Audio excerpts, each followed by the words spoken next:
on a one-year deal, while NFL Network insider Mike Garafolo reports wideout Sterling Shepard agreeing to terms on a one-year deal with the Bucs. And Cortland Sutton told DNVR Sports he will be at Broncos mandatory minicamp that begins on Tuesday. Sutton sat out of voluntary OTA workouts as he's seeking a contract extension from the team. This has been NFL Network Now on the Westwood One Radio Network.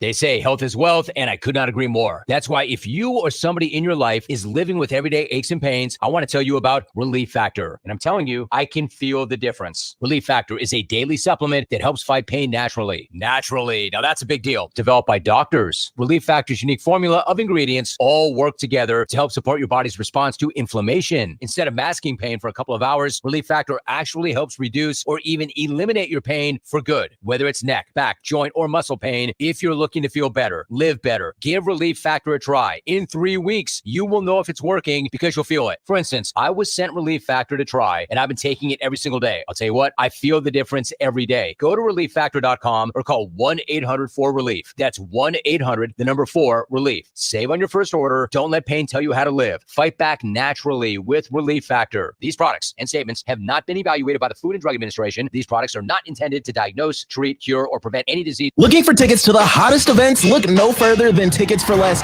TFL has tickets to everything from the college baseball championships to Husker football concerts and more, all with no hidden fees. Plus, score extra savings with promo code THEZONE now at ticketsforless.com.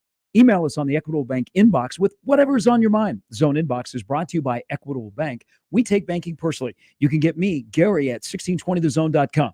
We want to hear from you on the Equitable Bank Zone Inbox. Many people go back to the dealership out of habit or because they think the dealer is the only one who knows how to fix their car. At Omaha Car Care, we offer a better option.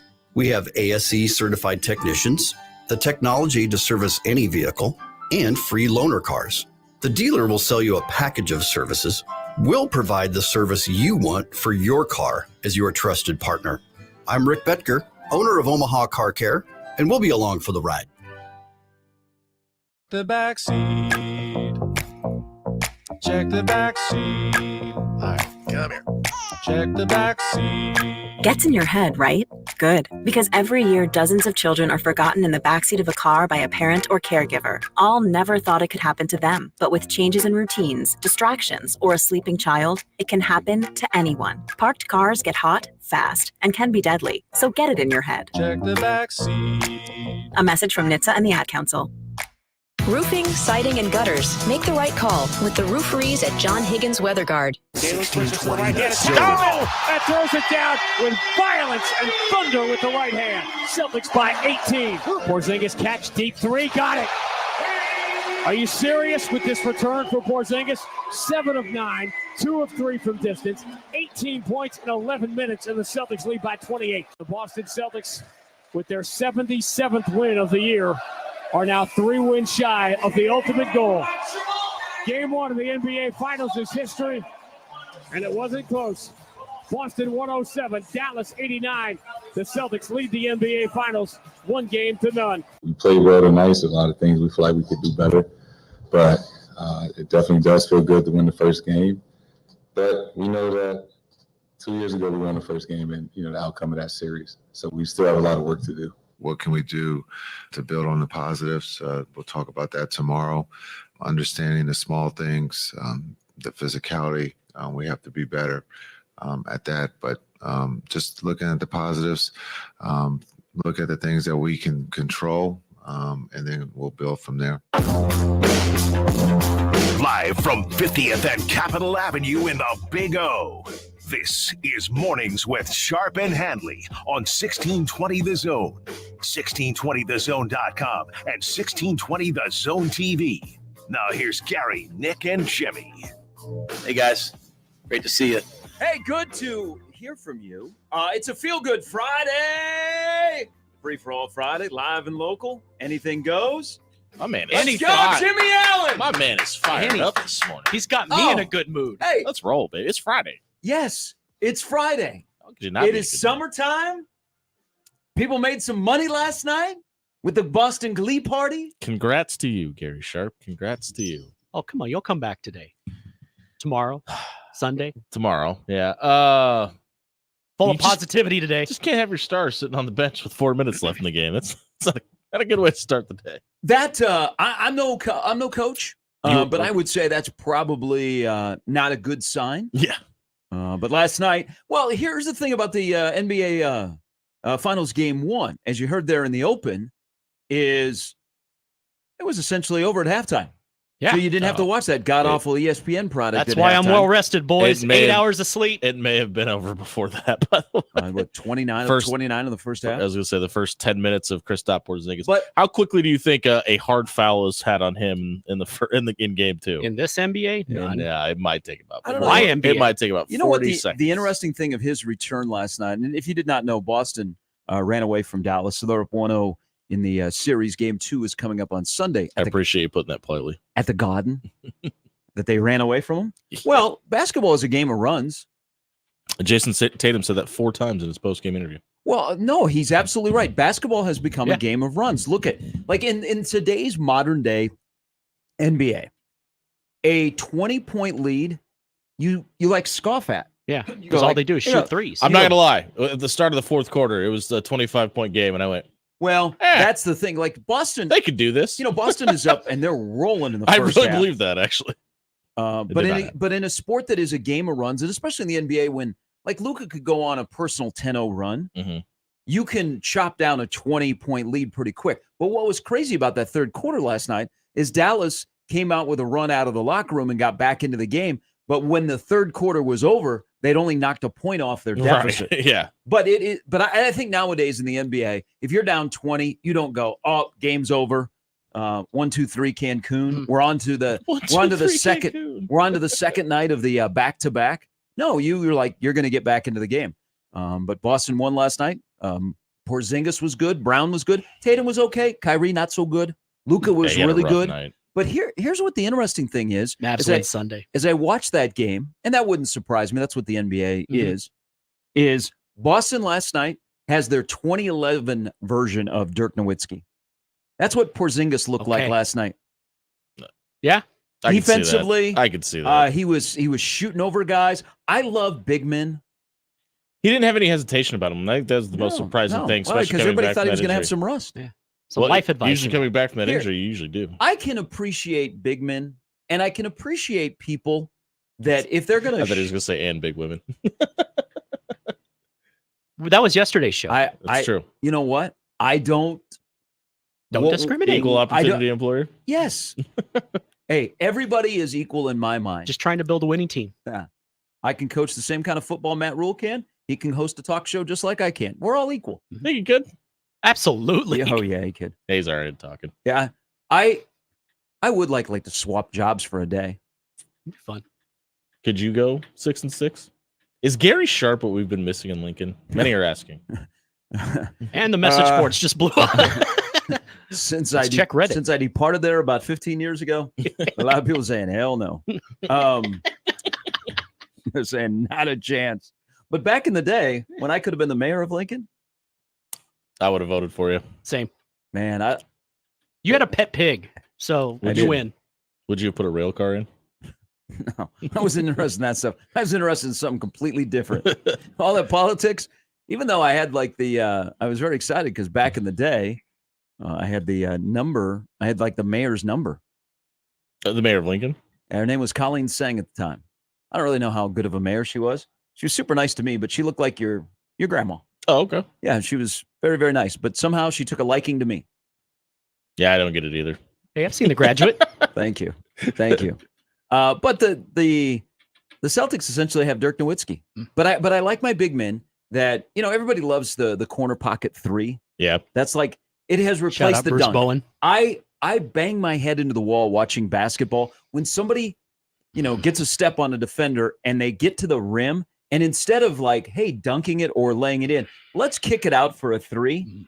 Which is literally the worst percentage shot you can take. But the corner three or the wing three is pretty popular. I have a large appreciation for big men that say, you know what? I'm going to shoot a three at the top of the key. And that's what Porzingis does. He makes you it's a different element. He makes you be accountable for the entire space of the floor. Huh. Now we're just waiting for him to break on But something. the thing about go ahead. Yeah, the thing if you're a Dallas fan that's a problem today is Luka went for 30 and 10 last night and you lost by 30 points. Other guys will step up. Yeah, Kyrie didn't shoot it very well. He went over from beyond the arc. Kyrie gets 40 Sunday. They just, Boston was really, really good last night. I mean, when they are all together, they are really good. And they won going away without a good night from Tatum. But I don't know, did the NBA have a good night last night? We're going to get to that monstrosity that was at halftime. That is just a waste of space. That's why I turned and it air off. is the ESPN halftime show. Yeah, it's not or good. ESPN sans Mike Breen on their entire presentation of the NBA. But do we need to talk about that was not even like the most exciting thing on television last night. The softball game? Game Softball 2 game, yeah. of the Women's Always College World is. Series, which Oklahoma ended up winning. Again, Which 4 straight, softball- right? This soft- is 4 straight, right? Yes. Yeah. And Patty Gasso has won 8. They are the dynasty. They are ruining college sports, just like Dan Hurley possibly going to the Lakers. College sports will never be the same. But softball is such a great television sport. Yeah. It surprises me that more stations haven't picked it up. Like when we do the Oh, games. you mean doing the radio? No, I mean I'm talking about coming on up on the TV. zone this fall. Well, the energy that comes out of the dugout, like if you haven't been to a college there are softball more game, games it's on incredible. TV now. ESPN does a great job with softball because once they get into postseason play, Because there's no it's- Stephen A. Smith. Yeah, and they also don't have as many. There's Not not as yet. much stuff going on. But no, softball is great for television. So much I love that calling I have it. not been back to Oklahoma City since they revamped the stadium. I want to go as a fan and watch Maybe next the year women's you will. the Women's College World Series. It's great for television. And last night, I mean, you have Oklahoma and Texas, and it's a home big game deal. for Oklahoma to win a national title. Mm-hmm. It was exciting until just whatever. I don't know if you guys watched it. Yeah. Whatever the Texas runner was doing at first base. That something similar got- happened in the first game too. Well, softball has a tendency to have just like there'll be weird things that happen. Should we play the Augie Garrido rant just for nostalgia? Well, I have Don't let us no stop it. idea. If Rest in people watch the peace. game, they know what I'm talking about. So Texas got within one run, and a girl. Lapse in judgment. Well, so she's on first base and she's off of first base, and the play is still going on. And I think she lost track of where the ball was, or she was trying to create a rundown. But then I'm like, well, there's 2 outs, and we're in the national championship game where your season is on the line. Yeah, maybe not the spot. And it ended an inning because she was off the base. The second baseman, like, well, what are you doing? Tosses to the first baseman, and the first baseman tags her out, and that's the end of the inning.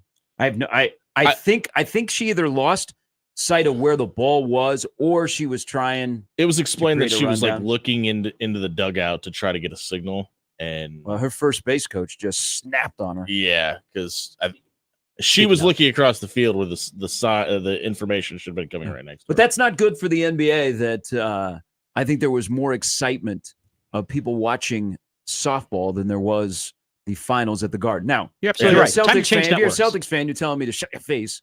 But I found, like, How after is Joey Colbert today? after Boston was blowing out Dallas, I was like, man, you know what? I'm kind of back and forth. Let's watch some softball. And the first thing is the crowd is loud. They're into it. I mean, there's Yeah. something happening on every pitch. They do it right in Oklahoma. Mhm. All right. Welcome in, everybody. Jimmy Allen is in for Nick. It's the Jimmy and Gary show. He's waking up slowly. I'm ready to go. This Had a rough night sleeping there last night? yeah, my daughter was just like, no, it's party time, pops. Well, I mean, Should have brought her. you're still in the young We got stages real of, close to that being a real thing. What, are you even a month old? No, she's So not walking she's yet? not even 3 weeks yet. Wow. Not walking, not talking. That could be a bit for the Poop. Happer show. Happer babysits your baby on Pooping air. a lot. Well, that happens. Yeah. I More mean, adults, we do it as well. more than any child I've ever seen in my life, though. Morning after drinking. Okay. Are She you alarmed? she pooped 12 times the first day she was born. 12. Wow. It's a lot of They're newspaper. like it's good. It's a lot of newspaper. Yeah. Put the puppy pads down. We're fine. 12 times? Yeah, it was a lot. I did that too once. She hasn't Food slowed down poisoning much sucks. either, by the way. Okay. That's what we're worried. Like, she's sick, and we had a little bit of a scare, well, a pretty big scare when the first couple hours she was born. We were like, they're like, it might be because of the blood sugar thing. Like, oh, okay. So a little alarming. But everything's okay now? Yeah. So my wife is Or on the up and up? Yeah, my wife had gestational diabetes, and when Sadie was born, her blood sugar like tanked like the first hour she was alive. And it got real scary for a little while, but But she kicked out of it. I know that you had good you had good care because I know where you went. Yeah, women's hospital. Yes. You had, What? you had exceptional care. Why do you know where I was? Because you told me. Did I? Oh, okay. Yeah. Yeah. I was like, that's a little weird. You were on the air yesterday. It's not like your wife got pregnant overnight. Yeah, and like the that's next true. day was like at Children's or at Women's Hospital. Yeah, no, they're great. I can't say good. We've had all three. You of our, guys should have done after hours from the hospital. We've had all three of our kids there, and they do a fantastic job, not only with their medical care, making sure dads are happy and taken care of too. So I can't give those people enough credit. I see what you did there. Yeah. Put yourself ahead That's of mom. right, baby. Always take care of number one. ABC. All right. The lineup brought to you by the Rooferys at John Higgins Weather Guard. Mike Schaefer is going to join us today. That was actually my question. Speaking of children. Schaefer is back. Well, you guys can talk about being dads because Schaefer and Shelby, this is, I wasn't here last week. Last week was the first week that they had daycare for Hudson. So Schaefer was, about 6 weeks where Shelby went back to work and Schaefer was staying at home with Hudson all day. Is he happy? A lot of old this week in baseball. He's going to turn out to be a really good dad. Hudson is great. Schaefer and I went to lunch and Hud just sat there and slept. And I was like, yeah, this is great. I should have had one. But his first 6 months are a lot of fun and they start moving. So Schaefer is back and Friday Night Lights are back. Friday Night Lights used to be a big thing in Lincoln. Not saying it's not anymore, but that was the marketing arm of Nebraska football. Mike when Riley. you're jonesing for something in June, is how big Friday Night Lights became and how fans when were Micah Parsons is showing up. It's kind of a big deal. That's the one player that everybody will talk about. But they made it like, well, man, if the fans are there, you can make a difference. And there was a time when there were 12,000 people watching prospects. So Friday Night Lights are back in a busy month of June, and Schaefer is back as well. And then Matt Verzal will stop by. That is the lineup brought to you by the Rooferys of John Higgins Weather Guard. Maybe by the end of the weekend, we'll hear if Hollywood Hurley could be as early as today, staying or going. He's meeting with the brass today, correct? Yeah. I got a sense as the day went along yesterday that people were a little suspect if this is really going to happen. So he's in Los Angeles. He is meeting with the brass. They're going to make a proposal. UConn apparently has come with a big package. But as the day went along, more people that are tied into the NBA were saying, I don't know if this is real or not. I don't know. When you meet in person, I think it's real. Well, and he addressed his team about it. I don't know if the two-time defending national championship coach is meeting with his team about something if it's not very, very real. I got the sense that NBA people who it's crazy to when they realize who Hurley is. Like when NBA fans that don't follow college all of a sudden start looking into Danny Hurley and they're like, oh my God, this guy's a psycho. He'll never last in the NBA. And like, he's a bit of a psycho. Hello. But just like true NBA, either players or people that have a forum were like, I don't know. Not believing that he'll be the next head coach. So he's got a decision to make. I mean, I'm all for it. I want chaos. He can either stay or he can go, and then you know what happens after my that. My knee-jerk reaction when Woj dropped this yesterday was, are they trying to say, well, we got to hire JJ Redick? We tried getting Dan Hurley, and it just didn't work out. That was my initial thought. Because they hired JJ with Doris as lead assistant? Because there was so much like blowback to him being the front runner for that job that they're like, well, we tried getting a real coach. You remember when we tried getting Dan Hurley? That's dangerous, though. UConn just had so much money. That's dangerous for your fans because, the ones that get excited about Hurley and now it's become public. People did not spend an entire day wall-to-wall coverage on JJ Redick possibly being linked to the Lakers. It was mostly negative because he's a friend of LeBron's. Right. Yesterday was wall-to-wall Hurley coverage, and if you're going to go down that path and you're not able to pull it off, I mean, that's a big hit to the Lakers. Because then you go, it's the brand. I mean, he said no to the brand, and then you got to go back to Redick. Or that'd be a really weird balance for the Lakers. So I don't think they let this news out unless they have a really, really good feel I think that this is going to happen. Yeah, once Woj went with that at the time he did, it's just a matter of... I think it's a done deal. I think it's been a done deal. I think today is just a formality, and we probably hear on Sunday. But it's amazing. If Hurley does go to the NBA, college athletics actually are going to survive, and they're going to play baseball today. How about that? The Supers begin today. Let's go, Virginia. On the road to Omaha. It is the North versus the South. It is. It really is. We have a lot of I guess we're going to accept Oregon as a northern school let's accept UConn as a northern school. There is a lot of like north versus south in the super regionals. How appropriate. I mean, West Virginia. Virginia, are we claiming West Virginia as a northern school? I don't know. We've not. both been there, Gary. What do you think? Absolutely not. That's a whole I don't know. Another world. It's its own country. Time. Yeah. But the road to Omaha is almost complete, where 8 will be here, and the College World Series begins a week from today. Can you feel it? Weather looks fantastic. Can Tennessee get here? I hope so. Yeah. I hope. Number 1 overall seeds. I hope had Tennessee some bad is here. runs. I hope. Love to see some Tony V. I hope Texas A&M is here. Yeah.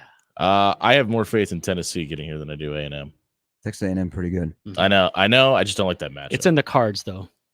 They're coming. I don't really like Virginia's matchup either. I think K-State's got some dudes. K-State's a good team. K-State is a really, really good team. That's what we're rooting for, north for south. Like the entire country of Canada is rooting for Edmonton. Oh, no, they're not. I thought you were serious for a second. I was like, have you seen the British Columbia Providence recently? Have they not been on Twitter? I'm definitely rooting for Edmonton. Yeah, there's just a giant, good point.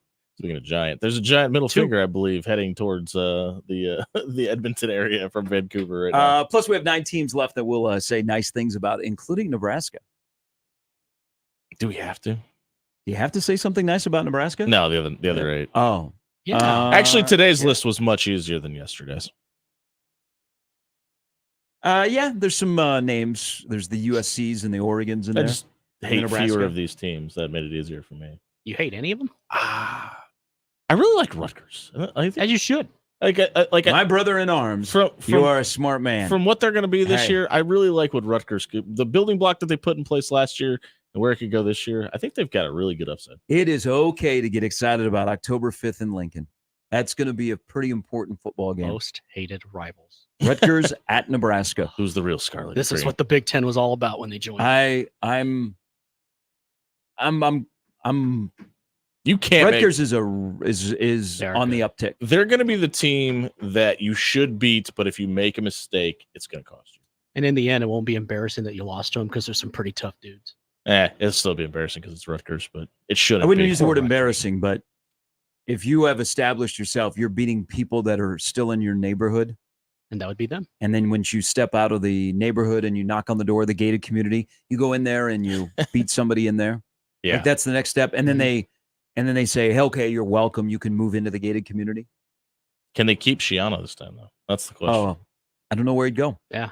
He's a perfect fit for that. I agree, but if you think about if he gets to 8-9 wins out there at some point, I don't think they do this season, but if he does, I mean, it'd be kind of hard not to. Well, the Jets will be looking for a coach here. Where would he go? I mean, where would he go, Mr. Jimmy Sexton over there? Anywhere that would pay him more money than Piscataway, New Jersey. He's done it once. You got to understand that Giants or Jets, the only place he's going. Sometimes, Mr. Allen, where your feet are is your happiest place. That's true, because there's not like he can go back again. Well, I mean, he'll never go back to the NFL. I don't think so. You don't think for the right situation? Well, okay. I think he belongs in college, but. So you already had, when he was mentioned for the Tennessee job, the Vol mob basically got him, and he went back to Rutgers. He's a perfect fit. Like if you think around college football, coaches that, if I say Rutgers and you go, man, they need like a hard-nosed guy. Greg Schiano. Boom, ding, ding, ding, ding, ding, ding, ding. I think he is there for the rest of his tenure as a head coach because he's kind of showing that I've won here before in a different conference. Mm-hmm. Now, greater challenge. And now he's winning differently too. I'm having success. Well, he's always had the same identity. I mean, they're hard-nosed, blue-collar. That game on October, you got me liking them. Well, I think there's a lot of of fun like, to watch. Go back and rewatch that Michigan State game. That game on October 5th will be an intriguing game. That is that if you are all into, well, Nebraska's going to be 7-0. Well, they might be 6-1. The Rutgers game might be that one. Yeah. I think that's one of the more difficult. If it's in New Jersey before Ohio State, that Nebraska will play. If it's in New Jersey, might be even more difficult than Colorado. I think they're a more disciplined team. The defense will definitely be better. They're well coached. We're 85 days out. They have a real coach. From the season. Tomorrow is 12 Saturdays away from the start of college football season around here between Nebraska and UTEP. The most important game of the season. Did you guys shed a tear yesterday? I usually do every day. Thank you. The bowl schedule came out. Yes. Yeah. Did you not go, oh, my cockles have been warmed? I already planning my travel. I don't think I've ever said that statement. Have you ever had your cockles warmed? I have not. It's quite the experience. Nice. We talked about it a little bit yesterday. Are you okay with New Year's Eve college football playoff games? Yeah. New Year's Eve and New Year's Day? But there's been New Year's bowl games. Like New Year's So Eve. the schedule is a little bit funky. My biggest gripe with the bowl schedule is not that we have too many bowls, because I'm here to tell you, I think we're going to have more bowls. Yeah. Good. What do you want? Less? You really want less football? I think the days of the 6-win threshold is going to come to an end. Going to go lower? It feels like it's been heading that way for a while, though. I mean, obviously, you've had the grade qualification thing in case they don't have enough 6 and 6 teams. But you think they lower to 5 and 7? I don't it just goes away. I do not think that it'll be a requirement to win 6 games down the road, and there will be more. I kind of hate that. Well, there's Look revenue. at kids today. Everybody gets a ribbon. People need money. People watch bowls. I watch. ESPN makes money. ESPN can own all the bowls they want. They're making money, so it's all about money. So more bowls, the Sarsaparilla Gary Sharp Bowl. More teams that can play. I mean, I wouldn't go crazy and think, well, there's going to be a 4-win team playing in a bowl game, but a 5 and 7 team where you go, well, those guys must be smart in the classroom, and you go, no, they're not. I mean, spot them the C and the T, and they couldn't spell cat, but they're going to draw eyeballs, and we're going to make ratings. Oh, little Hollywood Henderson reference there. No, well, it's also the Mike Tyson spelling bee. You spotted Mike Tyson, the C and the T, probably couldn't spell cat. Gets a little shaky in the middle. They're awake out in Fremont early this morning, by the way. Shout out, Fred. Morning. My only thing I didn't like about the bowl schedule is I think Army, Navy, and the Heisman Trophy should be by itself. Yeah. Like there shouldn't be any competition. That's a good point. And there is a bowl game on that second weekend in December, which is really wild. So the conference championship weekend is the weekend before, and then a week later there are bowl games. So whoever's playing, whoever plays early, it's kind of an afterthought. You just basically continue practicing. I would love to see Army, Navy, and the Heisman Trophy just be the only thing on that Saturday. That's the game when they made the announcement about the expansion of the playoff. That was the one game I wondered about. I was wondering if the changing in schedule would have to require them to play in a day that doesn't give them their own day. I don't either. And I'm glad I enjoy that day. I'm glad to this point it hasn't, but I kind of have a feeling especially if they go to 16, that we may get a situation where they make that game be championship Saturday. Why do you want bigger? We haven't even. I didn't say I tried. do. I'm just saying it's coming. Like you're not getting models for this because it's not happening. I loved 4, and all of a sudden, I thought we 4 was 12. the perfect number. I did too. Unless you were going to do 8 with automatic qualifiers and 3 wild cards, nothing else made sense. I hate 12, 16. Give me the 16 BCS. doesn't make any sense. It was either 4 or 8, and nothing else made sense. Give me the bowl coalition. But we will have lots of football in December and January, and more football is better than no football. This is true. That's what I say. I even bought a bumper sticker that said that. You can join the conversation at any moment. I was looking for proof. The last bumper sticker that that was involved with me that was ever on a car. Random honor roll sticker. My first semester, I went to the University of Minnesota. Oh. I had a Ford Escort. Nice. And my mom put a University of Minnesota sticker in the back window. Did it last? It lasted until I left Minnesota. Okay. Although you could have found your car in Lincoln. You just don't see. I've never bought a bumper sticker. I've never had anything in my window or on my car. I don't know. I've just never had that need. That's because you're bougie and you drive nice cars, and you would never that is your vehicle. That is by far You do have a sweet ride. the nicest vehicle I've ever owned, and it's That's not good. even Good like on you. It's very nice. There's been some hoopties. Good on you, because before long you're gonna need a minivan. Yes. Got one. With all the kids that you're Already got one. producing. Yeah, we've got enough space for both dogs, all 3 children. Bellevue University is a big fan of the Allens because they're gonna have a starting 5 before long. Dave Denley, I got 3 for you. You just got to give me about 18 more years. You can always join the conversation with 42 Degree The Source hotline. You can acquire them. Yeah. What do you mean? Trader Jack. I Start making Adoption. deals. You can be an orphan. orphanage. Oh, that's true. Yeah. Wheeling and dealing. We've actually had that discussion about maybe adopting kids down the road. Okay. Hey, 7-footer with it's a fantastic experience. I can speak firsthand. Yeah, it's a big deal for us. So that's something we've talked about. I mean, I've talked about hosting a Sudanese 6'11" power forward. There you go. Next got level. a hell of a 3-point shot. I mean, who wouldn't want their own Bo Cruz? Excellent defender. 402-951-1620. You can always email us into the Equitable Bank inbox where they take banking personally, professionally, and they are there for you. Got to stop out there on the way out of here today, actually. I get a deposit. Oh, that's your actual bank. Stop by, see my good friend Look Doug at Dodger. you. Yeah. All right. Gary at 1620thezone.com or on the JTech Construction Zone Twitter feed at Gary Sharp 1620. At Jimmy Allen 1620. Jimmy Chavez is here as well. It is a couple of things today. It is National Donut Day. Mm-hmm. I know. I was going to bring some on the way in, but I got a way late jump. It's my fault. It's all right. Uber Eats. Delivery. UB listeners. They have not started the drone DoorDash here in Omaha yet, but I hear it's coming. The guy, this amazed me that this didn't spark a trend. There was the guy that like dressed up as the Green Goblin in New York City that flew around on the drone that delivered food that way. I thought that was going to become a thing. I thought that was going to be somebody that like something that people started copying. Did you also think the Jetsons is going to happen? Have you seen this guy? Have you seen the video? No. Yeah, there's a guy that literally dressed up like the Green Goblin with 2 drones and flew around delivering food. I was busy watching hockey. He flew fans around in the drone? Yeah, and then it didn't go well, by the way. Why? Because because it was too similar to what you would normally see in New York City, or I think he hit a traffic light. Is he still with us? Yeah. Okay. All right.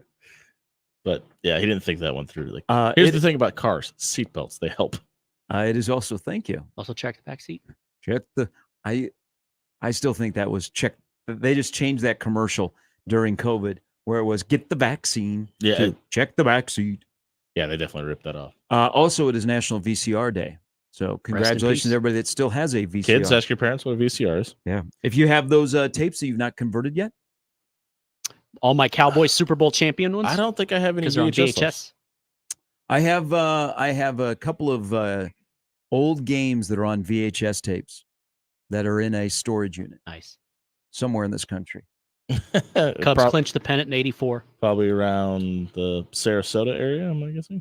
No, actually, here's what I really felt bad, and this was on me. I had a storage unit in Lincoln, and I think a lot of like some of my good memorabilia from the '90s forgot to pay the bill, and then I completely forgot about it. So somebody probably got a couple of cool things. Maybe they got my letter jacket from high school. Ooh. I think that was in the storage unit as well. What did you letter in? That would be a flex. Football. Did you? I thought he listens. What do you do? You've been here longer than I have. What about me says that I do not play football? I'm giving you your Al Bundy moment here, man. Tell us, relive the glory days for a minute. I was one of the best pulling guards in the Central Iowa Metro League. You're like a regular Russ Grimm. I'd have guessed wide receiver. No. They didn't throw back then. I never got that opportunity. Hey, I got a question. You even playing tackle football when I was younger. They're like, "Oh no, you're playing in the heavy league. Come here." There's a stripe on your helmet. Which really, like, that's put a hand down. Do they still split that up? Like we had the lightweights and the heavyweights. Oh no, they just make the kids that are above grade wear the stripe on their helmet, and they can't play outside the guards. Or maybe it's the tackles. It's outside the tackles, yeah. I mean, I'm all about safety and everything, but that was kind of demoralizing when they go, "Oh, nope, you're heavyweights." I watched a kid. What do you think about being center? I watched a 10 or an 11-year-old basically be forced to throw up and strip down to his skivvies and have a towel hold in front of him at a weigh-in one time. And I was like, what are we doing here? I grew up in Texas. Checks out. And this kid made weight by like 3 ounces. And I was like, are we, this is what we're doing at 11 years old? All right. My kid has to play quarterback is what was a few words. Welcome to youth sports. Oh, I got a news story for you guys about parents and coaches. As I said yesterday, I think it's tougher now than it's ever been to be a coach at any level. Oh, yeah. I got a prime example yesterday. of something that a parent has a concern about a local coach that I will tell you guys a little bit later. But when we come back, so something was passed yesterday for college football that if it ever comes to fruition in Lincoln, I'm done. You should be done. Everybody should be done if this ever happens with Nebraska football. Gary Sharp canceling football. Cancel something else. I'll tell you about it, even though I'm pretty sure that it would never happen. We'll get into that much more as we roll till 10. Lots to discuss on a free-for-all feel-good Friday here in summer. Week from the day, there'll be a buzz downtown. Peter Krenzer will be giving you traffic. He'll be like, avoid the Chuck. There's traffic everywhere. There's traffic in downtown Omaha. You'll be driving by going, I can't believe they're charging $35 for parking. Why do you hate Joey Colbert? Why is it always about Peter Krenzer? Peter's always the Freddy guy. Is he? Oh, yeah. Yeah. I know Joey's today. Please pay attention to I our was going to say traffic schedule. it's Friday, and Joey's in there right now. Joey, so you are a liar. Joey Colbert, who, well, all of us try and say, you know what? I like Boston 6.5 last night. Joey Colbert's like trying to figure out who's going to be the head referee. Mm-hmm. Oh, he hates him some Scott Foster. Oh, that's his gimmick. He knows every official that's ever officiated. He'll walk like before a Creighton game. He'll walk in and be like, "Oh, the Jays got," and he's like, he'll just list the officials. I'm like, why do you know this? John Bishop. He might be happy. Everybody's favorite around here, Courtney Green, is got fired by the Big Ten. Well, hopefully he stays as far south as he can. Yeah. All right, 6:40, off and running. There's Jimmy Allen. He'll be Alley today. Kirsty. Jimmy Chavez as well. I'm Same Gary. body type. It's mornings with Sharp and Handley at 1620. Nah. She is dead. Oh, yeah, I forgot about that. Hey, Positive Jimmy is back. Yeah. Just realistic. She's dead, my fellow Jayhawk. 1620 The Zone. Mornings with Sharp and Handley on 1620 The Zone and 1620thezone.com with Gary Sharp and Nick Handley. For the Jays, the Huskers, and even you Jayskers, we are 1620 The Zone. For the second year, the Nebraska Lottery's NASCAR Powerball Playoff promotion has roared into our state, and the excitement is throttling up. Until June 24th, buy a Powerball ticket with Power Play and Double Play. Enter the voucher number, and you could be one of 15 Nebraska winners of $1,000 and the chance to win a VIP trip to the NASCAR Cup Series Championship Weekend, plus a shot at $1 million. Enter today. Powerball top prize odds 1 in 292 million. The headlines remind us daily, the world is a dangerous place. The elites in charge say everything's fine, stop noticing. But you know better. And your gut knows that time is short to prepare for a world that is 4 missed meals away from chaos. My Patriot Supply has helped over 3 million families become more self-reliant and is the company Americans trust to prepare. Go to MyPatriotSupply.com and secure their best-selling 3-month emergency food kits. Each contain delicious breakfasts, lunches, and dinners, averaging over 2,000 calories per day. Secure at least 1 food kit for each family member. For a limited time, save $200, plus get free shipping on all their Ready Hour 3-month emergency food kits. You're not ready if it's not Ready Hour Foods. My Patriot Supply also has solar power generators, water filtration units, biomass stoves, heirloom seeds, and critical survival gear. Shop MyPatriotSupply.com today. MyPatriotSupply.com. Prescriptions require an online consultation with a healthcare provider who will determine if appropriate. Restrictions apply. See website for details and important safety information. Subscription required. Price varies based on product and subscription plan. Hey guys, did you know there's a generic form of Viagra that works just the same, but is 95% cheaper? And you can get it online? Go to hims.com/joy. Through Hims, you'll get a free medical consultation, discreet shipping if prescribed, and the process is 100% online. To start your free online visit, go to hims.com/joy. That's HIMS.com/JOY.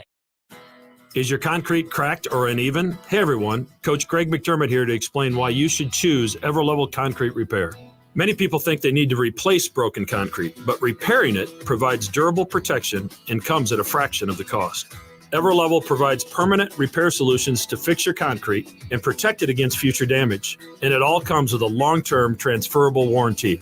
They offer free inspections to walk you through the entire process. Call Everlevel Concrete Repair today. Getting quality employees to fill positions in your company is essential. But finding those people can be a major hassle, unless you use ZipRecruiter. ZipRecruiter makes finding quality people a breeze. And right now you can try it for free at ziprecruiter.com/radio. With ZipRecruiter, one click sends your job to hundreds of top job sites. But more than that, ZipRecruiter's advanced technology identifies the candidates with the skills you need, sends you a list of great matches to review, then actively invites them to apply for your job. And the results speak for themselves. 4 out of 5 employers who post on ZipRecruiter get a quality candidate within the first day. That's right, the first day. Now you can focus on your business and let ZipRecruiter do the work finding the best people for you. See for yourself. Experience the ease, efficiency, and power of ZipRecruiter for free. Just go to ziprecruiter.com/radio. That's ziprecruiter.com/radio. ziprecruiter.com/radio. And we're back. Mornings with Sharp and Handley. Here's Gary, Nick, and Jimmy on 1620 The Zone.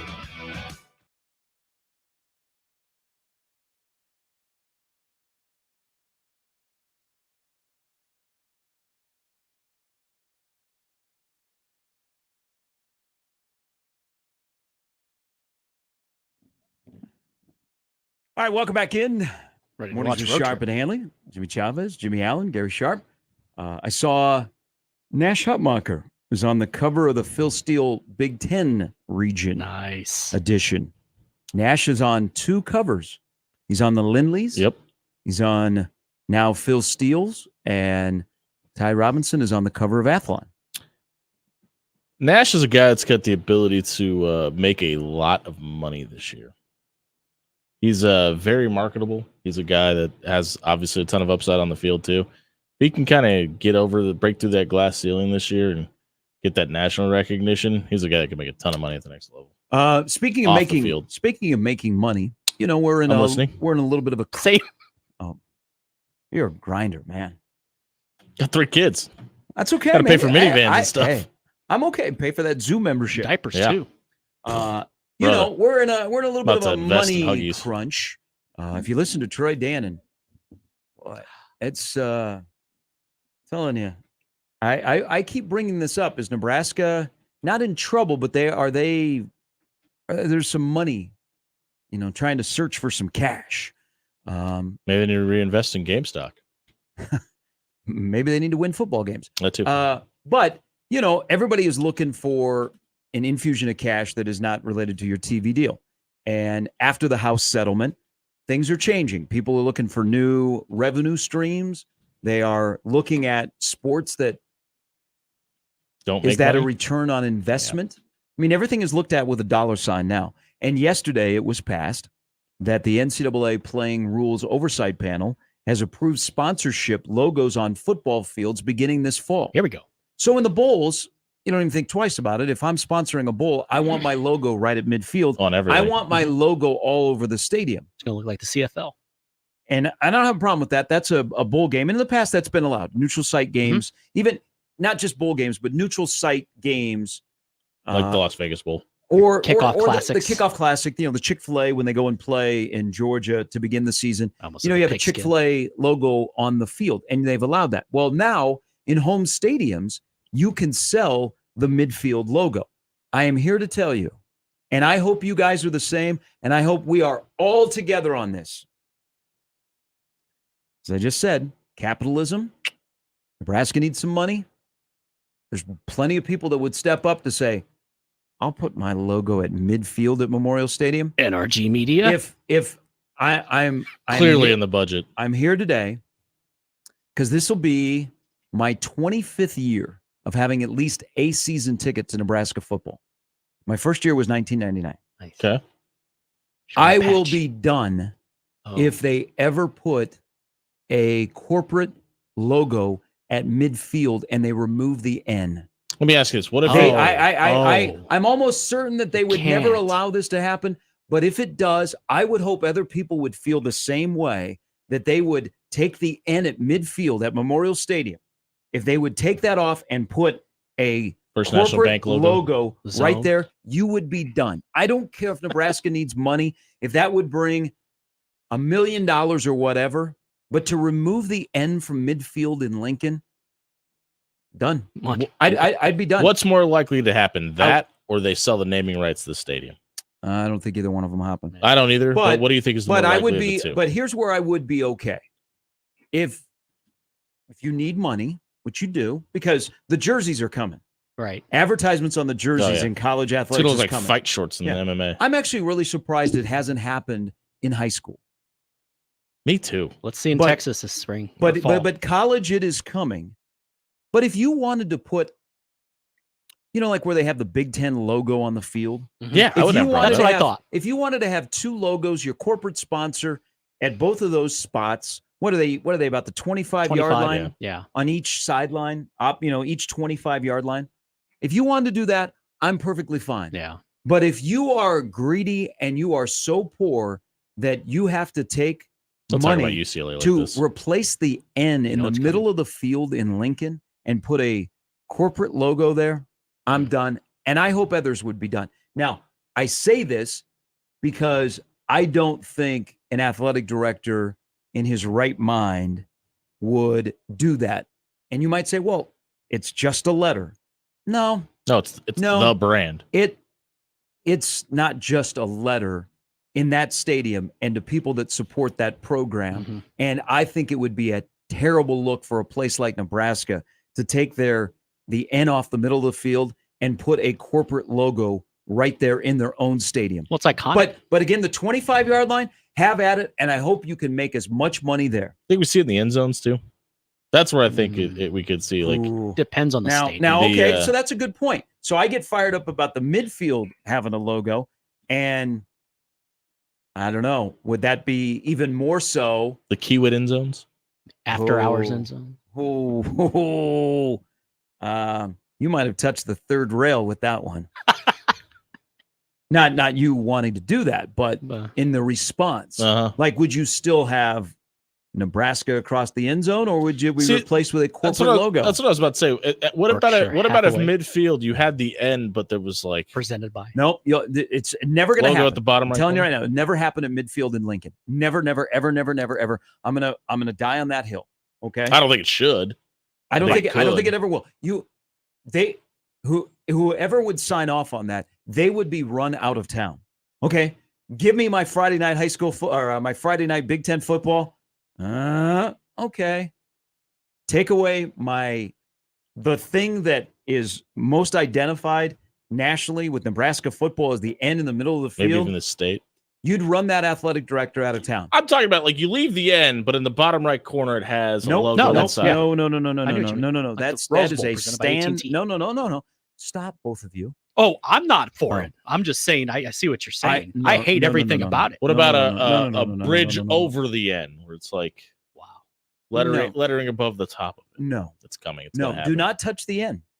Okay, how about everybody at the stadium wears black instead of red? Politely putting something above it. No, leave it alone. I don't know. You want your all wear gray polos. You want your 25-yard lines? Go ahead. You got to make money. I'm all for it. Okay. You maybe want to put a logo on the sidelines. Yeah. I'm with you. Erase Tom Osborne Field. Yeah. Do that. Whoa.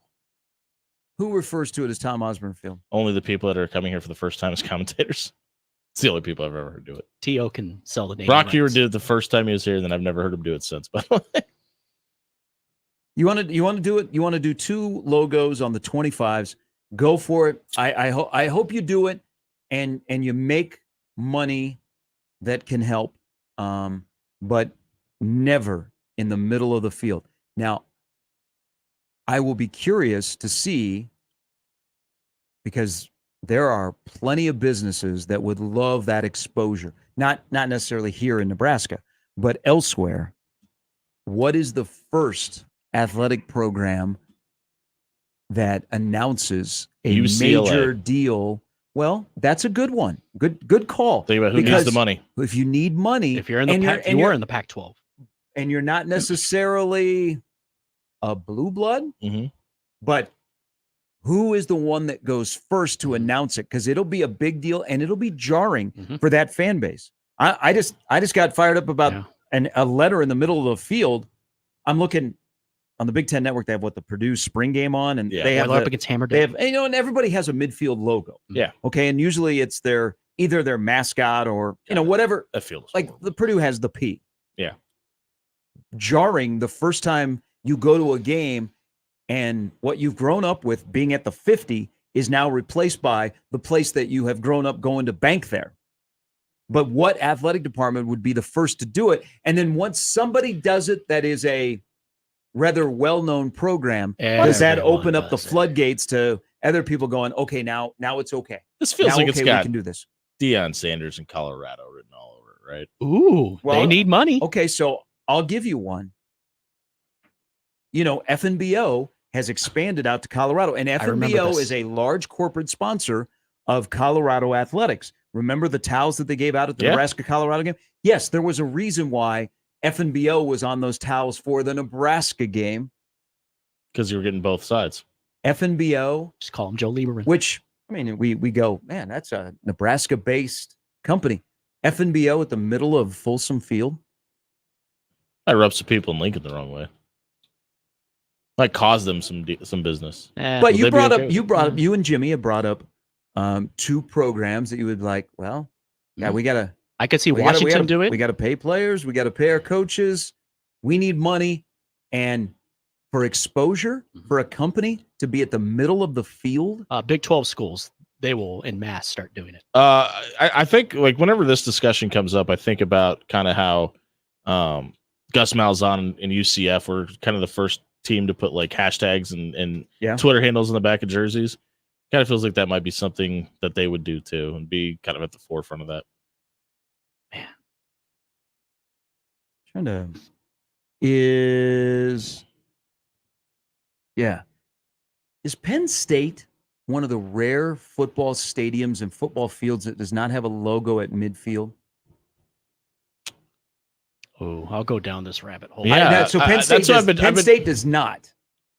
Michigan does. Ohio State does. I'm trying to think of like some of the blue bloods and Even I think they're the only. Are they the only one that doesn't have nowadays? That's it. Yeah, are they the only one that doesn't have one at all? They do not have one. No, I'm saying they're the only one though. I can't think off the top of my head. Yeah, I think you might be right. I can't picture any that doesn't have it. They got to ruffle any feathers if there's not anything there already. They got a $700 million project for the erector set that they have there in State College to jazz up. Does Death Valley look different if you take the tiger eye out of the middle of it? Ooh, now as big as that is. Touch that. Hey Jimmy, how would you like this? Raising Canes Field. Maybe this also comes to college basketball. The gigantic Jayhawk at Allen Fieldhouse, which seems like every year gets larger and larger. It does. That's true. What about replacing that? Is that something you would say will never, ever happen? What you said about the end, that's exactly what I thought. I just thought about this. What if when the tuba player comes out to dot the I in Columbus, it's out on the logo of whatever company? Napa? Yeah. K-State puts Briggs Auto on their court, so we're already trending in those directions. But I want to go back to something. This just we kind of stumbled into this. I just rattling through programs. Penn State may be the only Power 4 football program that does not have a logo at midfield. Coming to a Happy Valley near you, Dunkin' Donuts Stadium. Does that have to do also, they don't have a logo on the helmet, so they don't have a logo on the field? Probably, because And what would you put on the field at Penn State? The S? See, I always liked the lion, but yeah, they use the S. I mean, that may also have to do with it. What would you put? You're not going to put PSU. I think they are the only school that does not have a logo at midfield. You're right. I'm trying to think of what they would put there, and I can't. Sean just said Notre Dame didn't have one until recently. Yeah, yes. I think 2000. Which that drew. Yeah, people got very excited of like, the because Michigan went out, field looks dirty. Michigan went out and scraped their cleats on the leprechaun and all that. I don't think this will ever happen in Lincoln at the midfield, but if you want to do on the 25, because you're allowed 3 ads, I'm okay with that. Same. Kyle writes in to the tweets at us. What about a red zone logo? Just a huge advertisement from the 20 to the end zone. The Huskers. the Case IH red zone. Yeah, or the Dorothy Lynch red zone. Ooh. Wait, does Iowa have a midfield logo? Yes. Yes. They didn't used to, but they Yeah, do they now. did. They did not have one, and then they have What is added it? one. It's a hawk. It's a Tiger Hawk. Is it? Okay. Yeah. Which is their logo. Which they're better. Thanks for getting me there. Their better midfield logo would go with the old school Hawkeye. Yeah, the one with the sweater. They had before they went to grass. Now they're back to turf. When they were turf, they just had the block skinny eye that was at the 50. That's what I was thinking of, and I was trying to remember if that was Iowa or Iowa State that had that. Iowa State didn't used to have one either, but they do now. Here's what may help. I can't remember. Sean is seeing right. Hawkeye. When Notre Dame went to field turf, then they added a logo. So What happens if we go back to natural grass? So Nebraska's going to play on natural grass here in the next few years. They're going to Matt convert Lincoln, the stadium. 402-951-1620 to confirm. So yeah, it would be tough to have a midfield logo, right? That you'd have to have like a It'd lot of look colors worse. in. It'd look worse. Honestly, Okay. I like So your actually- idea. The so, 25s, that's the way to go. Yeah. Is that your way of getting rid of this idea? Is that they're going to You be? looked really proud of yourself there for a minute. No, Did you just solve the world's problems? Well, I mean, Nebraska's going to be playing on grass. Yeah. So I think everybody having is. a midfield logo might be a little bit more difficult if it has a lot of colors in it. So there you go. But any athletic director that said, no, or the athletic director, or actually I think the business would receive a lot of scorn for having agreed. their logo at midfield. For certain universities, you may think that's a really good investment, but I think you may get a lot more backlash if you're touching the right field. But what about like you were mentioning some of the UCLAs, the Vanderbilts? Somebody's going to do it, and they're going to do it sooner than later. They're going to announce it, and I wonder how quickly afterwards it will I go. think of the two places you just mentioned, I don't think anybody would care. Some people may look at it as an upgrade. Washington has Alaska Airlines, which the field's named after, but that's already on the field. So Yeah. it's kind of the hint, like, really, what's the difference here? I Is think that something else. I think we see it more like we see at the Rose Bowl, where the branding goes around the logo versus the logo itself has changed. Somebody will give in for the money. I don't know, man. Somebody's going to do it. I think that is going down a slippery slope if you're attaching your logo to a corporate. Is this the definition of corporate prostitution, essentially? Well, it's capitalism. Gordon Gecko tried to tell Hey, us. places like Nebraska, they need money. They have to find new revenue streams.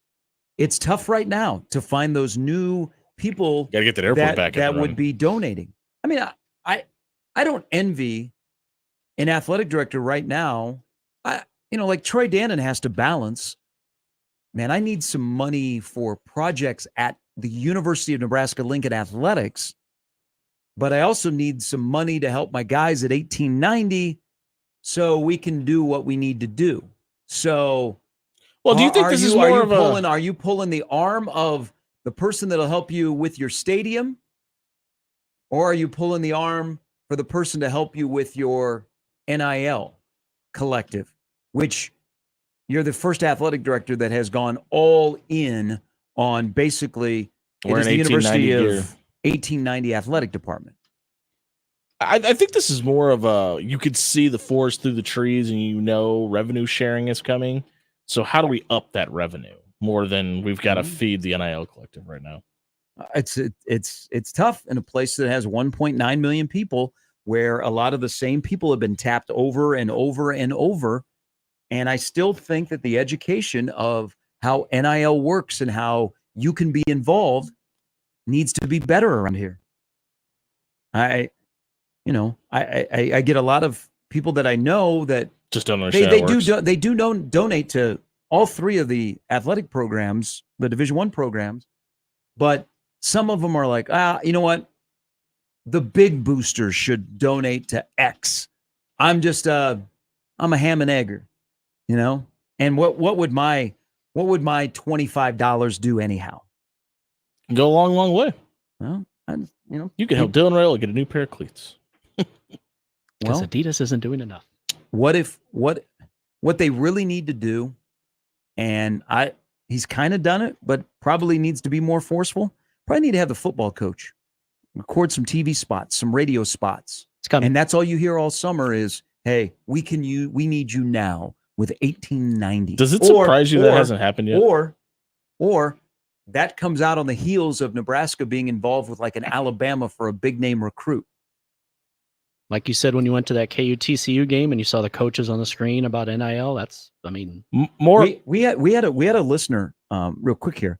We had a listener when we had Matt Davidson on from 1890 and we were discussing the nuts and bolts of how it all works. We had a listener that emailed in and he said, you know what? If Nebraska shows me they can get a high-level recruit, I'll donate money to 1890.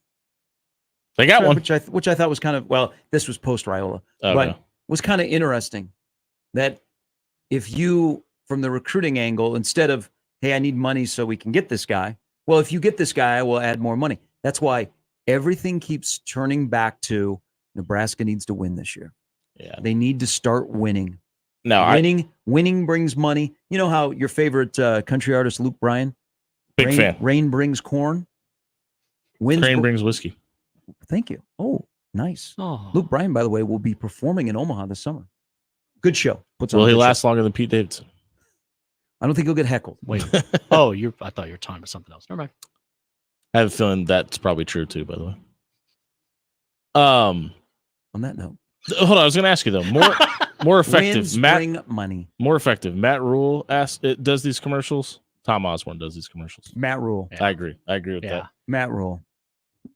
I 100% agree. Matt Rule puts his voice on it. I believe him because he gets how important it is. T.O. puts it on.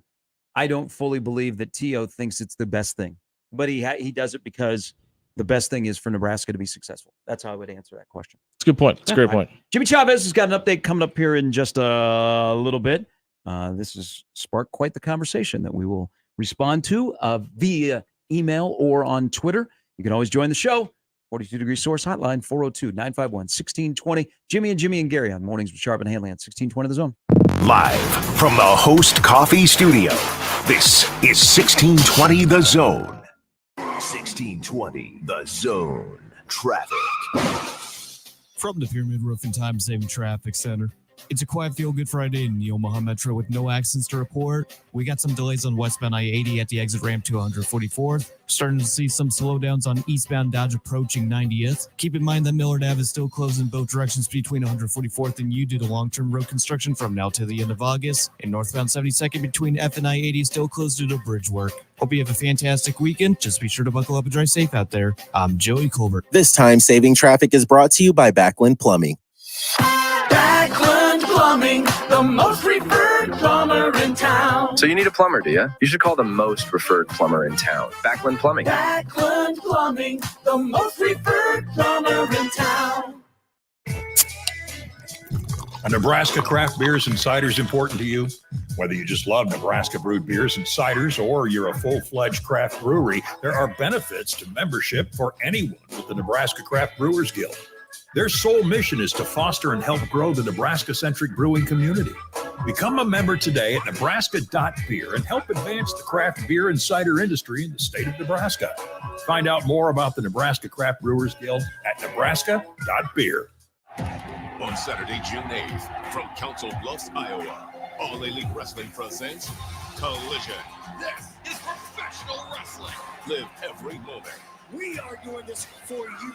As professional wrestling's biggest stars bring a Saturday night fight to the Mid-America Center. AEW is where the best wrestle.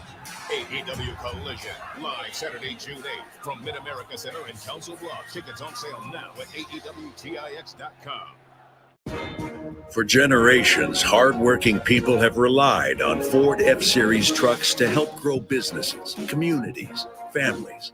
A legacy of capability and technology that has made Ford F-Series America's best-selling trucks 47 years straight.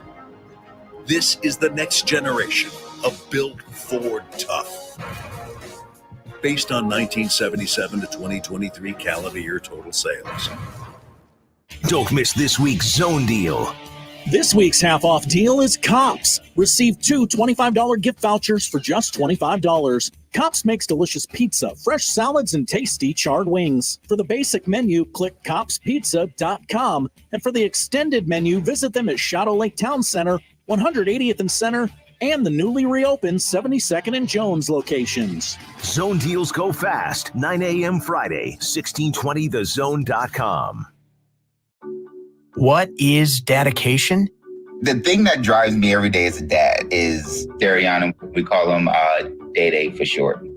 Every day he's hungry for something, whether it's attention, affection, knowledge. And there's this huge responsibility in making sure that when he's no longer under my wing, that he's a good person.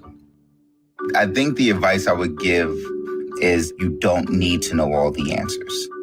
The craziest thing was believing that your dad knew everything. So as a dad, you felt like you had to know everything. You had to get everything right. It's okay to make mistakes. As long as it's coming from love, then, it kind of starts to work itself out. I want him to be able to sit back one day and go, we worked together, we did a good job. That's dedication. Find out more at fatherhood.gov. Brought to you by the U.S. Department of Health and Human Services and the Ad Council. The headlines remind us daily the world is a dangerous place. The elites in charge say everything's fine. Stop noticing.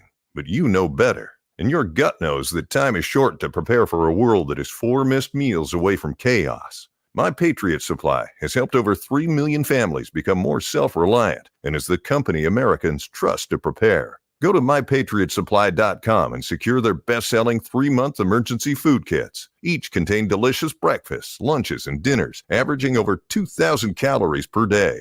Secure at least one food kit for each family member. For a limited time, save $200, plus get free shipping on all their Ready Hour 3-month emergency food kits. You're not ready if it's not Ready Hour Foods.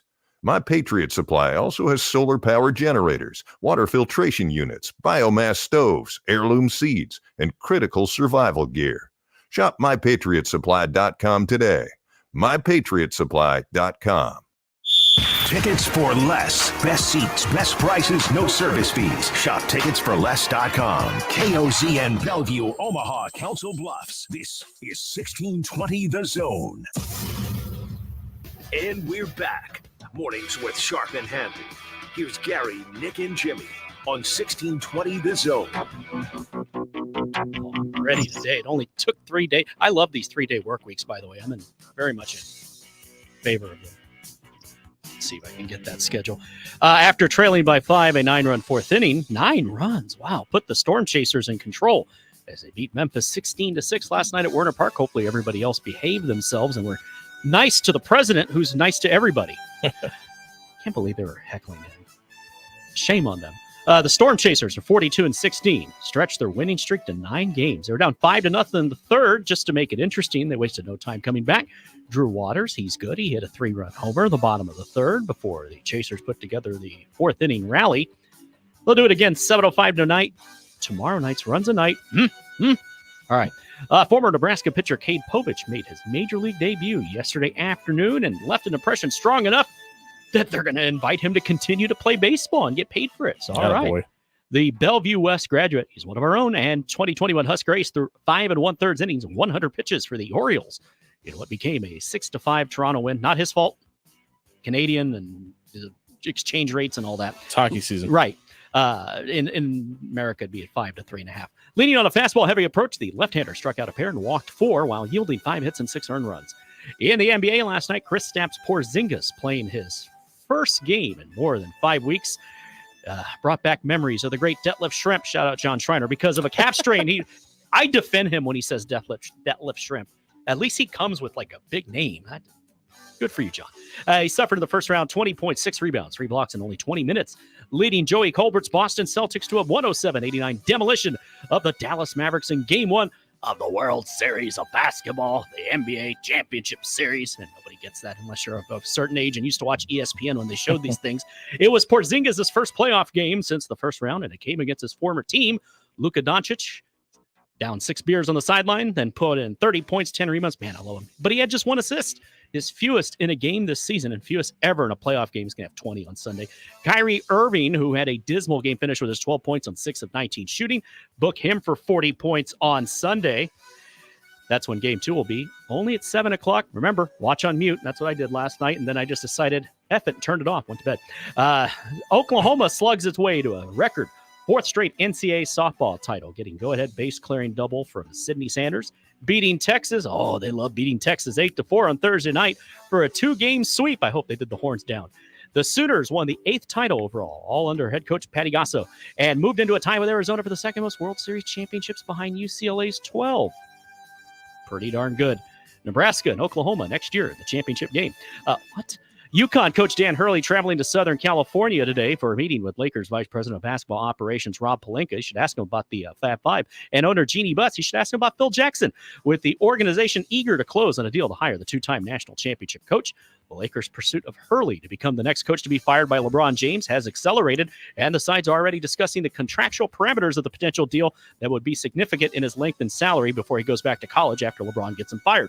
Hurley has not made a decision about exiting UConn for the NBA, but there is momentum in these discussions. The Blue Crew extends 2 middle fingers towards Storrs, Connecticut, and wishes him a safe trip to LA.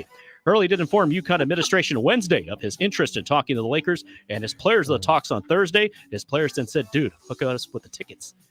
Can we meet LeBron? Can we meet Bronny? Can we meet Austin Reeves? Finally, because I like to end things on a positive, because when you think positivity, It's Friday, Jimmy. It's my ass you see in the dictionary when you talk about positivity. Finally, Jaron Duran and Emmanuel Valdez homered. Tanner Houck pitched 7 solid innings, and the Boston Red Sox get revenge from that playoff loss in 2005 to the Chicago White Sox as they get their franchise record 14th straight loss, beating Chicago 14-2 on Thursday night. I'm sure their play-by-play guy was upset to hear that damn Boston Red Sox song now. The White Sox surpassed a mark set by the 1924 team while extending baseball's longest slide this season. They are a major league worst 15-48. I can tell you where you can stick that 2005 title. Gives a shout out to John Schreiner and then buries his baseball team on the way out. Bad, man. 14 in a row. I'm sure John would bury his team. He does bad. He does nightly, by the way. I don't blame him. Thank you, Jimmy. So Patty Gasso in her 30th year has 8 titles. Softball is probably the second best sport. It's a lot or of the fun. most supported. Yeah, the biggest investment. Yeah, in terms of fans, money, all of those together. Second best sport at Oklahoma behind football. That's fair. They got a beautiful brand new stadium. So they've won 4 straight titles. And again, it seems like every time they're playing in Oklahoma City, while they're winning, but also they're hitting a home run. I mean, they just crush the ball. Is when you get to 4 straight titles, you're like, time for new blood. I don't think I'm bored of Oklahoma softball. I'm not. I mean, when you get that visual and that building with that crowd, it's kind of hard to want something else. So there was a report yesterday. Our media partners over at KATV got a hold of some communication that, yes, the Bo Pelini tapes? No, that would be Deadspin, which Deadspin has just kind of gone away. RIP. You know, 2 sites. I don't know if you peruse these when you're looking for content. Deadspin and The Big Lead. Haven't had a whole lot. Most of the writers got Deadspin big jobs. Isn't Deadspin dark right now? I believe it's dead. Yeah, they took the Bo Pelini Pour one out tapes for and left. Thanks, and Deadspin. the big Thanks for all you lead. do. The Big Lead is kind of. Does that prove that Deadspin was funded by boosters in Lincoln? They're going to say terrorist. What are you trying to say? You just going to go all conspiracy here? I just simply asked a question. Go ahead, Oliver Stone. Let's hear it. I mean, when you have people that deliver the tape to Deadspin, that's a good point. But why did Tom Chattel do that? I'm just kidding. He's your friend. I'm just kidding. Wow, that's you. That's you. For over everything there. the man did for I'm you. just kidding. I can tell you it was not Tom Chattel.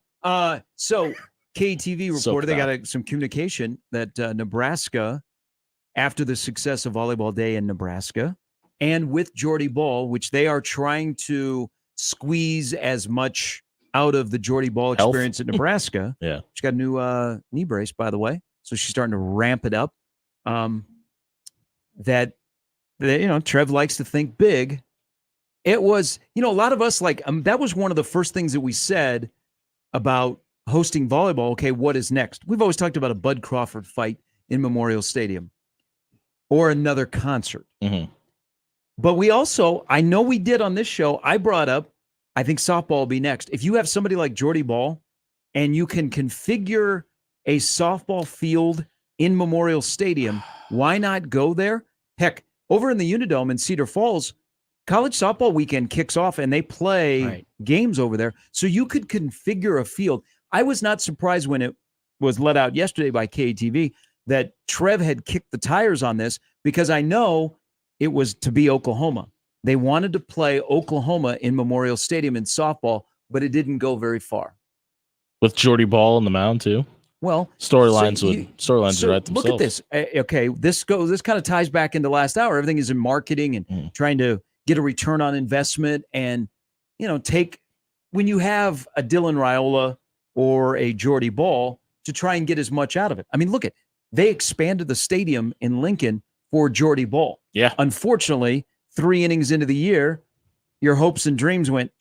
Now she is on the path to being back, and I think she's going to be okay for next year. But those people that bought season tickets strictly for her, and then once she was out and the season got off to a rough start, they didn't even go, because by the time Nebraska started to play home games, the season was really, really choppy because it was like injury after injury. Yeah, they got the bug. So you have somebody like that single-handedly can expand your stadium or put butts in seats in Memorial Stadium. I don't have a problem with thinking big, but I was a little bit surprised it didn't go very far. It sounded like it was just kind of an idea of, hey, could we try this? Let's look at the logistics, and then now we got other things that are going on. Yeah, but I was told it was supposed to be like Oklahoma would have been the ideal team choice to play them. Well, you would have played, like, you get Oklahoma up here to play like 3 games, and one of them would have been in Memorial Stadium. Do you think any part of the teams that we're talking about that would like feel slighted or kind of insulted that, like, oh, we've got to make it about football again? Like, do you think, like, when we talk about, well, we painted it as this grand opportunity for softball to be able to play inside Memorial Stadium. Like, obviously it's a bigger venue and you have the opportunity to get more fans, but I think back to when Trev was handing out football jerseys to basketball players. Like, it's one of those things, like, do we always have to bring it back to football? Can't we just pack their stadium and make it about their venue and show people the... Oh, no, you want to... Why not take it to the biggest stage? To make it big, make an event, make an experience, and you just happen to have a 90,000-seat stadium that is underused. I agree, but it feels like you cheapen the softball experience by doing that. Any athlete at a football school that is like complaining that it's football, check your bank account, okay? Mm-hmm. I'm really surprised that after the decision by the House settlement and that there's going to be revenue sharing, there has not been an uprising from football people about why do we have to share? When is that player? When is that player is going to be like, why do I have to share? I'm making money for the university and the athletic department. Why do I got to share with the golfer? You know that's coming. Yep. I'm surprised that it hasn't. Even a coach going, whoa. Give it 1 or 2 years. Whoa. We're talking fiscal responsibility. Now we're talking revenue sharing. I run a football program, and I know that, wink, wink, we basically have funded the athletic department. Now I got to fund the athletes? Yeah, we got to pay the pole vaulters. Shannon writes in to the Equitable Bank inbox. Hey, Shannon. Good morning. Nebraska, by the way, does have good pole vaulters. So you may want to fund them. I like successful teams. Track and field is on a heater. They're in Oregon for the NCAAs. Shannon writes into the Equitable Bank inbox. Fellas. Good morning. The discussion about on-field advertising, which after yesterday's announcement, you can have 3 on-field logos, very similar to bowl games, that have the midfield logo, and then they have a couple of other on-field logos. Good morning, Scooters. Nebraska. It would not only be Nebraska, it would be, I think, the business that would get major pushback. I don't ever see it happening, but I just want to make people aware. So Shannon writes in, does this open to the possibility of networks selling advertising they superimpose on the field during the game, like the CFL does on the field or hockey does on the boards? I want to add one thing about hockey. It is so distracting. So the N boards are virtual advertising, and there'll be times that they will be for a tire company. And while the play is going on, you might see a car or a car company like Jeep is a big sponsor of the NHL. There will be a Jeep going back and forth on the advertising on the N boards that is superimposed by TV. like the If goalpost. Fox, CBS, NBC could do that, would that up the value of the league TV package? Great question. Yeah. And share for each Yes school. and yes. Doing so would prevent individual schools from selling logos on the field like the restrictions in the CFL, as they would interfere with the graphics, but maybe it saves the field themselves from becoming billboards while still providing additional revenue. Yeah, because That's I'm a great email. Awesome Shannon. stuff, Yeah, Shannon. because I think about the Creighton broadcast. Obviously, the 5 Points Bank sponsors John's 3-point shots. You could absolutely have the Jeep, Dodge, Ram, Red Zone, or whatever. That'll sound weird on a demo tape. Now, And- basketball courts have advertising. Mhm. You know, FNBO is downtown. Look at advertising at PBA. You have the FNB logo, FNBO logo inside Pinnacle Baxter Bank Arena used to have Jimmy John's on the floor. I don't think they have anything on the floor now. But basketball's been doing this. I want to go a step further in this advertising because the field now is fair game. You know that jerseys are coming. We have seen, like headsets are sponsored. I was getting a kick whenever I watch a Minnesota game. Cub Foods is on the headsets, and that's a grocery store chain in the Twin Cities. Great brand placement. Nebraska's are sponsored by Cellular One. Is that at one time they had? That's going way back. They used to have a logo on the headset. Cellular One even around anymore? I don't think so. I'm pretty sure Nebraska Next a while they're back. just killing everybody today. But you see more schools like the headsets are sponsored. I think ours are Okay, Raising are you ready Cane's. for this? Because there's going to be ads on jerseys. Like the Bob Knight sweater? What about we turn our coaches into walking billboards? Yep. The golfer or the NASCAR driver. Mellow yellow. Because if I'm a business. I love my relationship with Creighton or Omaha or Nebraska. But I want a return on investment. Okay, if you're going to charge me a large amount, I'm looking for a return on investment. You get this. You're a sales guy. A little bit. I've dabbled. He's good at what he does. Who He's is modest. shown the most primarily during a college broadcast?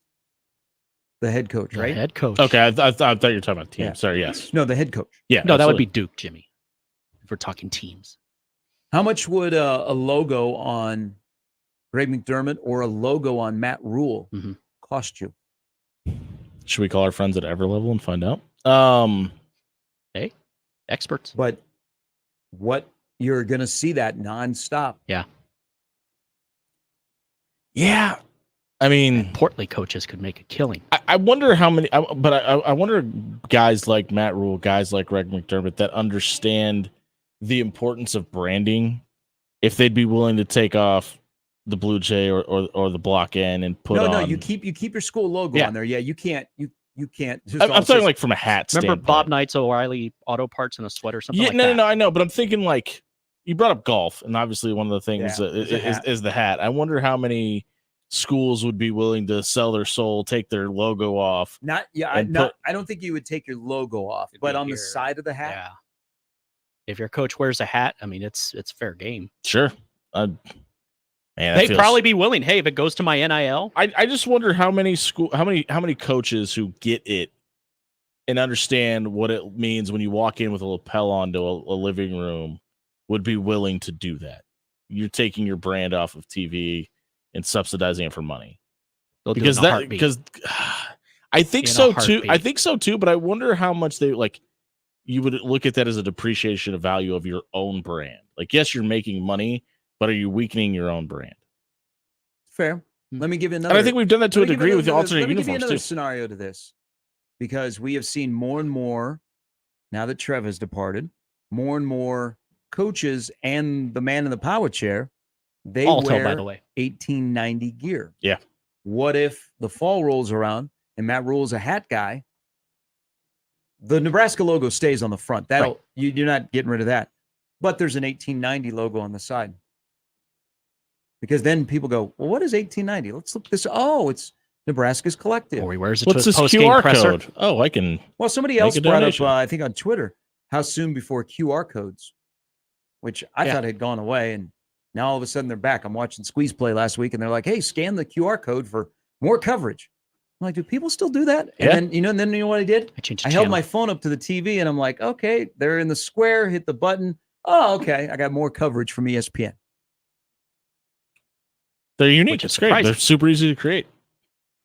Everybody's got a phone in their pocket. You don't got to go to a website. You don't have to remember anything. It does it for you. We are about to find out who are the most creative marketing departments in athletics right now. Yeah. Or do you like any part of you like this? At least the marketing part of you that. Well, the marketing part, I love coming up with ideas. Yeah. I don't know. Because I think this is looked at as a universal negative. I don't think it needs to be. I've come to a realization that things change, and money is the driver. Things change, Mox. The fact that he's okay with this makes me realize that Gary's not as old as I thought he was. I mean, he's younger than me. Hey, I could be stodgy and say this is ruining the game. Everything's ruining the game. I get it. Things are changing. Here's what I don't want to change is our Saturdays. That's a good point. The band is on the field. We get 60 minutes of football.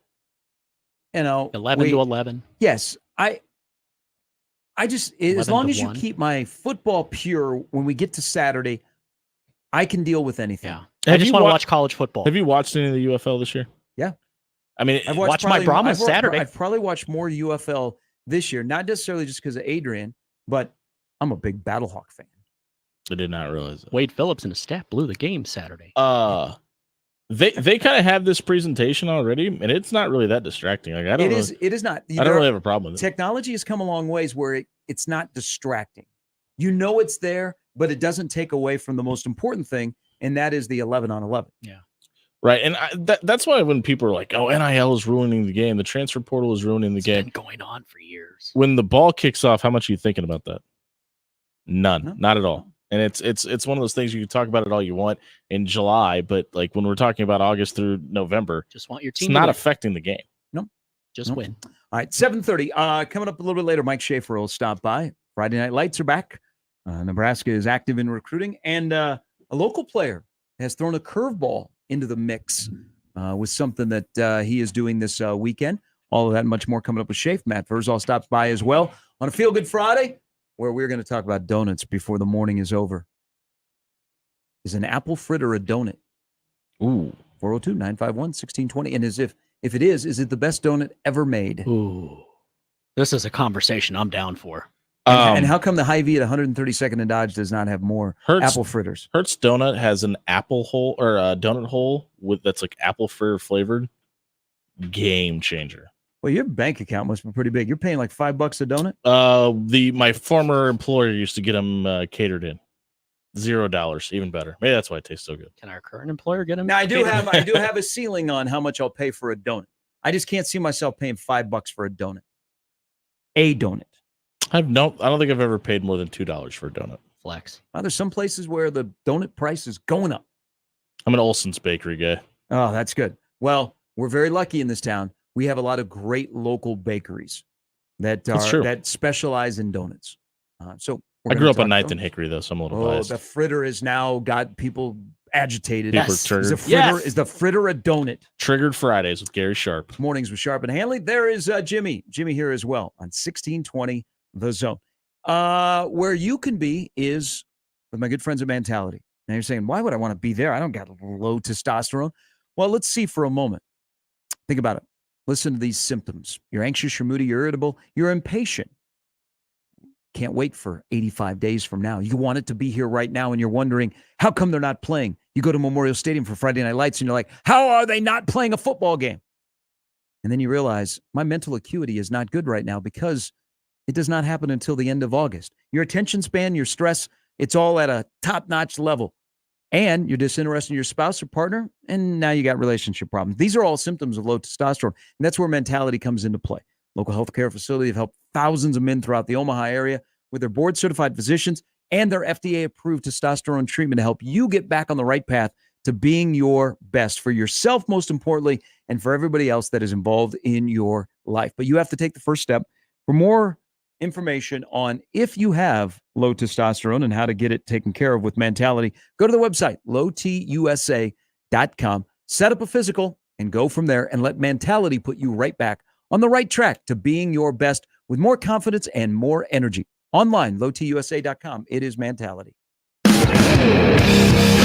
Gary Sharp, Nick Handley, and Jimmy Chavez. Mornings with Sharp and Handley.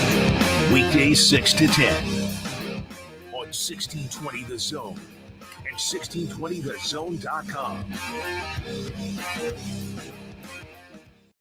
The Connor Happer Show. I received a text that I had to look into during the break. Did you hear about the pandas coming back to America? China made America give all the zoo pandas back. Now China's giving some back, and we're just accepting them. Like China doesn't have cameras. Like they are bugged. The pandas are bugged. Do you think the pandas that China is giving us back are bugged? Do you think they're listening to us with the pandas? The Connor Happer Show. Weekdays from 10 to 2 on 1620 The Zone. Your Omaha area forecast presented by Funplex Water Park and Rides from the KETV Newswatch 7 Weather Center on 1620 The Zone. Sunshine this morning will give way to mostly cloudy skies this afternoon.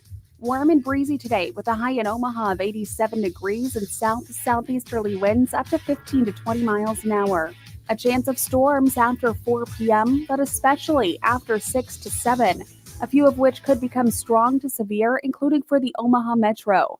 Our main concerns are damaging winds and large hail. These move out before midnight, staying mostly cloudy and warm overnight with a low of 63. I'm meteorologist Caitlin Harvey with KETV Newswatch 7. 1620 The Zone. Traffic. From the Pyramid Roofing Time Same Traffic Center.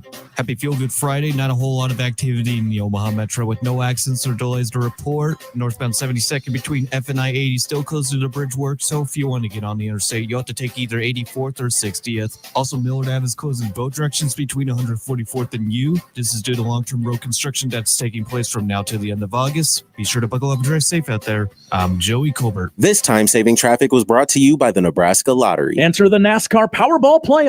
Buy a Powerball ticket with Power Play or Double Play and enter the voucher number. You could win a VIP trip to the NASCAR Cup Series Championship Weekend. Powerball top prize odds 1 in 292 million. Hey everybody, it's Michael Severe for Ted and Wally's Premium Ice Cream. Been doing it for 35 years. So many flavors. And one of the great things about ice cream is it fits into Americana, right? And what's more Americana than baseball?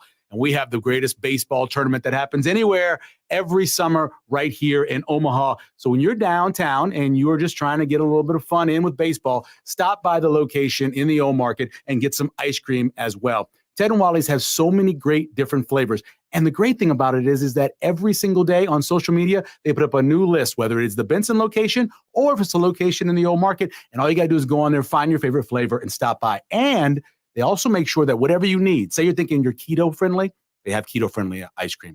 If you have a problem with, say, regular milk, they help you out as well. They have so many different kinds of ice cream that will fit you. Check out both locations. You can go to Benson, right next to Taste of New Orleans, or in the Old Market and enjoy the atmosphere of baseball. And when you do visit them, tell them Severe sent you. A fantastic fall fishing trip starts right now. Hi, I'm Crash Davis. I need you to go to balladsresort.com and get signed up. You've heard me talking about it. You've asked me about it. Well, now is the time to get signed up. Only a few spots remain. Only a few days remain for us to have a great fishing adventure together at Ballards Resort in northern Minnesota. We're going to the Lake of the Woods. Get on the bus Sunday. We're back on Thursday, and it's cheaper than you could do for gas there and back hauling a boat. More details with balladsresort.com. Get signed up today. Time is of the essence. Prescriptions require an online consultation with a healthcare provider who will determine if appropriate. Restrictions apply. See website for details and important safety information. Subscription required. Price varies based on product and subscription plan. Hey guys, did you know there's a generic form of Viagra that works just the same, but is 95% cheaper? And you can get it online? Go to hims.com/joy. Through Hims, you'll get a free medical consultation, discreet shipping if prescribed, and the process is 100% online. To start your free online visit, go to hims.com/joy. That's HIMS.com/JOY. Don't miss this week's Zone Deal. This week's half-off deal is Cops. Receive 2 $25 gift vouchers for just $25. Cops makes delicious pizza, fresh salads, and tasty charred wings. For the basic menu, click copspizza.com. And for the extended menu, visit them at Shadow Lake Town Center, 180th and Center, and the newly reopened 72nd and Jones locations. Zone deals go fast. 9 a.m. Friday, 1620thezone.com. And we're back. Mornings with Sharp and Handley. Here's Gary, Nick, and Jimmy on 1620 The Zone.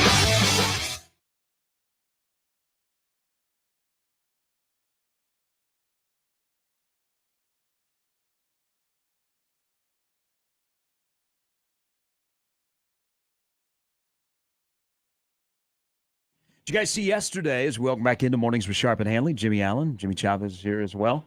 The golf event where the field reporter or the course reporter thought she was interviewing Vince Young. Oh, man. How do you... Tad bit awkward. How do you get to the point where you're about to ask this person this question and not acknowledge who you think they are? Because it was a local high school football coach, right? I will say this.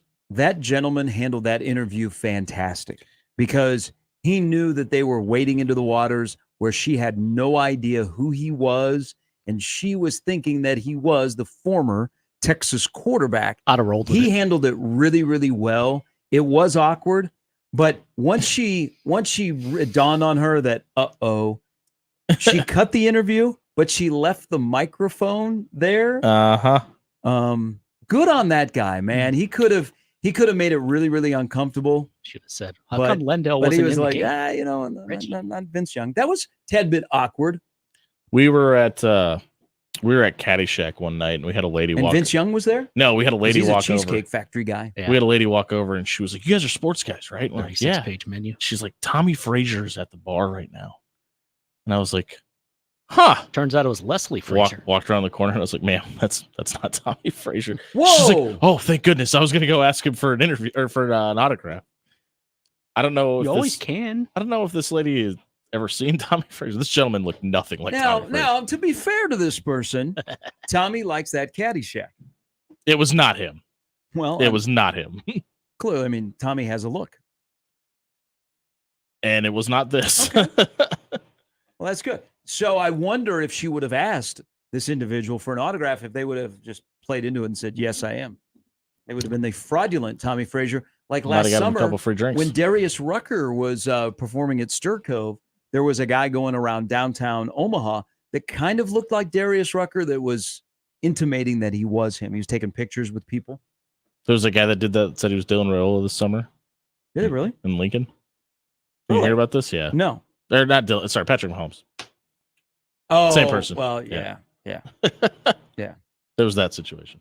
The question about on National Donut Day is a apple fritter a donut. By the way, donuts just make people happy. That's like true. Donuts show up, people Typically. are happy. Yeah. You don't show up with a box of donuts and people are like, oh. 5011 Capitol Avenue, if anybody wants to make Gary Sharp happy. There were donuts here on Wednesday, and it changed my mood completely. I went from pissy and everything to just what a great day. The donut is the symbol of happiness in America. Yeah. It's deep fried sugar. What else could you want out of life? Exactly. Yeah. Maybe Texter Rachel spike it with says something. a fritter is a pastry. A donut has a hole. Ooh, that's deep. Your Holes response? do make the difference.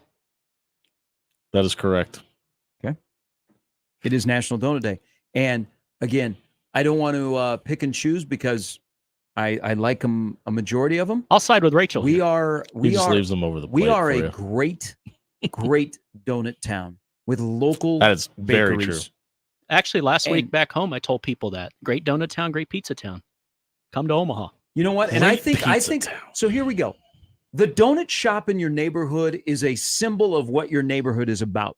Like you go to Olson's, the door barely opens. It's a little bit of a rundown neighborhood, but right there is Whoa, Olson's. whoa. Yeah, it's a rundown neighborhood. No. Hold It's a on. rundown neighborhood. I agree with that, but I was just at Olson's a couple weeks ago. And that door opened just fine. Oh, it did? Yeah. When I was there recently, they had trouble with the door. Okay. Yeah, it's been fixed. since Okay, then. well, that's good to know. But like the donut shop represents the area of the city they're in. Have Like, you ever- go to, hold on, you real go like quick. to Pettit's downtown. Pettit's isn't super fancy. It's kind of, right there on the edge of the Creighton campus. It's it kind of fits right there. But if you want to go like to Lamar's, like Lamar's out west, Shout out Lamar's Lamar's. is bougie. Lamar's is a really nice looking donut shop. That's where you get What are the $5 places around there out at donuts. 168th and Giles? Those are nice homes. I'm here to tell you the donut shop and the way it looks is a direct symbol of the neighborhood it's in, and there's nothing wrong with that. like and it goes all back to happiness. I lived in Johnson County for 10 years. I don't care about the perception. I'll take all of them. Still a little butthurt about your comment about my part of town, God's country down Little Italy, but that's fine. He didn't say anything wrong. It's a rundown part of town. Oh, I didn't hear that. It's a little bit older. Creighton just put all that money in there for those nice duplexes down around 5th and Pierce. They've Barricade 2 in that area has put so much money into that. Then why isn't Olson's a donut shop open like at midnight? Because the people that run it are very old. What is the area then? Very old. That's true. That's a good point. I'll accept that. That's better than rundown. Just trying to defend. All right, now trying to defend my people, Jimmy Allen of the people. No, you can embrace. You go, hey, I live in a rundown part of Omaha. It's okay. We're very proud of just dumped a lot of money into that part of town. Here. You get that. A new elementary school up there where Grace used to be just got built. Bancroft just put a bunch of money in the I school. understand, Jimmy. I went home last week. It was roll them up. Now, click. Now, I wouldn't go that far. There's my parts of town. I feel safe in that neighborhood. Cassio's is over there. Been there. Oh, now I understand your point. Well, I like that. I like Cassio's. I love Cassio's. You've been to Cassio's? Yes, believe it or not, I okay. actually went out and got past 156. Yeah, I was very surprised to hear that. Now the company paid for it, but there it is. I mean, you ever get in trouble in a rundown neighborhood? Just bring up the donut. Donuts make people happy. Just carry one on you. Might bail you out of a situation. That might be a little awkward. What do you got there in your pocket? Oh, give me your wallet. How about a glazed? I got something. I work in radio. You still want my wallet? No, sorry. We have to say something nice here. We did 9 teams yesterday. We'll do 9 teams this You morning. should say something nice about South Omaha. I love South Omaha. Wow. But I'm realistic about South Omaha. There's places where it could use a influx of new homes, Yeah, new businesses. agree with that. That's a good point. There are some places that unfortunately have been ignored. Feel like And there calling are anybody some else? places that are absolute jewels in the city that, unless you're a local, you probably don't know about in terms of food choices or businesses to shop at. Man, I missed the ethnic sandwich shop. Yeah. So RIP. what are we, a couple years now? Not even. I don't think it's been a year yet, right? Sounds like that kind Say of something place. nice about Michigan football. That's easy. They will be back, just not this year. They're the defending national champion. I like the hire, but I think it's important to remember that Jim Harbaugh wasn't the Jim Harbaugh we saw as a finished product in Ann Arbor when he was in Palo Alto. There's going to be some growing pains. You're going to be fine. Just don't expect the run of success that you've had for about a decade. Ooh, oh, okay. That level of success, Nine like and the pinnacle. They'll be like a 9-3 team. Yeah, they're I still think They're the defending national champions of college football. You don't get more positive than that. You'll be fine. You're not winning the Big Ten this year. Yeah. And you're not beating Ohio State. No. Because if they do, then they're going to be looking for a new coach. Yeah, Ryan Day will get fired. Say something nice about Michigan. They had a nice 3-year run where they dominated the Big Ten and they won a national title. You don't feel positive about the future? Nope. Okay. Not to where they were. That doesn't mean they can't be successful, though. Well, what does successful mean at Michigan? 10 wins. Okay, I don't see 10 wins. Not this season. I don't either, but I think it could happen. I think the further you get away from Jim Harbaugh, the more you will appreciate what Jim Harbaugh did. Oh, I 100% agree with that, but I don't think that doesn't mean Sherrone Moore can't eventually put it together. I think his leash will be awful short, especially if Yeah, Ohio State. that's a good Ohio point. State stays where they're at. I mean, those two programs base their success off of each other. Jim Harbaugh, cheater or not, quirky or not, Jim Harbaugh had a hell of a 3-year run at Michigan, and I don't know that Michigan will duplicate that anytime soon. Can you argue it's the best 3-year run in Michigan? At Michigan, I have to be honest. I don't. Remember not as the much Bo up on days? the Bo Yeah. days, Probably but there's say probably yes. a 3-year. There's probably multiple stretches where Bo Schembechler was the best in college football without a title. But Jim got the title, though. So, and he had to do it in a playoff series. That's why the 3-year run. I mean, I have to go back and look. You can discount Lloyd Carr. Kidding. Yes. Yes, I am. Michigan State. You're going to see a high quality brand that you're used to seeing. The way Jonathan Smith coaches is very similar to the way Mel Tucker did it, the way Mark D'Antonio did it. The tough brand, tough players, tough defense. They don't make mistakes and they're well coached. I think the future is bright. They made an excellent hire in Jonathan Smith. Excellent. I'm- Also easy to make a positive about. This year will be rough because of the trenches, but they made a really good Michigan State hire. I think he'll be able to clean up the Mel Tucker mess. this season will look familiar to the people in Lincoln, in East Lansing. I think there's going to be some growing pains this season, but when you get to next year's off season, I think there's going to be a lot of positive things about the program in East Lansing. Oregon, you're built to compete now. This may be the best school that's set up to succeed moving into another conference. I give you two big positives: Dan Lanning and the Duck. What more do you need? Dylan Gabriel Cigars? will be in New York City for the Heisman Trophy presentation. Agreed. May not win it. Him and Will Stein and those wide receivers, I'm all in on Dan Lanning. Oregon football is what the Big Ten needs right now. The Big Ten's got some good things going for it, but they do not have that brash, young, also we're really good head coach. They had that guy in Urban Meyer, and look what he did to this league. Now they have it in Dan Lanning. I love Dan Lanning. I think they're a playoff team, but they also will have a guy that will be in the Heisman Trophy ceremony, in Dylan Gabriel. Part of me wants to see them fail Why? to some degree because I want to see how he handles it. Because he's been really successful, and his personality has shown that. And I love Dan Lanning. I don't think they're going to, but I kind of want to see how he handles. Well, the okay, adversity. so that you know what? Okay, the one hesitation I have about Dan Lanning is what's he like coaching in big games with big decisions. I think sometimes when you are brash, cocky, that gets in the way of just common sense, like That's how they true. handled the Washington game in Seattle last year. And I worry, but with maturity as a coach, you're like, I can't do that. I got to do the right thing for my team, not the right thing of this is what I've always done. Yeah, because he did not pivot off of that. And so, and maybe that's what he won't be, but he's not afraid to poke the bear. And again, I think that's exactly what the Big Ten needs. The Big Ten needs, first of all, Oregon being a brand is great. Yeah. And Nike then having money, a coach baby. like that, like, Fleck would like to be that guy. He just doesn't have the brand behind him. And look at if Minnesota had rattled off 11-win season in 2019, and then they go 11 again. I mean, PJ Fleck is the Dan Lanning of the Big Ten. Oh, I do. As someone would probably be at least calling him.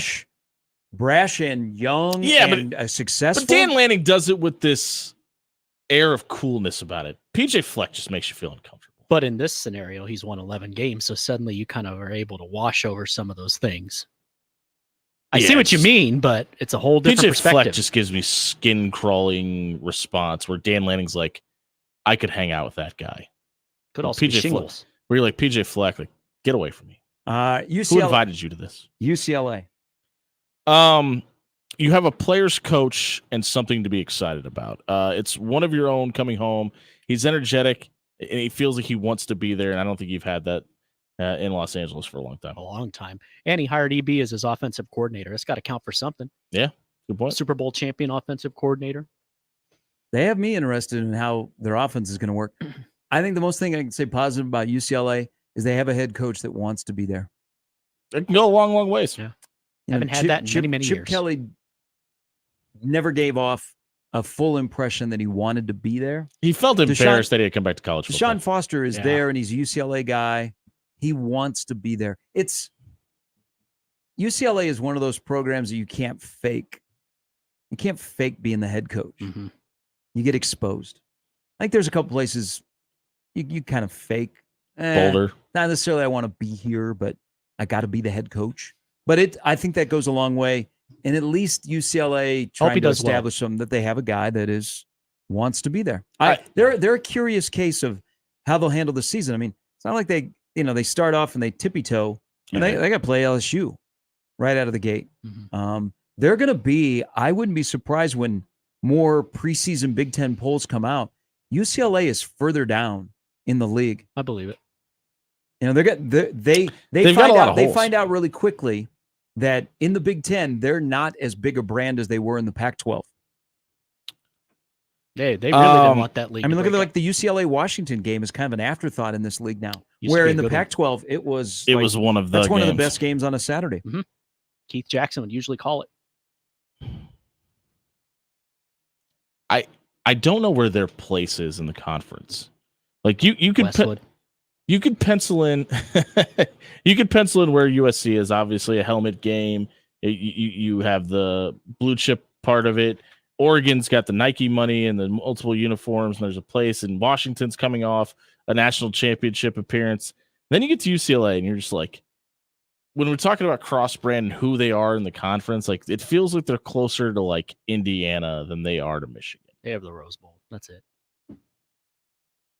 I'm not disagreeing with you. I had a rant earlier in the week about I worry about UCLA. It feels like it's going to be really easy for them to get lost in the shuffle and go from a recognizable brand to like, oh yeah, that's right, they're in the Big Ten. Well, now. but it also hold on here.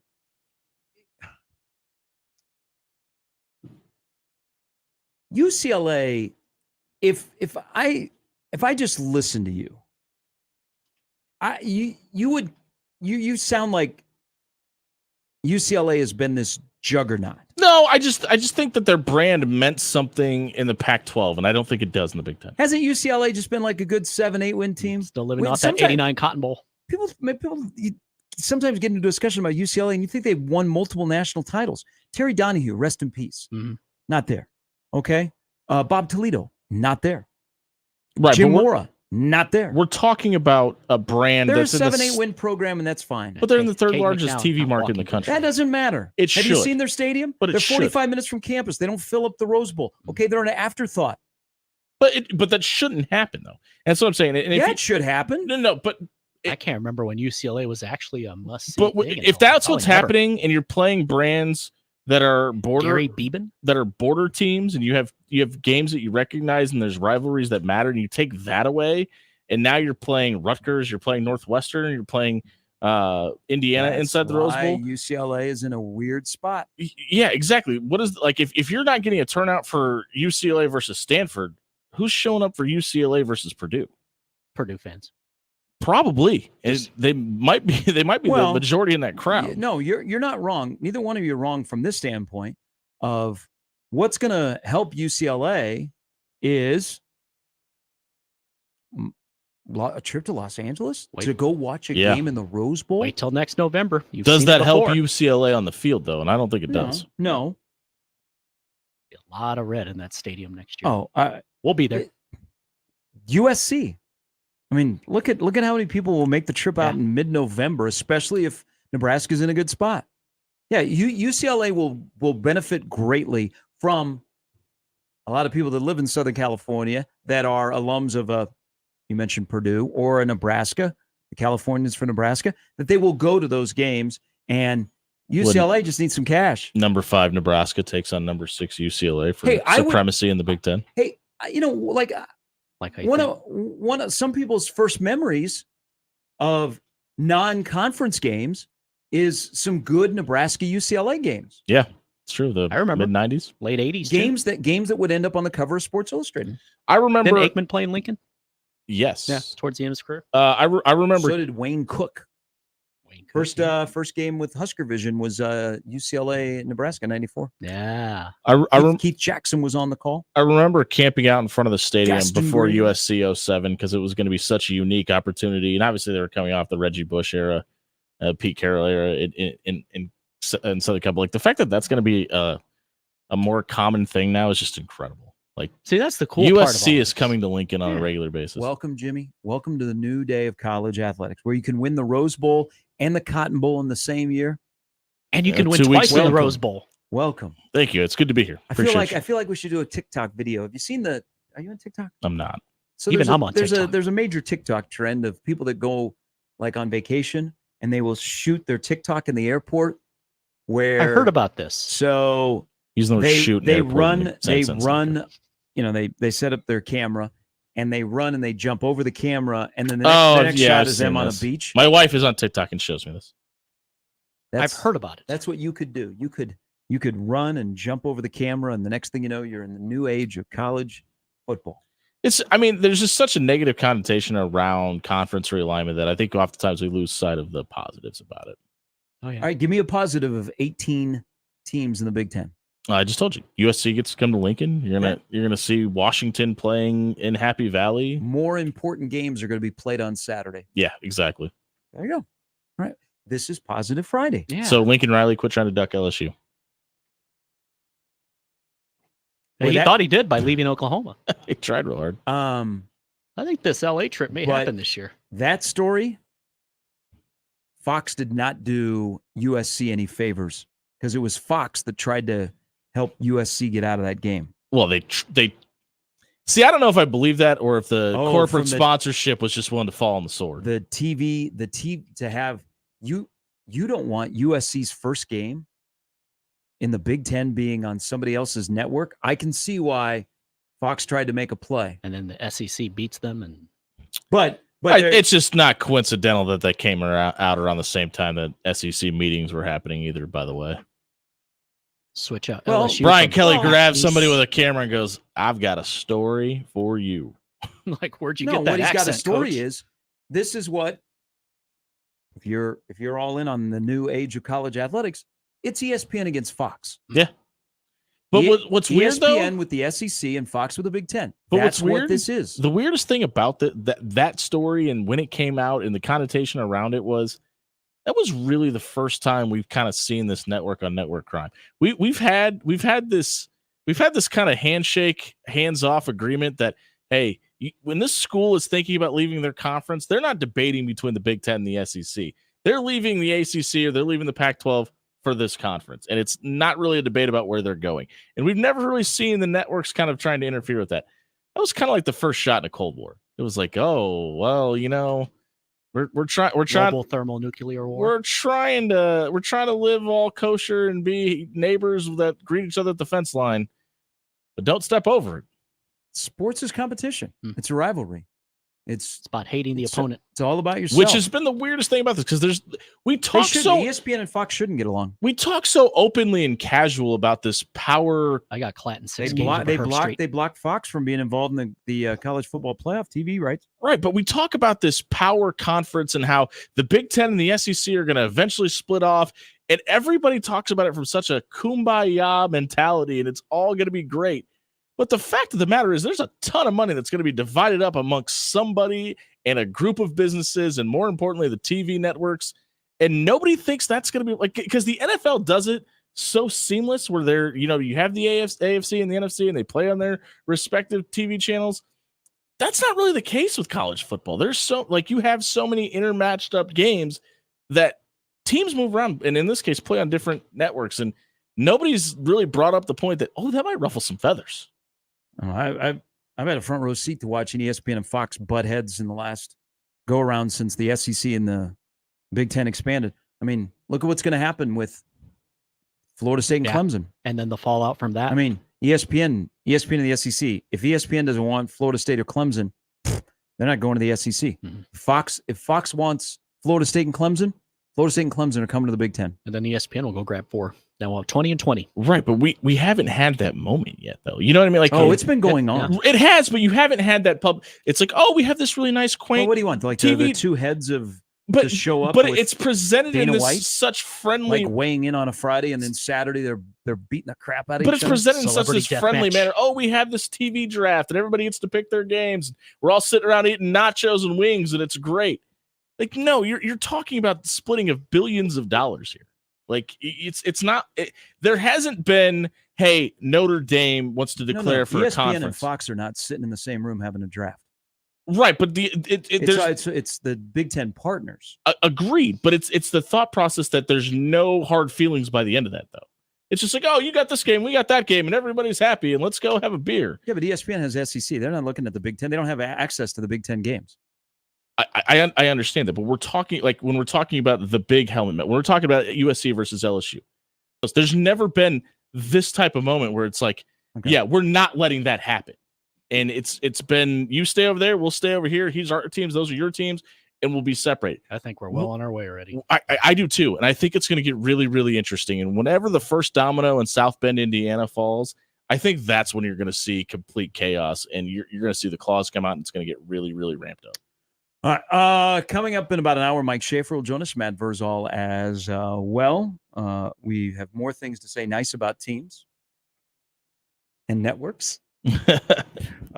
Coming up, also... Screw TBS. No, I'm just kidding. Remember when those games were on? Mm-hmm. Yeah. Shout out Ron Thulin. Yeah, that was a moment. Also, the Cult of Personality, which is a great song. Great song. Living Color? Yeah, there's something going on. With CM Cult Punk? of Personality right now. With CM Punk? You'll have to listen. Okay. I'll tune into Sharp and Handley in the morning. It's called The Tease on 1620 The Zone. Here's a teaser for you. FanDuel, America's #1 sportsbook in the NBA. They are the official betting partner.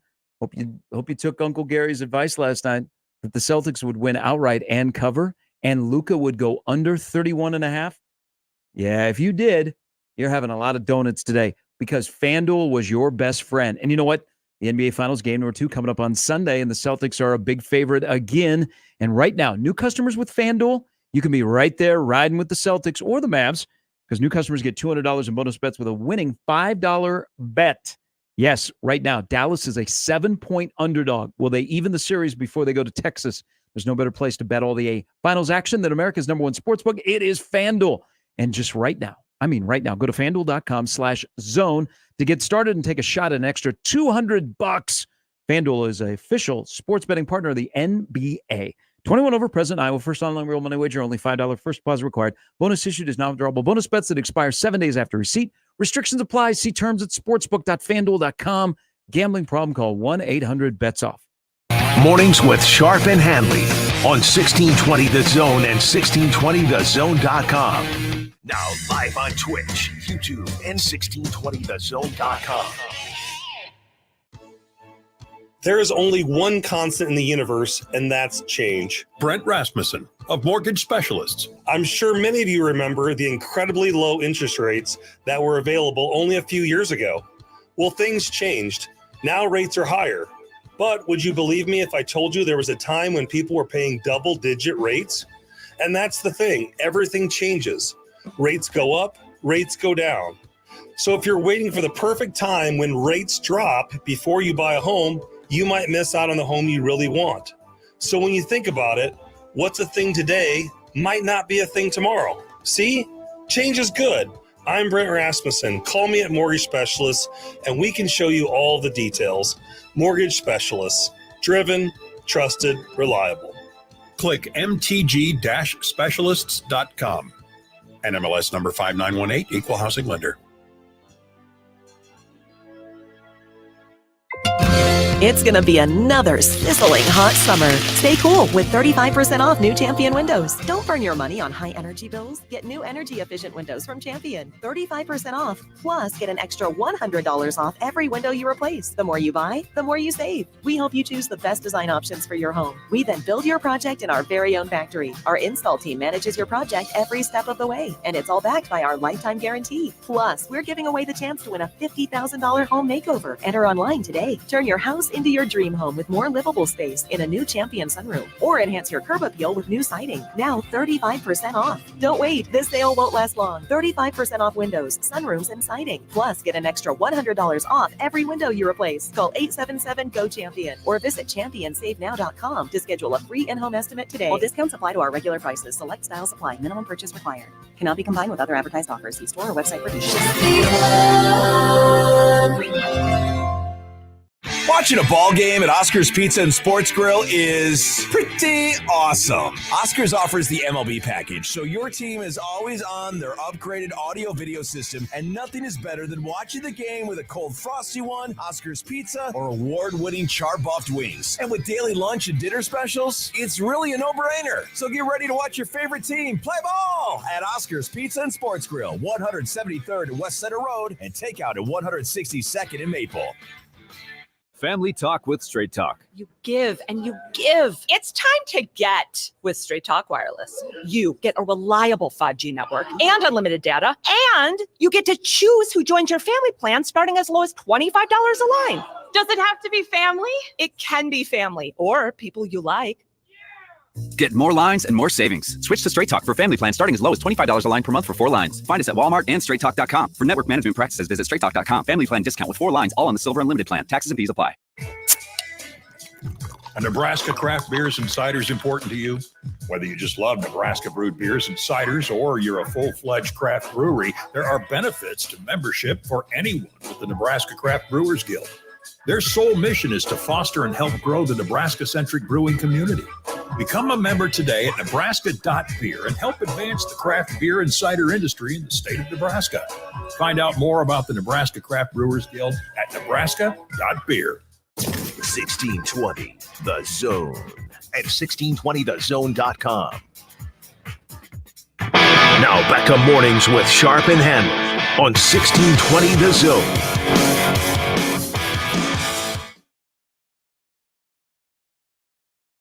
Hey, congratulations to the doctor. Jay? Julius, Drake? the doctor. How great is that? That Green. when in sports, when you say the doctor, people can follow it up like both of you did with Dr. J. Oh, Dave Zinkoff. No, we've had some movement in the soda wars.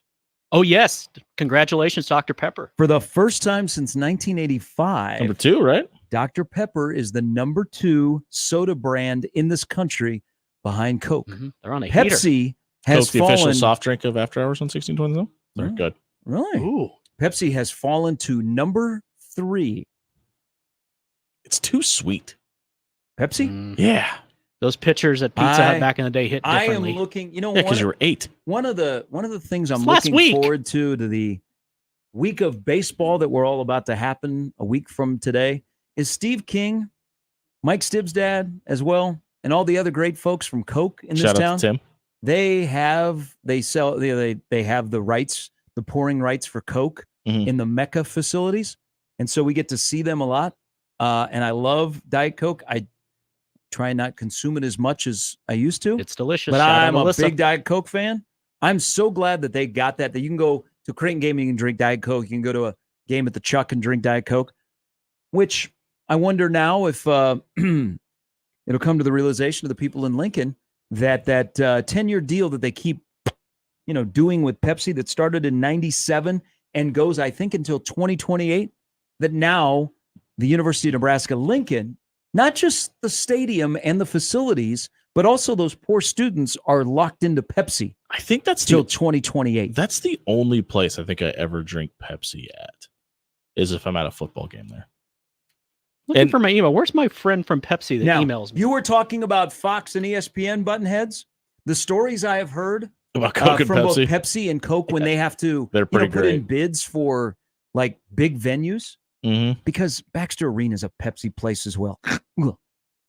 That like it gets kind of nasty. It's a very competitive market, but Dr. Pepper is now the number 2 soda Which is brand. weird, because I like Mr. Pibb more than I like Dr. Pepper too. So did my dad in the 70s. I don't know why. I I think Dr. Pepper is like the 5th I've or gotten 6th choice for me. addicted. I do like Diet Pepsi because it doesn't taste much different from regular, not Diet Pepsi, Diet Dr. Coke. Pepper. Oh, okay. It doesn't taste much different from Dr. Pepper. But I'm a big fan, and I don't see it as much like if you drop into a convenience store. The zero Dr. Pepper cherry. By the way, when you recommended it that day, I had that strawberry one. Holy, never mind. I'm gonna hit the dump button. You were right on that one. I wonder if this Stuff's is addicting. wonder if this is the large amount due to the success of the Dr. Pepper toss at halftimes and bowl games. It might be. Been 25 years actually. Branding works, folks. Buy radio ads. The University of Nebraska generates $1.75 million annually with having their deal with Kirk. Pepsi. That's who it is who's emailing me. Hi, So Kirk. shout out Kirk. That's my soda friend in Lincoln. So my the chiropractor's name. Pepsi and UNL and Nebraska Athletics contract goes until 2028. But that they are now third. I just don't seem. I don't know if Matt Rule chimes in on this. You ever think we see a day where Nebraska is a Nike and Coke school? Coke, yes. Nike, no. No, not a chance. I think Adidas realizes what they have, and they will not. There are 2 schools they'll never let go. Nebraska's one of them. They'll if Nebraska starts winning, I think Adidas the attention to Nebraska and the gear and stuff like that will ratchet up. Hashtag 3-Stripe Gang. There you go. 3-Stripe life. Still living it. Still to come, Mike Schaefer, Matt Verzal here on the show, and more to say nice things on a Feel Good Friday on 1620 The Zone. Hey, here is something you feel good about. Now, don't forget, a week from Sunday is Dad's Day. But here's something really, really, really, really, if you're looking to upgrade your wardrobe here in the summer, spring and summer, Lindley Clothing can help you out. Because right now, I took care of my dad the other day. They've got their shorts, their polos, their short sleeve shirts, you name it. Hello. We're talking Lindley Clothing here. You know what kind of brands they have and the quality they have. 25% off right now on all spring and summer sportswear. And if you mention my name or 1620 The Zone, you're going to get a free gift with a purchase valued at $25 or more. So this is a great time. Don't forget, Dad's Day is coming up a week from Sunday. Take care of Dad. Take him to Lindley Clothing. Say, Dad, go on a shopping spree. And don't forget, all spring and summer sportswear, 25% off. Conveniently located, easy front door access, and top-notch customer service. And stop in and not only tell that you heard this on 1620 The Zone and my name, but also say hello to John and Marlene. They're friendly folk at 132nd and West Dodge in the Linden Market. That's where you'll find Lindley Clothing. More with Gary and Nick after this on 1620 The Zone. Live from the Host Coffee Studio, this is 1620 The Zone. 1620 The Zone. Traffic. From the Pyramid Roofing Time Saving Traffic Center. Happy Friday. There's no accidents to report in the Omaha Metro. However, we got slow goings on the north and southbound exit ramps from I-680 to the westbound Dodge Expressway. Also, we got heavier traffic on northbound 204th between F and Pacific. And you can expect slow goings on northbound JFK from F to the I-80, I-480 interchange. Hope you have a fantastic weekend. Just be sure to buckle up and drive safe out there. I'm Joey Colbert. Time-saving traffic is brought to you by Omaha Transmission. You've probably heard about Omaha Transmission saving people money. Call Omaha Transmission and see why people have been recommending them for almost 20 years.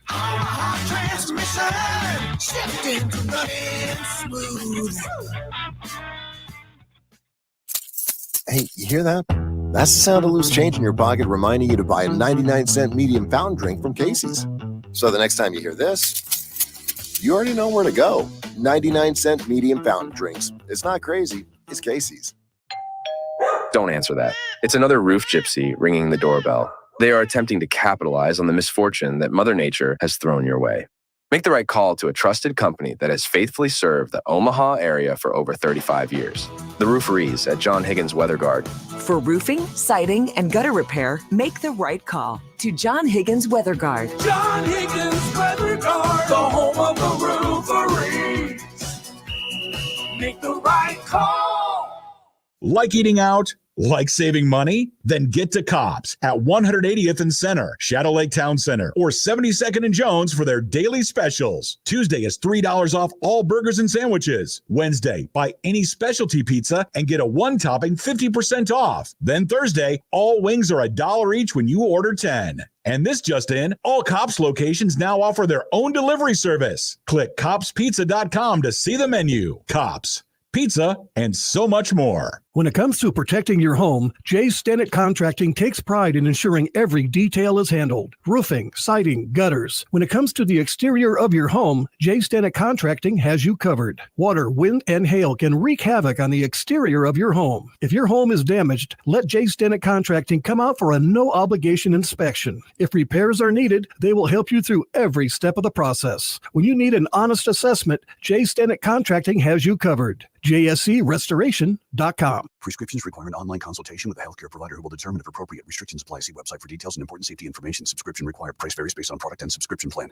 Hi, I'm Dr. Peter Stahl, board-certified urologist and senior vice president of men's sexual health at HIMSS. In my 12 years of practice as a reproductive urologist, I've helped many guys with ED, and it has never been more convenient to treat than it is right now, thanks to HIMSS. It really wasn't easy before. You had to take time out of your day, come to a physical office and see a specialist like me in person. Now, through HIMS.com, you can get world-class sexual health care and a full range of treatment options for ED through a 100% online process. It starts with a free assessment from a medical provider licensed in your state who can determine if ED treatment is right for you. If prescribed, your medication is shipped to you for free. So don't wait. Join the hundreds of thousands of guys who've gotten help for their ED through HIMS. To start your free online visit and find ED treatment at up to 95% off brand name prices, go to hims.com/radio. That's hims.com/radio for your free online visit. Tickets for less. Best seats, best prices, no service fees. Shop ticketsforless.com. KOZN Bellevue, Omaha, Council Bluffs. This is 1620 The Zone. Now back to mornings with Sharp and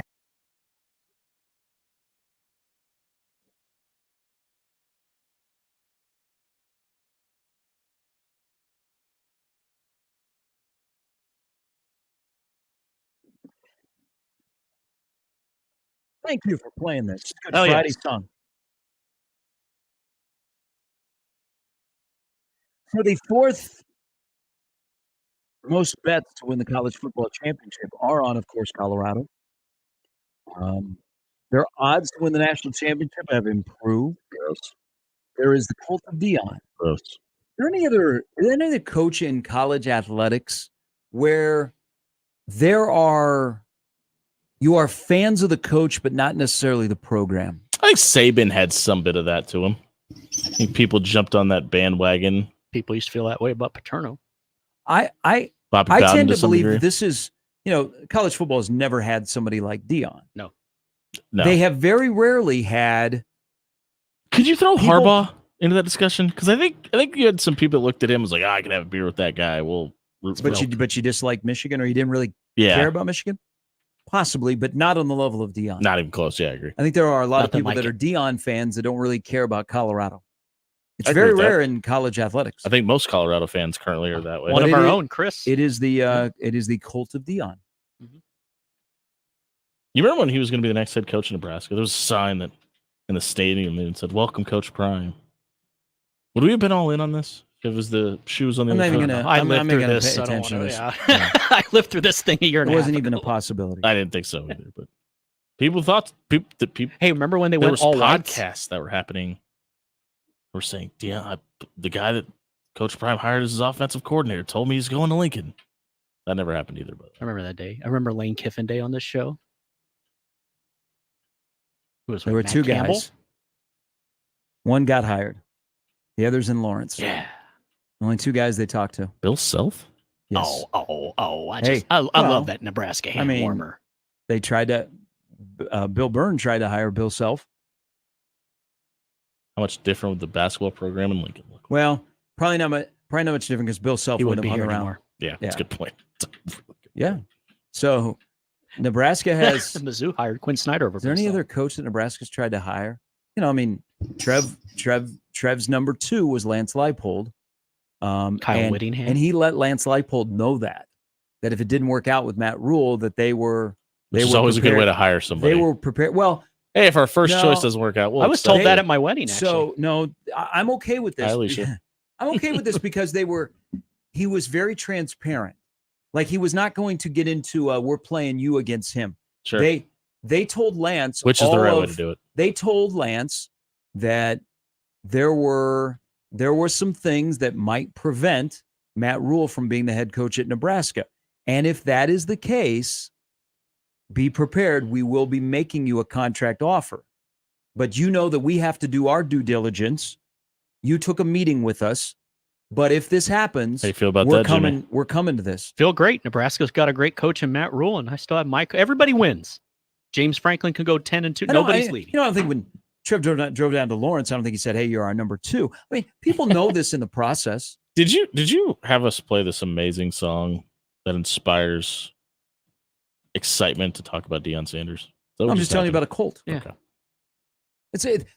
When this is all said and done in Boulder after this year, it's going to be a fascinating experiment on how it all went. But this is unlike anything in college sports where you have an abundance of fans that are drawn into your sport because of one guy that is coaching, and they don't really care about the Colorado program. They just want more Dion. They subscribe to Dion. They don't subscribe to, or they actually subscribe to Coach Prime. They don't subscribe to Colorado football. It is completely rare. It's a dangerous game to play. in the game of college athletics. You'll see it next year when they have a good coach. They'll have less fans, but they'll be on their way. Might win some football games. Maybe. All right, let's finish with our Big Ten.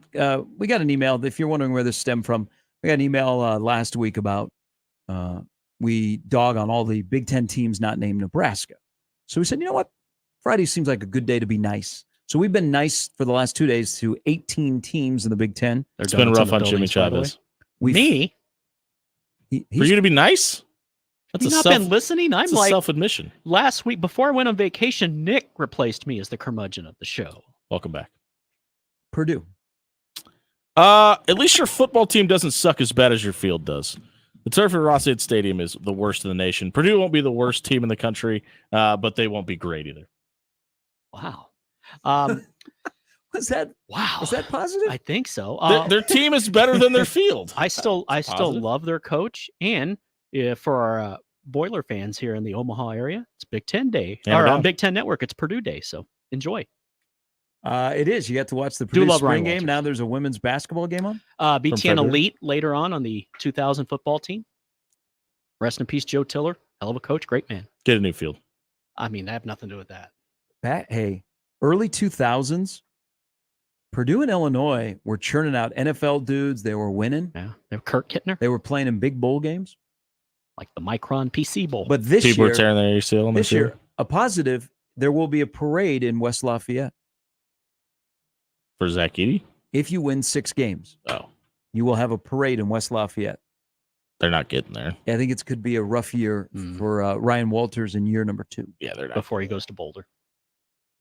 USC.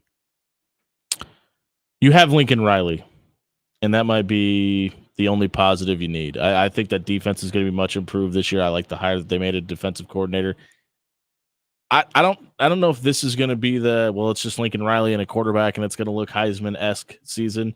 Next year might be. I think they're going to have an okay season this year, but Lincoln Riley will get the ship ready. What's an okay season at USC? 8 wins. Yeah. Okay. And their win total is the same as Nebraska's, 7.5. Good problem to have if you're in Lincoln. Bad problem to have if you're in Southern California. Mm-hmm. I'll piggyback off. You say they have Lincoln Riley. USC still has the Song Girls. That's a positive. I don't care what you say. It's Friday. Schematically, defensively, they will be better. Kind of be hard to be worse. True. True, but that shows you where you're starting from with. Could have hung around for a couple more years, Alex Grinch.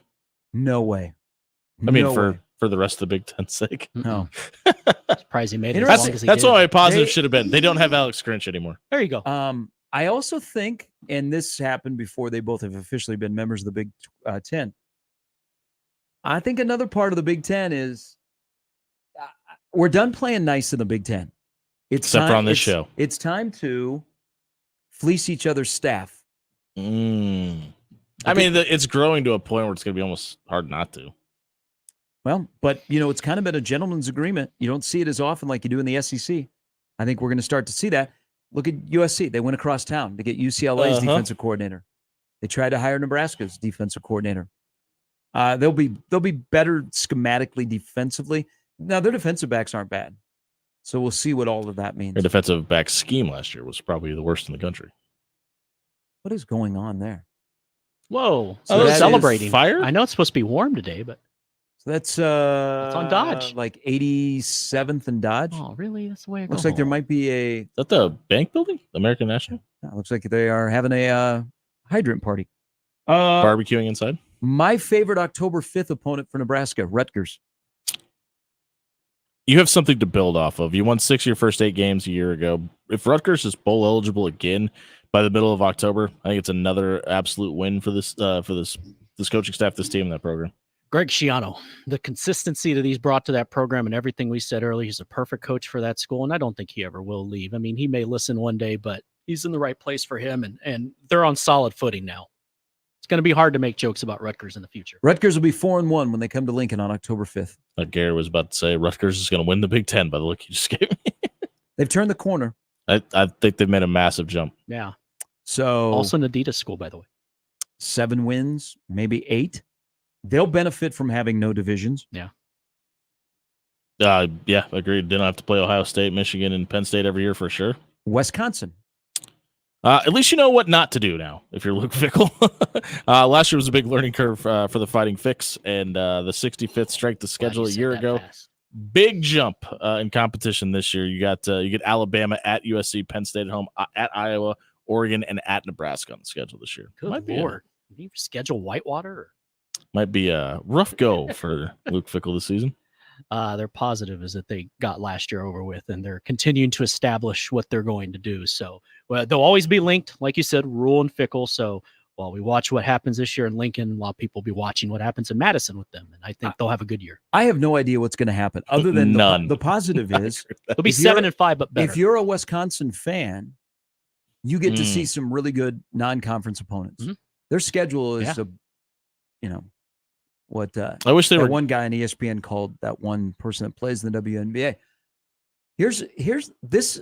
Wisconsin might be one of the most fascinating teams in college football this year, because what if Wisconsin is not Wisconsin successful?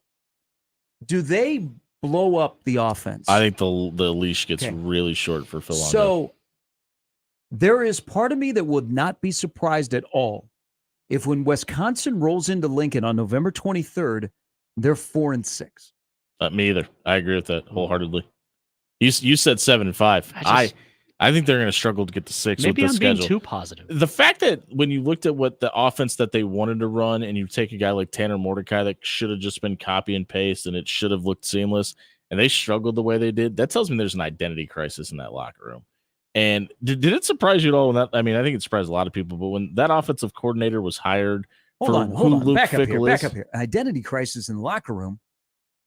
I think there's a lot of people that looked at the way it was done for a long time and said, that's who we are. Now we're bringing in these air raid concepts. And it looked from a systematic standpoint, last year it still kind of looked like Wisconsin, but it never felt like Wisconsin. That's why it'll be better. And it felt like there was maybe a conflict of identity. Well, you knew that going in because you were completely changing your offense. I agree, but they did this thing where like they still tried to make it look like a power run game, but they still chucked the ball around the yard. And maybe it's a lot of that was because they still had Braylon Allen and they felt like that was the strength of their offense, but it never felt like they fully committed to that style of offense. They had injuries all over the map. That too. That doesn't hurt. I have no idea what to expect at Wisconsin because they could have one of the better defenses in the Big Ten. And it's Wisconsin, so they're supposed to win 7 or 8. And I said they could be 4-6 coming to Lincoln. They're one of the great unknowns, I think, in college football this year. Because what does year 2 look with that offense? Now with also a different quarterback. Can they stay healthy? But they've got Alabama, Penn State, and Oregon on their schedule. If they beat one of them, you go, oh, okay. I have no idea what to expect out of Wisconsin. If they miss a bowl game this year, is Luke Fickell's seat hot next season? Depends how it looks, but probably not. But next year they're gonna starts getting really, really warm, in my opinion. That's why I think they're gonna be better. Well, if record may not show it. So yeah, I mean, outside of the Alabama game and potentially USC, Wisconsin will be favorites or slight underdogs in the rest of their games. You don't think they'll be a double-digit underdog to Penn State? No. Okay. I think that's a toss-up game. I think Iowa, Nebraska, Penn State, Oregon are their toss-up games. They got what? Their non-con is Alabama, Western Michigan, South Dakota. Yeah, I think that's right. They have Purdue, Rutgers, Northwestern, Minnesota on their schedule. They could get to 8. They could not become bowl eligible. I have no idea what to expect out of them this year. But if they beat one of those teams, Oregon, Penn State, or Alabama, you have to go. It's a completely different conversation. Yeah. Okay. Now we're talking. All right. Finish with Nebraska.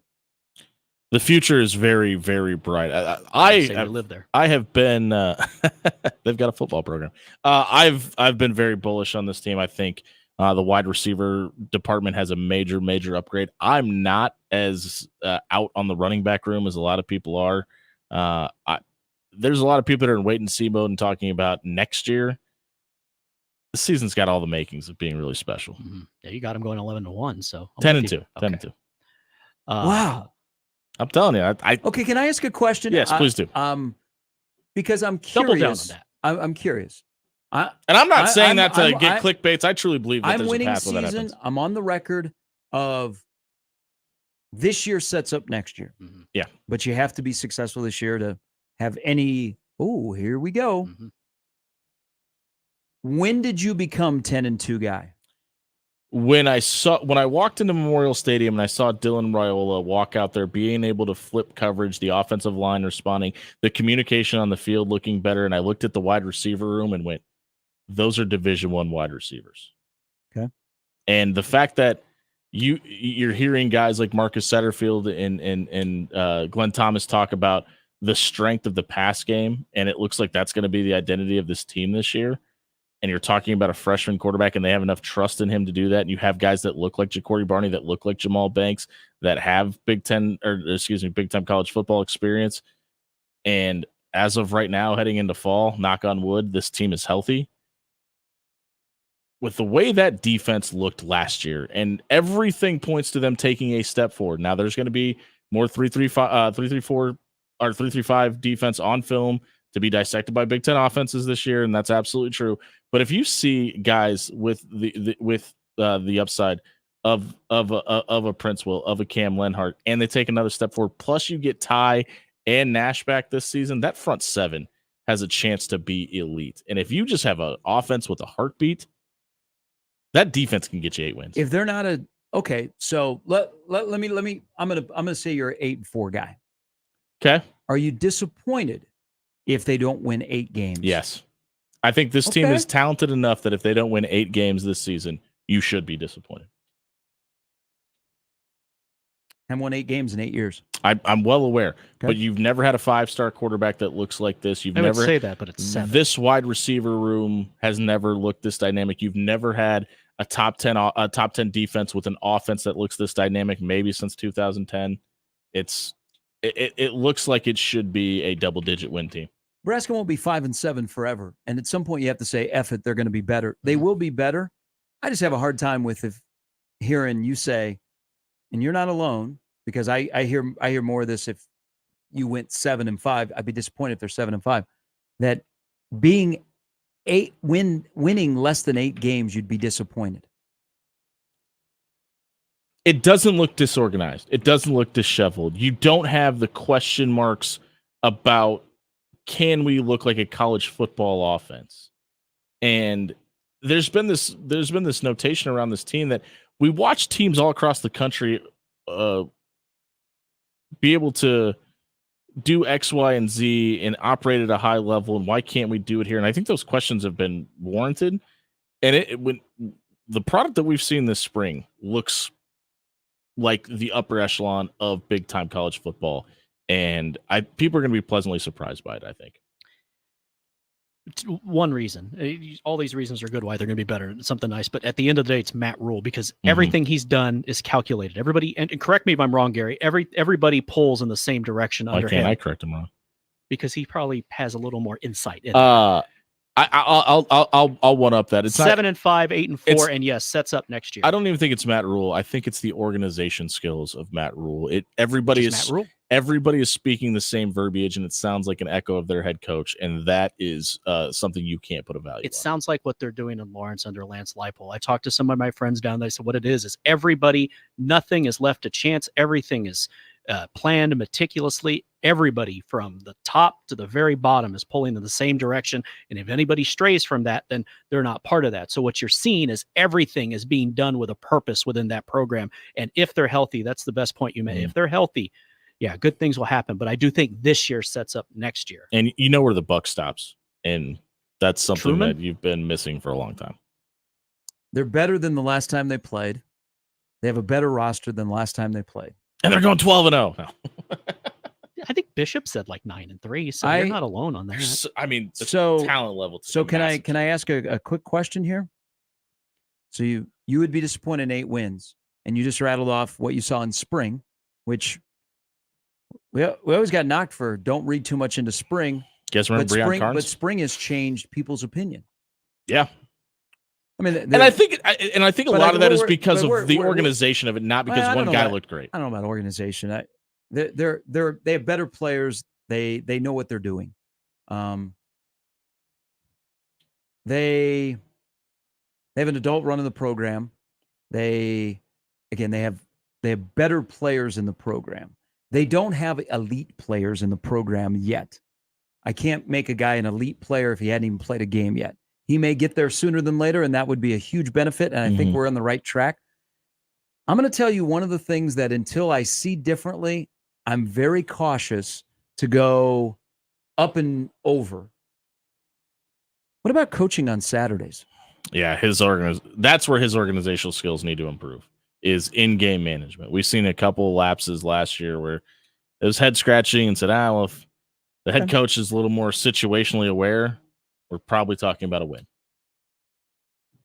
Players are better. Roster's better. Makes coaches better. But there are times where you have to win a game on your own. Yeah. As a coach on a Saturday. And there's a couple of games this season, specifically that latter part of the year, that's going to be necessary. That's what we don't know. Yeah. But yes, better players make coaches better. I would love to have better players every single day. But I hope I'm good enough in what I do leading up to a game that game is easy, and I just have to chime in periodically. But when I do, I call the right hand. But they're better, and they will lead to bigger things. So there's mine. We will have more fun this fall. Agreed. Well, yeah. 402-951-1620 if you need the big red overreaction phone number for August 31st. No, I was surprised that you said you'd be disappointed if they didn't win 8 games. I'm amazed to think fun. that, and I would not have thought that before spring practice started.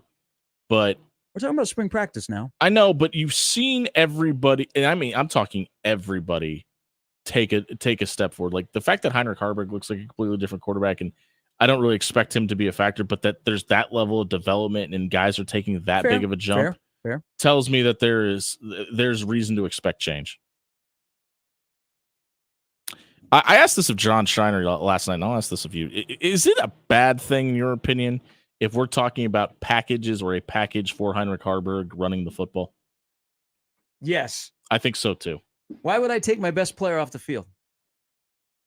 That's like leaving Tim Duncan on the bench and letting Ray Allen hit it's a one three of those 'cause you things can't get that a rebound. This coaching staff has not exactly hidden their concern about the handoff running back run game. And if it's in the kind of break glass in case of emergency last year was quarterback run. And if that's the case this season, I think there's bigger underlining problems. Then your prediction's right out the window. I agreed.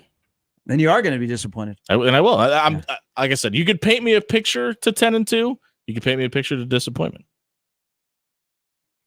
Just stay healthy, and then let everything else. A lot of variables, folks. It's a long season. That's the one I'm always worried about. That is, hey, do not overlook the health of keeping key guys healthy. Keep them healthy, and then go from there. They have certain spots that have unknown depth issues because they have a lot of young guys that haven't played yet. I like this though. How do you feel about the defensive back room? Been listening to the show? Yeah, but people got to be a little bit concerned. I asked that because I've heard you say that, but Sip talked about it yesterday like it was like one of those areas we shouldn't be concerned about. Well, and he went that way because of the guy that's running the room. Right. And that's what, if Evan Cooper was not the defensive back coach and it was somebody else that I didn't think they had the coaching chops, I would be really, really concerned. He showed me during spring that some of the younger guys that just arrived were not deer in the headlights and they knew what they were doing. But I'm talking about guys that have played that I know about at a cornerback or safety that have played college football. I think it's the weak link of their defense right now is on the third level. Yeah, now it's not a super weak link, but it's not. Those front two are really good. You have to ask the questions of some of the guys that are in the defensive back room and what are they going to be like? Like we are putting a lot of faith in Tommy Hill eliminating the Tommy Hill experience. He's got a chance to have a monster season, but there is still the Tommy Hill experience that will pop up. And usually when it pops up, it's took like such a jump forward last year, though. But was there still Tommy Hill experiences going absolutely. on in the Iowa game? You didn't have him running away from contact, though, which was a major step forward. Well, you have to eliminate those. Malcolm Hartzog. Can't give up that touchdown against Colorado. I think if you want to consider him a defensive back, they have the best player on the field in defense in Isaac Gifford. I have some concerns because of the certain guys there that I need to see. Like, I would love to have Singleton. I think Deshaun Singleton can play, but that was a major knee injury. And we can't all of a sudden think that he's going to come back and be like that. Fortunately for them, they have recruited and addressed that room. They've got a lot of young guys that look like dudes, whether they be a Boodle or so on and so forth, or, the health of Buford, staying healthy. Right. That they're in a good spot. I just like to wrap my arms around known things. People have talked openly about Deshaun Singleton being ready to go and available. Is that surprising to you? Because I've been a little shocked to hear about how quote unquote ready he sounds. I mean, it's a major knee injury. Yeah, So but he's got until August. Feels like people are factoring him in for game one though, in a major way. I don't get the impression that he will not be available. Okay. Because he's doing everything. There's a difference between being available and being Big Ten ready to go out there and play and run and cut and be ready for Colorado. They probably need him. I agree with that. Yeah. I do. It's just surprising to me how people are just like, yeah, he's ready to go. We're going to be good. But if in the Matt Rule world of handling guys with injuries, if he's playing, he's ready to go. Because they don't play guys that are not ready. And if he's on the field, he's ready to go. It's not, because we're hoping him back. Yeah. I mean, it's the Buford situation. It'll be probably the same thing with Hill. I think that was a big thing that they didn't lose him for as long as it originally That is true. Yeah, but they really like him. But when will he be back? And when do they feel comfortable to let him out there? They did the same thing with Buford last year. They don't in October. They don't do that, and that's perfectly fine. All right, got to take a quick break. Mike Schaefer's coming up top of the next hour. Matt Verzal as well at 1620 The Zone. Speaking of Nebraska football, whether it be in Lincoln for the big Colorado game, a Friday night game, or the rest of the Big Ten slate, you can be in the house with ticketsforless.com. Also, don't forget that big baseball event that's coming up next week. 1 week from today, Tickets for Less has your seats to go see the best in college baseball right here in Omaha. They have the best seats to the sports, concerts, and theater, and never any per-ticket fees. Great customer service, smooth process, and no per-ticket fees. What you see is what you pay. They're transparent. And what you also get is a great deal. Use my promo code THEZONE when you get to checkout. The Zone, all one word, at checkout at ticketsforless.com, and you'll get an additional discount on your next order. That's The Zone at checkout at ticketsforless.com. Gary Sharp, Nick Handley, and Jimmy Chavez. Mornings with Sharp and Handley. Weekdays 6 to 10. On 1620 The Zone and 1620thezone.com. The Connor Happer Show. Grant Bricks' smile. Yeah, what do you think's going on? It's very big. That looks like a guy who's just happy he ate 21 tacos. He really does look pleased with himself. The sunglasses, the giant sombrero, the whole thing. That guy walked over there from his house. I'd like to all-you-can-eat tacos, please. And then he just said, keep them coming. We're back, baby. The Connor Happer Show. Weekdays from 10 to 2 on 1620 The Zone.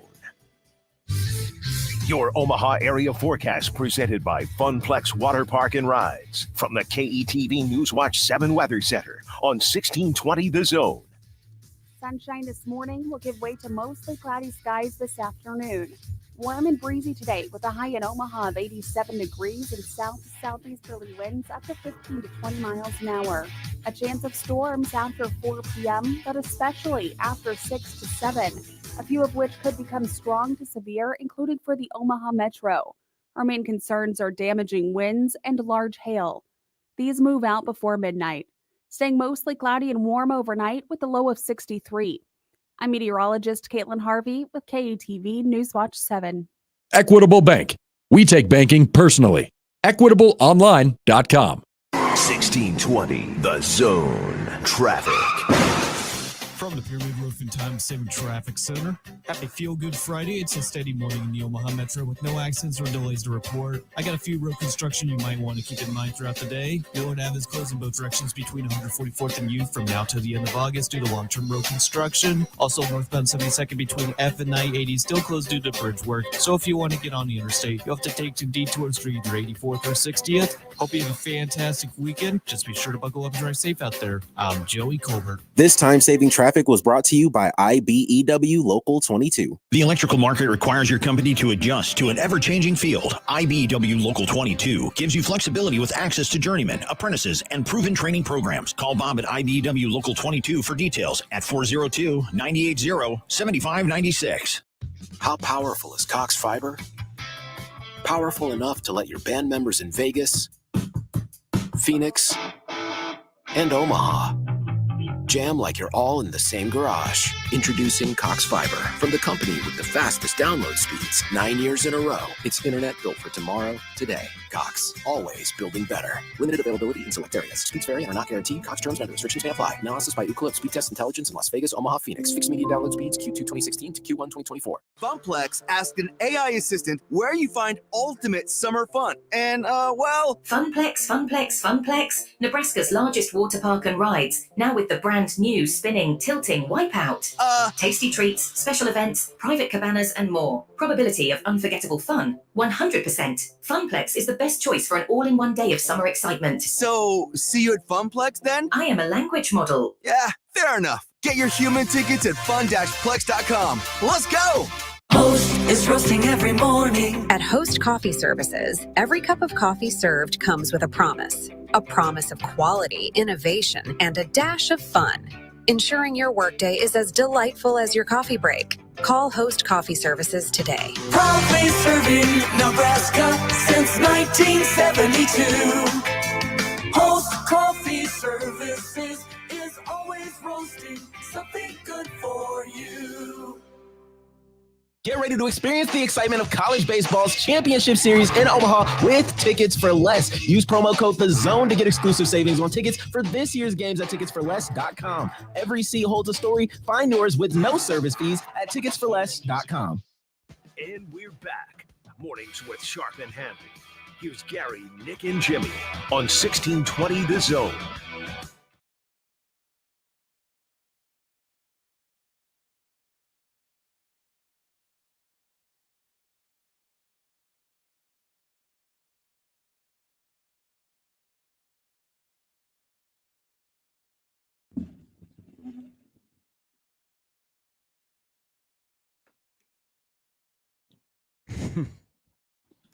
$8.50 on a Friday, National Donut Day. Thank you to Pettit's Pastries, which has stopped by the station. You never know who's listening. Donuts make people happy. I just heard people standing around eating donuts, and they were cheery. Donuts make people happy. It was a very I'm in the best mood I've been all week. It was a conversation that probably shouldn't have been in a happy tone, and they were just eating donuts and smiles on their faces. Telling you, donuts make people happy. That's how the world goes. I think around. Joey Colbert needs a donut. Also today, this is the final day for. Joey was ecstatic this morning. He never seems happy though. Like, Neither do I. You just said donut. You seem happy. Exactly. Look at my face. I just said he needed a donut, and you're arguing with me. Joey's very low key. Joey internally is very happy. Yeah. You ever shave that mustache? No, that's part of his brand. Yeah. Does Tom Selleck?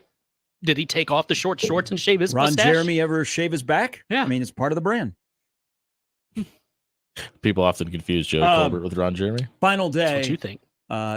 For Pat Sajak on Wheel of Fortune. Yeah. Is the show going away? No. It's Seacrest, right? I think it needs to go away. Isn't Ryan Seacrest the new host of Wheel of Fortune? I wouldn't doubt it. I was wondering. It needs to. I think it needs to go away. You're canceling Wheel of Fortune? They're going to get rid of Jeopardy as well? Have you What are they watched going to Jeopardy watch lately? at the retirement village? Have you watched Jeopardy lately? What do you mean? Have I watched it recently? Yes. Terrific. It's not the same. So Ty Patton next week, who used to be the Drake Sports Information Director, who I got to know really well, is a contestant. My high school journalism teacher won Jeopardy twice. Yeah, Ryan Seacrest is the new host of Wheel of Fortune. Let me just get rid of Wheel of Fortune. You can't. What are you going to do with Vanna? Yeah.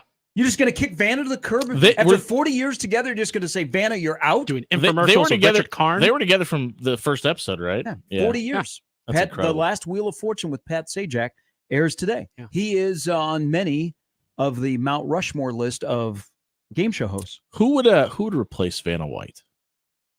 Oh, I think there's probably a lot of possibilities out there. Yeah. I'm going to sit this one out for fear of saying something. But she can turn the letters. Yeah. She's trying to think of who that it girl would be she now. She still has that- a terrific post-up game, can get you that 15. could do that would be okay just doing that job. Oh, Like not doing commercials. Have you not seen content creators out there? That's what. So that's what I'm saying. Like, but I don't know if you turn this legacy of Vanna White to Instagram model number 6, it would have to be somebody. Especially if that's her name. Crap name. I mean, Barker's Beauties. Yeah.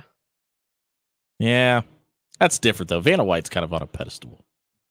So, Bob Barker, Alex Trebek, definitely 2 on the Mount Rushmore of game show hosts.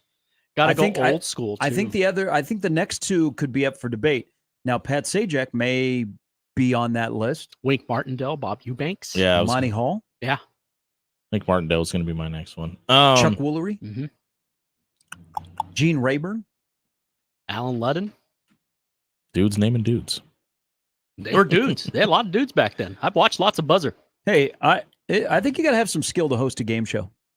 Joe Carey does a really good job. I was No, he doesn't. kind of surprised. Well, he's not Bob Barker, but he doesn't. No, it's not as bad as I thought. Carey. It's not as bad as I thought it would be. I don't think Drew Carey. See, it happens when you lose weight. You're not as funny. It's a good point. It's a good point. A vote for Richard Dawson. Richard Dawson, yes. Should have won an Oscar for The Running Man.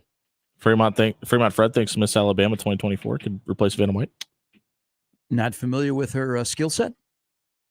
Does she also date AJ McCarron?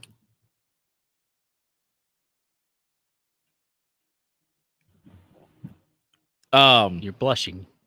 What was the guy that You're on the hosted? hub, aren't you? What was the guy that hosted Double Dare? Mark Summers. Yeah. Didn't he have some health issues as well? Yeah, He was hosting the show. I believe he had cancer. Yeah. So pretty I just amazing. thought he was like a germaphobe. I think Jimmy's right. He had some health issues while he was hosting. What's his that first show. name again? Mark Summers. Mark. No whammies. No whammies. Oh, yeah. Peter Tamarkin killed tragically in a plane crash. colon cancer. Damn. Survivor? You're just depressing me today. Survivor though, he's fine. Oh, okay. He's still alive. Yeah, he is alive. Seen him on Food Network. Yeah, currently hosts a show on Food Network. How about that? I didn't know that. Remember when Pat Sajak had a late night talk show? I don't. Kind of. Briefly on CBS, I Yeah. believe. Well, you had, remember Arsenio Hall had a talk show on Fox. Remember? Magic Johnson had a talk show. I remember both of those. Mm-hmm. I did not remember Pat Sajak having one. The Arsenio Hall show was pretty popular initially on Fox. Remember when the Ultimate Warrior came out and just threw a Which one? sofa? The first Ultimate Warrior or the second There's only one guy. We've had this conversation. one? No, there are 2. No, there's not. Jim Yeah. Hellwig is the only Ultimate Warrior. No, there are 2. I thought you said John Elway. I was like, all right. Jim had some issues, went away, so they had to have somebody fill in because you couldn't miss a show with the Ultimate Warrior. So they found the second guy. Just look it up. It's true. It's been confirmed by many It has been wrestling. It has been fans denied by on Jim TikTok. Hellwig and Vince McMahon. By the way, Well, yeah, because they don't want you to know. And Vince McMahon would never I mean, lie. hey, did you not see the Famously. movie Dave? I have not seen. Dave's the a great Dave. movie. Kevin Kline. I have not seen the movie. Dave. Main president, the president, got in a little bit of health scare, but they couldn't let the country know. So here came Dave. Yeah. Why do you think Bill Snyder's been in Washington, D.C.? On that note, gotta take a break. And there's the tea. Mike Schaefer coming up in a bit. More with Gary and Nick after this on 1620 The Zone. Omaha's most listened to all sports radio station. Again and again and again. 1620 The Zone. Introducing Modern Real Estate, the game changer in Nebraska's property market. With a competitive 2% commission rate, we're making buying, selling, and investing more affordable and transparent than ever. Our experienced agents blend local expertise with cutting-edge technology to provide top-notch personalized service to all clients. Don't settle for less when you can save big without compromising. Visit modernrealestateco.com and experience the future of real estate today. Modern Real Estate, redefining the way you do real estate. Got the happy hour blues? Get to Cops for happy hour relief with 2 happy hours from 3 to 6 p.m. and 8:30 p.m. till close Sunday through Friday. Cops serves 24-ounce domestic drafts for just $3 and 24-ounce craft drafts for only $4, plus $2 off appetizers. The restaurant that offers great pizza, burgers, and tasty charred wings now offers 2 great happy hours. Visit Cops today at 180th and Center, the Shadow Lake Town Center, and 72nd and Jones, or click copspizza.com. Cops, pizza, and so much more. Hey, baseball fans, join the Blur Tailgate at Hilton Omaha this June for our 12th annual hospitality event during the College Baseball Championship Series. Book an experience for your clients or employees with an inclusive bar, buffet, TVs, music, and tailgate games. Secure your spot today and let Blur Events take care of all the work so you can enjoy the day. Plus, we're just steps away from Charles Schwab Field. Visit blurevents.com to book your group, buy tickets, or learn about sponsorships. That's blurevents.com, your college baseball and football tailgate destination. Gonna feel a puff of air. Jong's Optometry has set their sights on staffing up. Try the next line. Hey, Kim, can you tell our 2 o'clock we're running 15 behind? Sorry, we're a bit backed up today. He needs an optometric technician to keep an eye on it all. Where are the dilation drops? Indeed can help him hire great people fast. I need Indeed. Indeed you do. You can schedule and conduct virtual interviews all from your employer dashboard. Visit Indeed.com/credit and get $75 towards your first sponsored job. Terms and conditions apply.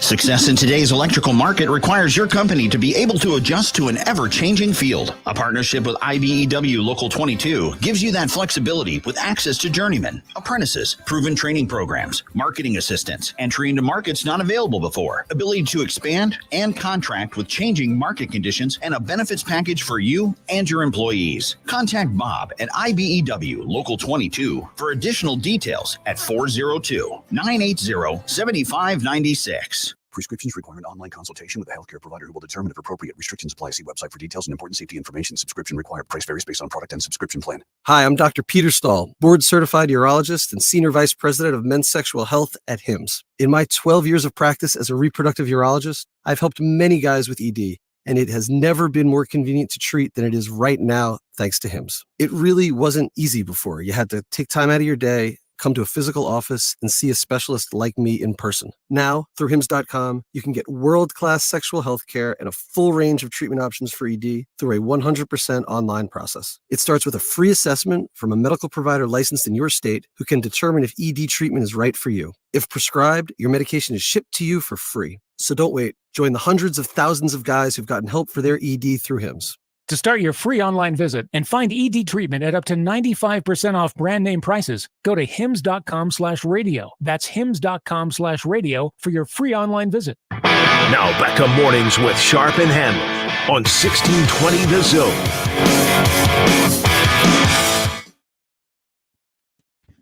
All right, coming up here in just a little bit, Mike Schaefer will join us. We'll have more commentary than they had on the halftime show of ESPN last night. It's not a good thing when you watch, so I didn't have to. People are talking about your halftime show or lack thereof compared to the game. It felt like they'd never watched basketball before. Kind of had that feel to it. Well, it's more of a halftime commercial show. That's a good point. So you can possibly maybe insert the Screaming Miller Lite commercial. Are we that airs every single half inning on the Royals broadcast. And every other commercial break on most of your major networks. Have you guys had Verzon since they've announced the Hard Knocks thing? Yeah, Nick talked last to week. him. Yeah. He wasn't very high on it. You should ask him about More Red Panda yesterday than what they were wasting with Josh Hart being on their set. It was a halftime commercial show. She bring it? I know you said she'd kind of struggled lately, but it looked like it. It was Good. a tease. You could see her in the background. Was Fanta throwing her stuff? That was the weirdest thing. The All I soda know or John? is every time I listen to ESPN NBA coverage, Mike Breen is the GOAT. I miss Jeff Van Gundy. Yeah. He was so good at that job. He's going to get a ring this year. He is. Mm-hmm. He's involved with the Boston Celtics. Well, they would have to win the NBA Finals. They're going to win it. Happen. They're going to win it. Yeah, they get. Well, they not get- hope. Joey was smiling. It's over. That's why Joey was so excited. He, wearing a T-shirt that said "The Celtics are balls." The balls. The balls. Oh, is there a difference? Yeah. Major. You Big know? balls, just as ACDC. Shaves next. Mornings with Sharp and Handley returns in minutes on 1620 The Zone. Live from the Host Coffee Studio, this is 1620 The Zone. 1620 The Zone. Traffic. From the Pyramid Roofing Time Saving Traffic Center, it's a steady feel-good Friday in the Omaha Metro with no accidents to report. We got slow goings on 204th in both directions between Pacific and F. There's also slow goings on the on-ramps from I-680 to the westbound Dodge Expressway. Millard Ave is closed in both directions between 144th and U due to long-term road construction. And northbound 72nd is closed between F and I-80 due to bridge work. So if you want to get on the interstate, you have to take the detours to either 84th or 60th. Be sure to buckle up and drive safe out there. I'm Joey Colbert. This time-saving traffic was brought to you by the Nebraska Lottery. Enter the NASCAR Powerball Playoff. Buy a Powerball ticket with Power Play or Double Play and enter the voucher number. You could win a VIP trip to the NASCAR Cup Series Championship Weekend. Powerball top prize odds 1 in 292 million. At Cox Mobile, we know you're smart. You brush your teeth in the shower to save time, make coffee ice cubes for your cold brew, and wear goggles to cut onions. You also added Cox Mobile. So smart. Now you're running on the network with unbeatable 5G reliability and saving on your Cox internet. It's ingenious, just like you. Aw, thanks. Cox Mobile, the smart way to mobile. Cox postpaid internet required. Cox Mobile runs on the network with unbeatable 5G reliability as measured by Ookla LLC in the U.S. through H 2023. Other restrictions apply. Learn more at cox.com/mobile. Hi, I'm Nick Bromell, owner of Royalty Roofing. The recent storms wreaked havoc on our community. Our team at Royalty Roofing is here to help. We're local, skilled, licensed, and bonded. We work for you to ensure you get the funds you deserve and make sure that the work is done to your satisfaction. Don't take risks with your biggest investment, your home. We are Better Business Bureau Integrity Award winners and Best of Omaha winners. Cover your roof with Royalty. Visit us today at royaltyroofing.org. We're going abroad for the first time in years, to Spain. But we don't speak Spanish. So we started using Babbel. And started learning Spanish fast. With Babbel, you can start having conversations in another language in just 3 weeks. Babbel's conversational method teaches you real-life words and phrases. And with Babbel's interactive bite-sized lessons, you'll remember what you learned. ¿Cómo te llamas? ¿Cómo te llamas? ¿De dónde eres? ¿De dónde eres? When you learn a language, you want to actually use it. Babbel is designed with that goal in mind. In just 3 weeks, we're starting to have conversations in Spanish. Estoy muy emocionado para ir a España contigo. Aw, he just said, I'm very excited to go to Spain with you. Nos vamos a divertir mucho. And that means we're going to have a lot of fun. Sí. Gracias, Babbel. Babbel, language for life. Celebrating 10 million subscriptions sold. Now try Babbel for free at Babbel.com. Just go to Babbel.com and start learning a new language today. That's Babbel.com. Babbel.com. Tickets for less. Best seats, best prices, no service fees. Shop ticketsforless.com. KOZN Bellevue, Omaha.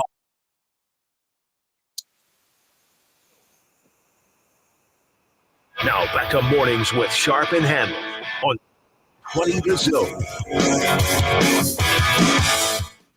All right, we welcome back, fresh off leave number 2 from the Husker 24/7, Mike Schaefer.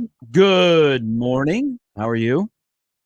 I am. I'm doing very well. I was listening to your show as I was driving around Omaha this morning, and we appreciate your commitment. I got several things I would like to address. Is this in here? Is this in addition to the text I've already gotten from you, or? Well, I can add to that text. Okay, go ahead. The floor is yours. So I want to say, like, at some point, maybe like 3rd grade, the cable television options in Columbus expanded, and I got the Game Show Network. And I would find myself in the summer watching a lot of Family Feud with Richard Dawson. And that man was just like the best possible game show host. Everybody loved him. He was quick. He basically, before Me Too was ever a thought in anyone's mind, was kissing everyone all the time. On the lips. Yes. And they loved it because he was Richard Dawson. So I felt like he at least needed to be mentioned in this conversation about game show hosts. And then I also wanted to add, put me down for better than 7 and 5 as well. Let's go. I'm high on this Nebraska team. Jimmy Allen, Mike Schaefer, handshake me. So you've told me this many times. Post spring. I know. Post spring. And you're supposed to be the curmudgeon. You're supposed to go the other way. Can I just? And I'm not. I got him. I got him having a winning record and going to a bowl game. I'm not. I haven't jumped to 8 or 9 or 10. But when did your opinion change? What changed your opinion? If you were like, You know what? I think they're good enough to get 7, but man, they might be good enough to get 8 or 9. When did that change? I think it was a realization that if you look at last year's schedule and you look at this year's schedule, there's not like a massive change in there. I mean, obviously you have USC as a new team and Ohio State is a new team, but you lose Michigan. And then I look at it and I just don't see a lot of games where it's like, I don't think Nebraska at least has a fair chance of winning. And then add in, what feels like a potential seismic jump for the offense, that helps carry the day. But I'll be honest, the thing that has me largely sold is that I think they have wide receiver play in there that is comparable to kind of their ballyhood run of 2013 to 2016, where you had multiple, and it wasn't just Jordan Westerkamp or a Kenny Bell or a Quincy Enunwa. You had all of those guys, and you had Alonzo Moore and Brandon Riley and Lane Hovey and guys, and eventually, Stanley Morgan and J.D. Spielman, and it just felt like it came at you in waves. Look at that room right now. You can rattle off, 6 to 8 guys that theoretically could have an important catch this year, and it wouldn't surprise you. And then they have freshmen on the way.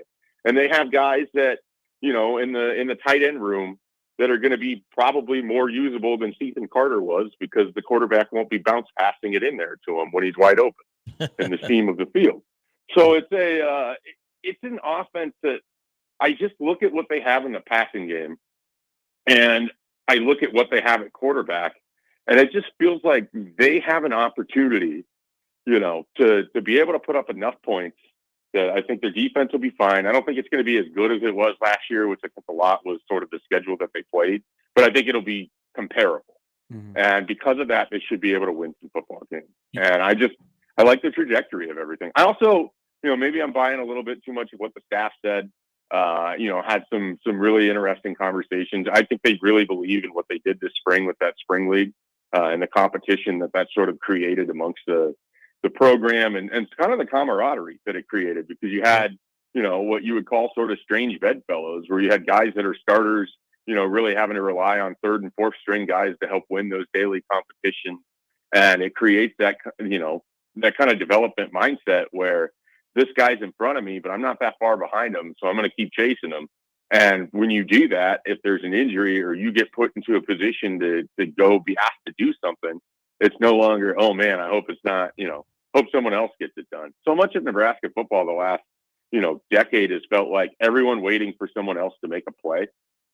I don't think we're going to see that this year. I think they have guys who want the football. I think they have guys that are bona fide playmakers. They certainly have, an expecting starting quarterback that wants to be in this position. It just feels different in those regards. And that should help win in the margins as much as anything. You said there's 6 or 7 guys that could have a big catch and not surprise you. Is Jaden Doss one of those 6 or 7 guys, or are you still waiting to see more from him? I mean, he certainly could be. If I sit here and go through it in my mind, I'm guessing he would be towards the back end of that list. But I think the interesting thing, obviously, we saw him playing both ways, and we certainly know, and Gary was kind of stressing that during your conversation earlier with the defensive back situation. That is probably the most tenuous area for Nebraska right now. So I feel like that's more.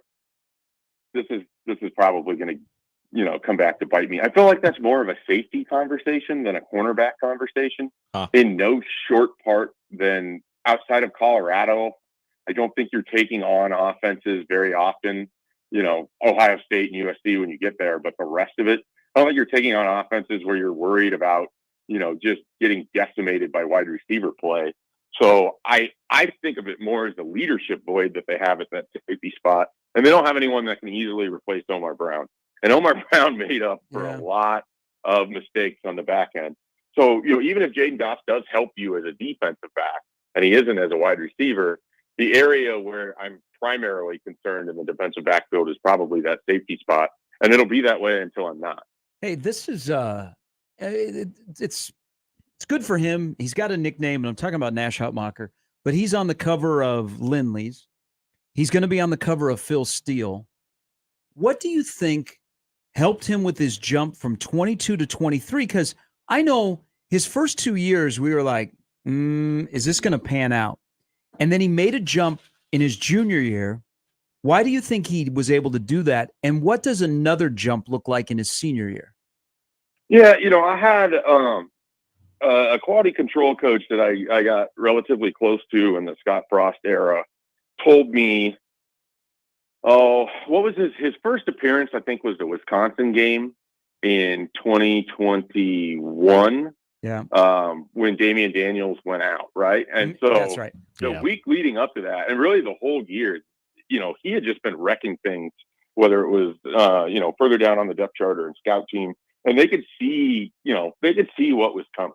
But I think with Nash, he needed to gain some confidence, and I think he probably needed a different voice. And I think Terrence Knighton has brought that a little bit. With all the respect to Mike Dawson, I don't know that Mike Dawson was going to get the most out of Nash Hutmaker. So I think he needed some confidence. And then the other thing, you could see it last spring, or I shouldn't say you see it because we really only saw the spring game. And what are you going to do with that? But you could hear it in his voice. This is a guy that was completely bought in to what Matt Rule and the staff was trying to do. He even self-corrected in a quote about where he said their standard, and then he corrects himself to it's our standard. Everything on the field is ours. We have to own it. And when you hear a guy say that, and a guy that has the physical traits and talent of a Nash Hutmaker, it tells you there's been a bit of a mental adjustment. And he took on a level of ownership that I think carried over to when he was on the field. He felt like he owned the field. And I think that helped him, unlock a level of confidence that maybe was beneath the surface. And this is a guy that's been successful at everything he's ever done. So betting against him is always difficult. But I think he needed Terrence Knighton to unlock a little bit of a mental side of things. You throw in Corey Campbell and everything that they do on the back end that we never get to see. And you get to see a product that was always there, but maybe needed some different voices to get him there. If Nash was that guy last year, who do you think is that guy this year that offensively or defensively it could click for and could take a step forward? Well, I think the obvious one is Jalen Lloyd. I say this all the time. It's a borrowed quote from somebody else, not necessarily about Jalen Lloyd, but just in terms of player development. It's always a great thing as a coach when one of your most talented players is one of your hardest workers, and that describes Jalen Lloyd. He's an incredible athlete that isn't going to get cheated out of a single minute of a workout, out of a single rep of the drill, out of a single rep during practice, out of a single snap during a game. He's going to get the most out of everything he does. And when you have that and you have the sort of blessed talent that he does, it allows for, unnatural growth. He could be a rocket ship. Like there's the stat, and it's always sort of funny because they couldn't be further apart. But, there's three guys that have 50-yard catches or more in the Big Ten last year. And it was Marvin Harrison and Jalen Lloyd. Mm-hmm. So he's got big play potential. You give him a quarterback that can put him, in position to be more successful. Nebraska is going to benefit because of it. He's going to benefit because of it. So he's kind of the first name. And then here's a guy that I thought he had a good year last year. I think there's more.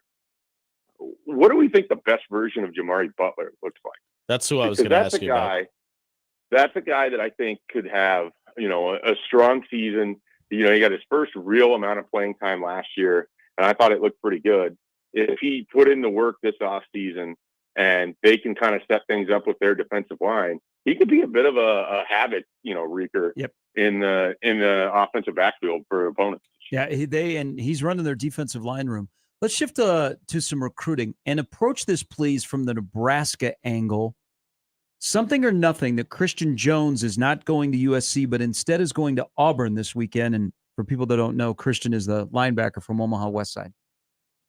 Yeah, it struck me as kind of fascinating when I saw Alan True put that out yesterday. I've had a tough time dialing down as who I think the biggest competition that Nebraska faces for Christian Jones. And the various conversations I've had, sometimes it sounds like it could be a Texas A&M. Sometimes it sounded like it could be a USC. And I just think about Christian, and I never thought USC was a particularly strong.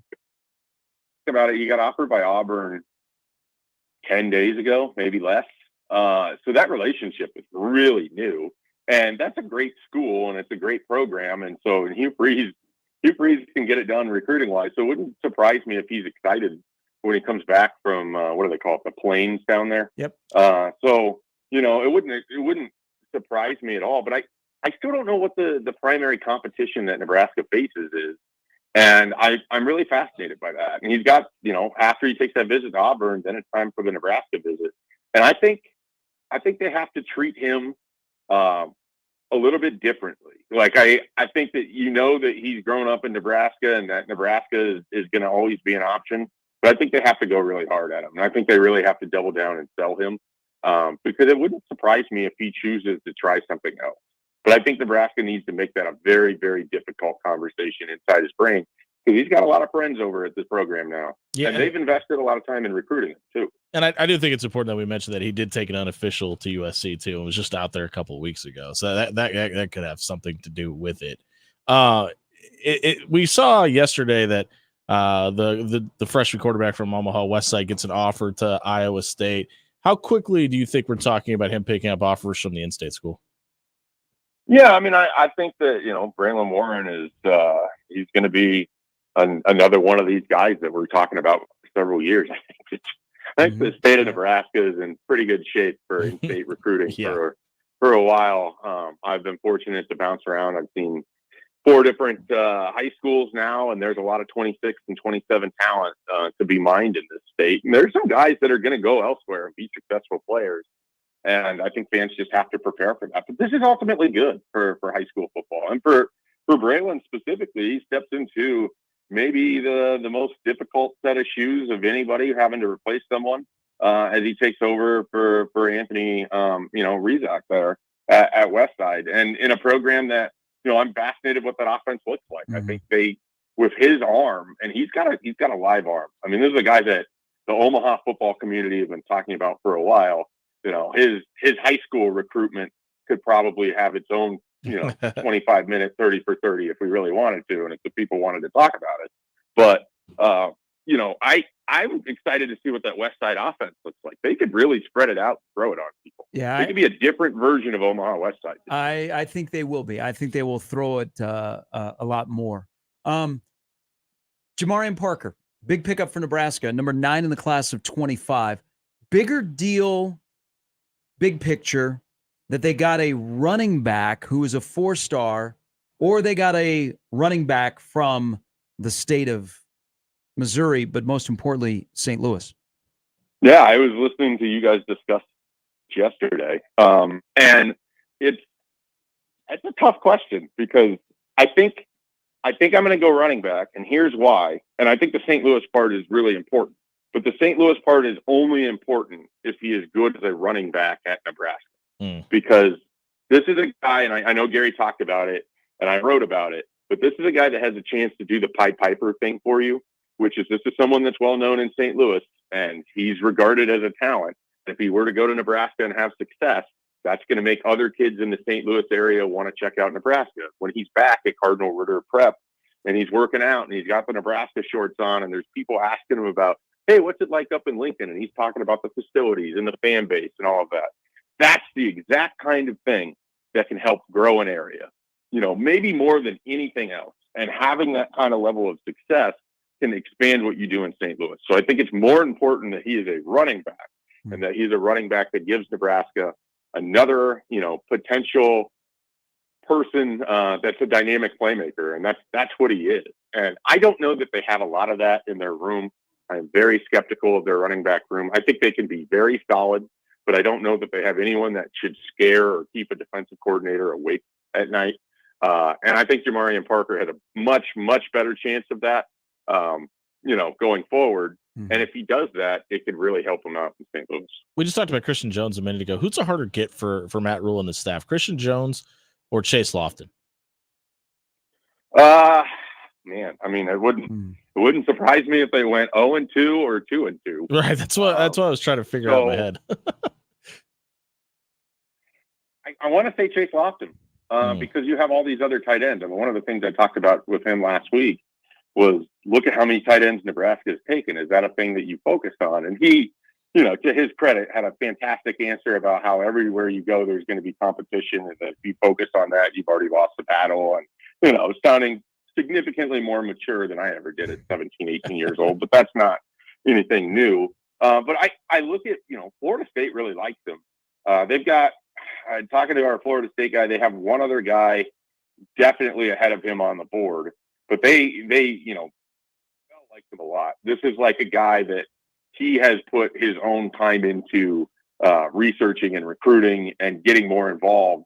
And so that's made our Florida State people take notice because it's a kid in Nebraska. And so they see something in his athleticism that makes them think he could be a heck of a player in the ACC or wherever Florida State wants to end up in our new world of college football. Gary was talking about Missouri and what they have going on there. That's a real option. And then the other sneaky one where both of these guys, have had a lot of interest is Texas A&M. And I think Mike Elko is a really good coach. And I think Texas A&M, won by not getting the Kentucky coach and Mark Stoops and getting Mike Elko. I think he's going to help them out there. And so I think Chase Lofton might be a more difficult pull than Christian Jones, but they're both going to be hard. Shafe, great stuff. Great work this week. And you'll have a busy weekend as well. As always, I thank you. All right, guys. Have a good one. See you, Shafe. Mike Schaefer, Mike J. Schaefer on Twitter, Friday Night Lights. Lots going on. Nebraska could add a recruit here soon, possibly. Care to give any more insight? No, Okay. I think they'll come out of the weekend possibly with a yay. They have loaded up again this weekend, not as much as the next two, but I will say Nebraska will eventually get another recruit as well. At some point. You mean they're not just going to have a small class of 9 at some for 2025? point? I think Nebraska will get one more recruit. That's all I'm willing to say. It's going on a limb today. 10-2, one more recruit. I wonder with Christian Jones visiting Auburn if an Alabama offer comes next. And if that does, buckle up. I'll tell you this. With that kid, the way he handles himself, he is going to exhaust all of his resources to make sure he makes the right decision. So don't expect that decision to come anytime soon. Matt Versal has a decision to make. Will he answer Jimmy's call? That's coming up next on 1620 The Zone. You get a lot of junk in your inbox. This one, not junk at all. 1620 The Email. Exclusive content, contests, other stuff probably. Subscribe today at 1620thezone.com. Your Omaha area forecast presented by Funplex Water Park and Rides from the KETV Newswatch 7 Weather Center on 1620 The Zone. Sunshine this morning will give way to mostly cloudy skies this afternoon. Warm and breezy today with a high in Omaha of 87 degrees and southeasterly winds up to 15 to 20 miles an hour. A chance of storms after 4 p.m., but especially after 6 to 7. A few of which could become strong to severe, including for the Omaha Metro. Our main concerns are damaging winds and large hail. These move out before midnight, staying mostly cloudy and warm overnight with a low of 63. I'm meteorologist Caitlin Harvey with KETV Newswatch 7. There's a great selection of more than 125 pre-owned vehicles and certified pre-owned Acuras to choose from right now at Acura of Omaha. See all the bargains online at AcuraofOmaha.com or stop by the dealership at 4211 South 144th Street. Hey everyone, Josh and John here for the FanDuel Sportsbook. The NBA Finals have finally arrived, and FanDuel is giving you the chance to win alongside the champions because right now new customers can get $200 in bonus bets with any winning $5 bet. That is $200 that you can use on same-game parlays, live bets, and a whole lot more. Just go to FanDuel.com/1620 to get started and make this NBA Finals even more enjoyable than ever before. And the best part about FanDuel, Josh, is you can take player props, maybe like an Al Horford made 3. You hit that bet, winning $5 bet, you get $200 in bonus bets. All you have to do is go to FanDuel.com/1620 and get a shot at an extra $200. That's FanDuel.com/1620. 21 plus in present in Iowa. First online real money wager only. $5 first deposit required. Bonus issued as non-withdrawable bonus bets would expire 7 days after receipt. Restrictions apply. See terms at sportsbook.fanduel.com. Gambling problem? Call 1-800-BETS-OFF. If there's one thing that you can count on every spring, it's that we're going to have to deal with some hail. J-Tech Construction is the company to call to make it right again. J-Tech Construction specializes in siding, roofing, windows, and gutters, even solar. They're trained for insurance claims assistance, and they can help with your insurance company. Turn to the team the Huskers turn to, J-Tech Construction. Use your favorite search engine to find J-Tech Construction online and schedule a free estimate today. Hey kids, what are you getting your ever-loving dad for Father's Day? I know, a motorized monster truck. How about the new Taylor Swift album? You would love it. Yeah, I'm sure. How about something from Osted's Golf? Name brand apparel up to 50% off. Strixon balls at crazy deals. And Dad's always loving Osted's gift card. You have been putting a lot of balls in the water. Not after my custom fitting. I'm smashing everything. You're good at that with a monster truck. Stop Osted's Golf for Father's Day. The Osted family would really appreciate it. Velocity Clinical Research in Omaha frequently conducts clinical trials for a broad range of investigational treatments. Velocity is currently seeking participants to wear a Fitbit watch for 31 days with compensation of up to $200. Some other current studies include low T, COPD, flu, pediatric, infant, and RSV. They also perform vaccine studies for people of all ages. See current trials at velocityclinicaltrials.com, compensation for study-related time and travel, and find out more at velocityclinicaltrials.com. Now back to mornings with Sharp and Handley on 1620 The Zone.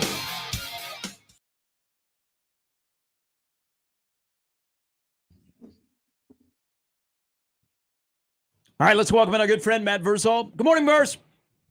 What's up, boys? What's up, buddy? Quick question here. Tougher level to be a coach at these days, youth, high school, college, or pro, regardless of sport?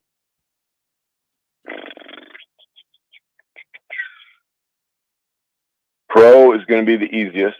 Okay. High school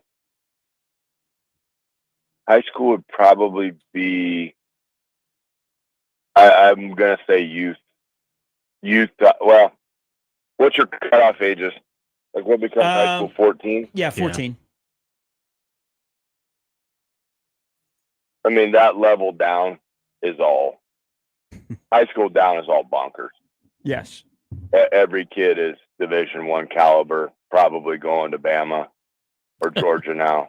I mean, it's the delusion and and I don't mean that in a bad way. You want to think your kid is great, but sometimes it's just great that your kid is on a team and learning to coexist. And I mean, I watched a game last night, like I was like 10U baseball game. My buddy's kid was playing. The dads are bonkers. Yeah. Throw the knob at it. Block the ball. Listen, dog, you played that game. You ain't going pro in it. So what's your advice worth? Like, come on, let the coaches coach them. You paid your money, let the coaches coach them. The coaches did a great job on both teams. Yeah. But it just that kind of stuff. It's like just shut up and watch. Okay, so just sit there and be happy. So I got an example for you. This was told to me by a local baseball coach yesterday, that a parent of a player that is on his roster doesn't play a lot because they're a little bit younger on a Legion team. Yeah. The mom is questioning the coach's skill set because his exit velocity is so good. How come he's not playing more? And he told me that yesterday, and I'm like, how did you not resign?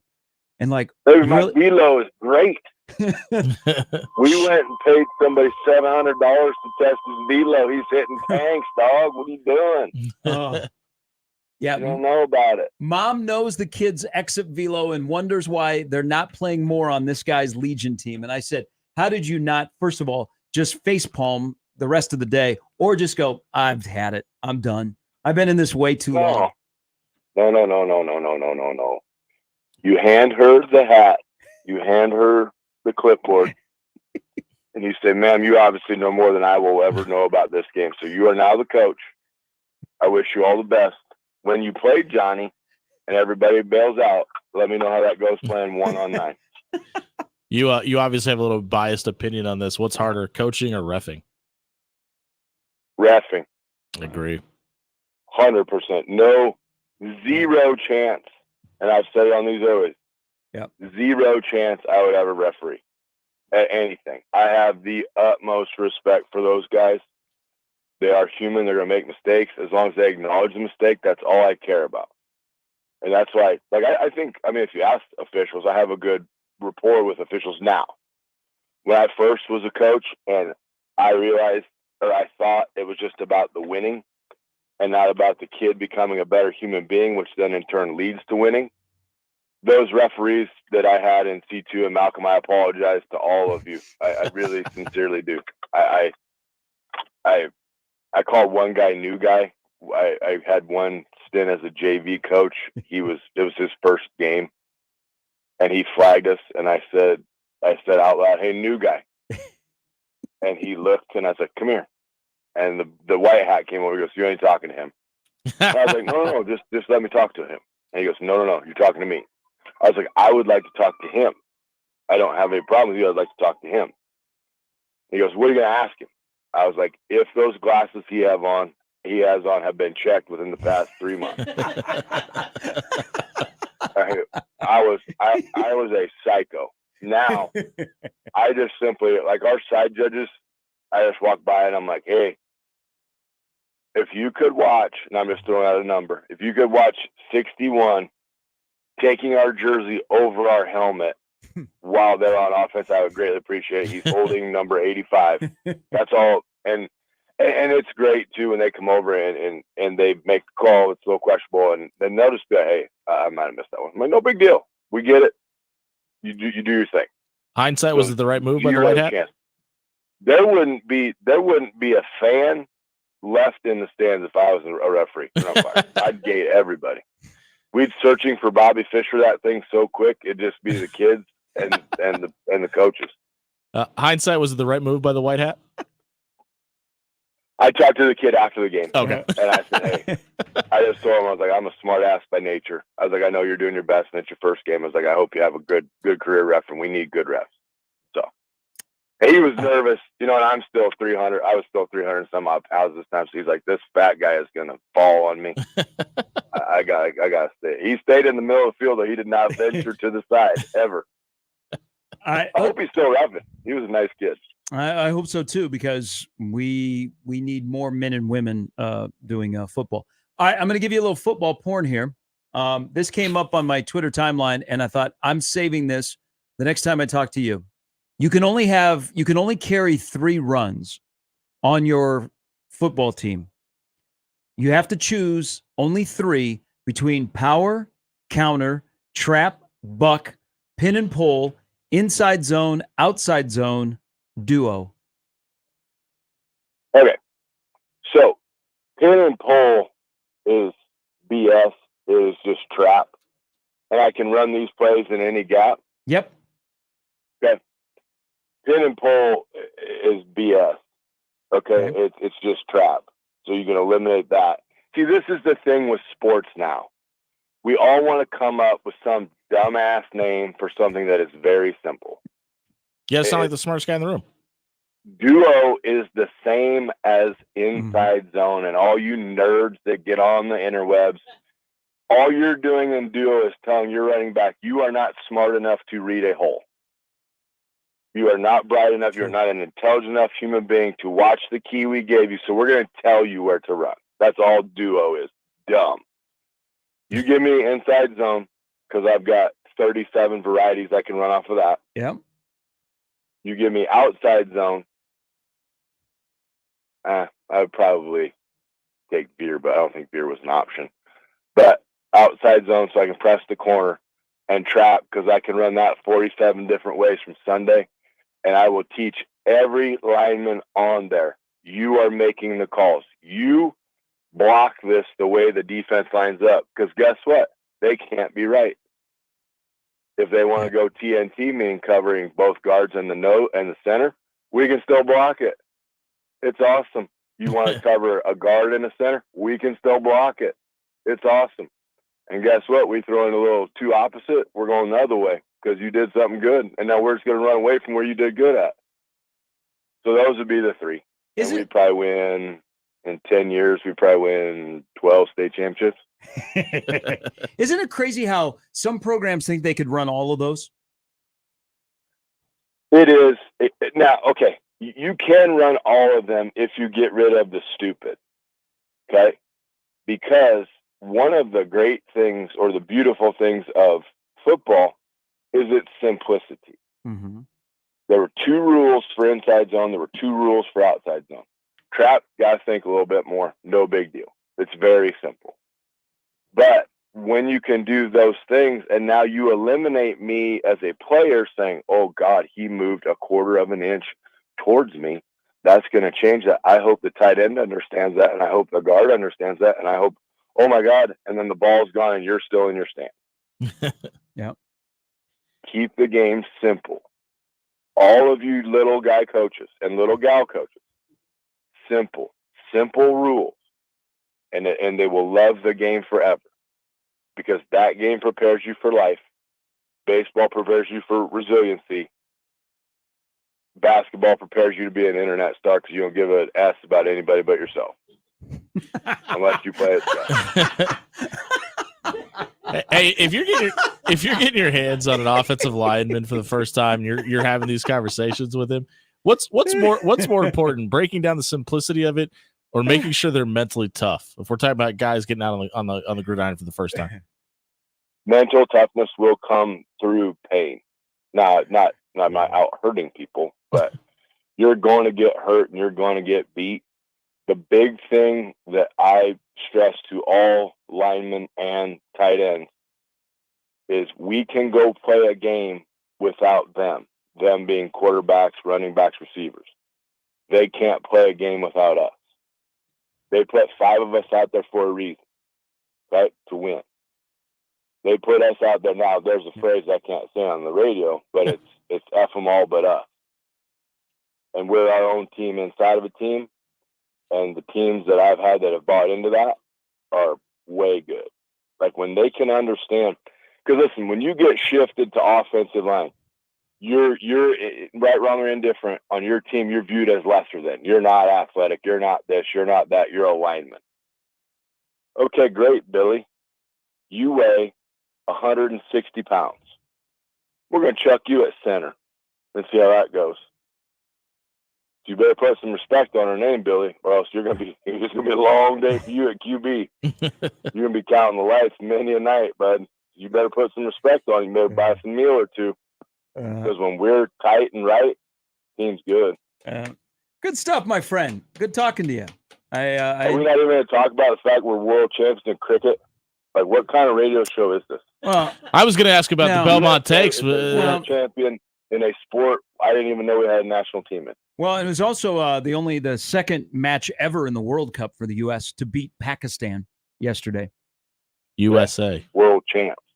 I know. I wish I knew. I wish I knew more about cricket. On my honeymoon, they were having a big cricket event in Jamaica at the time, and it was like taking over the country.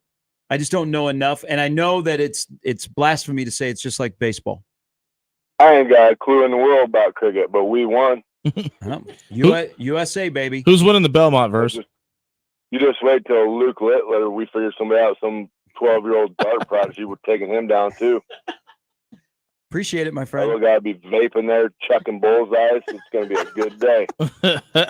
Have a good one. See you, boys. 6 and out. It's a cricket term. You big cricket guy? Saw it in an episode of Bluey. That's all I got. Everyone tells me to watch this Bluey. When I was in Jamaica, I don't know if it was the World Cup that was going on, but it was on every television. Everybody was talking about it. I feel cheated. I know that I was not supposed to say, oh, it's just like our game here in this country, baseball. What's that mean, man? There's a bat and a ball, and that's the only similarities it looks like. And they could go on for a long time. But yeah, U.S. beat Pakistan. It's a big deal yesterday. Yeah, Manfred took care of that for baseball. Start playing proud to be American, Jimmy, when we come back. I think the 2020s. I'd rather take a shower with a toaster plugged in. The 2020s it's not healthy. Are coming to the U.S. Ooh. You know, we just don't. The cricket championships? Yeah, we just don't play it here. You don't. It's not in our schools. You don't play it out on the playground, anything like that. No, 1620, the cricket. But in Jamaica, it was huge. I mean, the legendary cricket players have king and queen status. The original NIL. Might be a little harder to hit. The bat's flat. It's not rounded. Can't put a barrel on it. Cricket. You should get some cricket people in for after hours. Local cricket club? I don't think we have one, do we? I don't know. Not that I've heard. You know what? Why don't you have a night where you just go over the top and you have somebody in here to talk about cricket and Australian rules football, which we've talked rugby, was growing. Remember when ESPN, like you'd wake up in the morning as a kid? Hell and yeah, they'd have live Australian rules football. And I always wanted to be the guy that, again, I don't know enough about the rules or what things are called, that would be in a sport coat and a hat. And he would do the pointing. Oh, I love the point. Like for a score. Yeah, the official. Point. Yeah. That's what I wanted to be. Is that what we need? We need officials. I was a big suits. Adelaide fan back in the day. I mean, Geelong, big rivals. Like Ohio State, Michigan. It was like 7 a.m. But bigger. 7 a.m. It was live on ESPN. Rocking out some midnight oil. Because I don't think ESPN back in the day had a morning sports center. It's wonderful. They had those workout shows. I think it was only on Fridays. If I they had Body by Jake. Yeah. And then they have like a tough man competition. Yeah. And then they'd they still have those tough man competitions. I saw one on the other day. Now, is it the old school? Where they carry the boulder? Yeah. So it's We're nothing. talking about the it's old like one. the old ones, like Ken Patera. Yeah. They have those. You ever see him? He could. Magnus von Magnuson or what? Ken Patera one time broke a pair of pliers with his bare hands. Yeah, where they're pulling like Volkswagens and stuff with their teeth. I've not seen that. That would be impressive. These were the days, and I'd be excited to watch NFL's greatest moments at 3, and then here comes Cliff Drysdale with tennis, and then I would utter my first cuss words and leave the room to go play. Jimmy Chavez, a hater of tennis. No, I wanted to watch my football highlights. I want to watch my Super Bowl highlights. I want to watch my up close with Roy Firestone and cry. Yeah, hold on. Let's. I miss old ESPN. Trying to find out if we have. They used to cover cricket sports. team in Omaha. Is that what we're doing? I don't think we do because we don't have any fields. That's my first thought. Is where would they play? We've got a cricket or the hockey team. The cricket team. We've had a uprising in non-traditional sports taking off. Though we've had a couple rugby clubs pop up around Omaha. Now rugby has People been talk about popular in soccer more Omaha now? for a long time. Right, but it's like you're seeing a growth of like in different parts of the city, and it kind of taking off a little bit. And hockey is growing as well. And then we've got women's rugby is kind of coming around as well. So there's a Women's hockey is starting to take off. Yep, we're a big curling community. Oh, love curling. I mean, we lost the curling trials to Sioux Falls. We lost the swim trials to Indianapolis. Jeez. Come on, Gene, get it back. Because we're becoming a pro town. Oh, when we get the Omaha Supernovas in the Oakland NHL A's to come here, they ain't going to Vegas. No, that has become even more of a mess. We got a park. All right, quick break. Come back. We'll put a wrap on this show on a Feel Good Friday. Get you ready for the crossover as you go into the weekend. And don't forget, 1 week from today, the College World Series starts. We will be on the cusp of going to Baseball Village for the first look at Phil Steele's top 25. You will be. That's what I want. I will not. I don't do Baseball Village. No, that's true. Are you going to be? Are you on the field this year? Or are you up in the booth? He's playing. All. Yes. Jack of all trades. Gary Sharp. I've only done one show at Baseball Village. I got left out of the rotation this year. Probably. Went to Vegas one summer. Now there's an axe to grind. Right, all you need to know. Powers that be wanted to end Frank from Nee, so today, don't the worry. College World Series being played. The Super Regionals at 4 sites get started today. The North versus the South. What are you doing over there? Demonstrating what you just did with an action. Keep it moving. Exactly. Keep it moving. That's exactly what I just did. Keep it Just a moving. different gesture. Super Regionals more exciting than the College World Series. Ooh, yes, it is. I think this year specifically. You just rescued yourself from those bad football takes earlier. Good job. Gary Sharp. Thanks, Nebraska didn't have a losing season. Wow. I was going to say something nice. Back in the day, if I said they were going 7-5, that would be a That's losing true. season. That's a good around point. here. It's Mornings with Sharp and Handley and Jimmy at 1620 The Zone.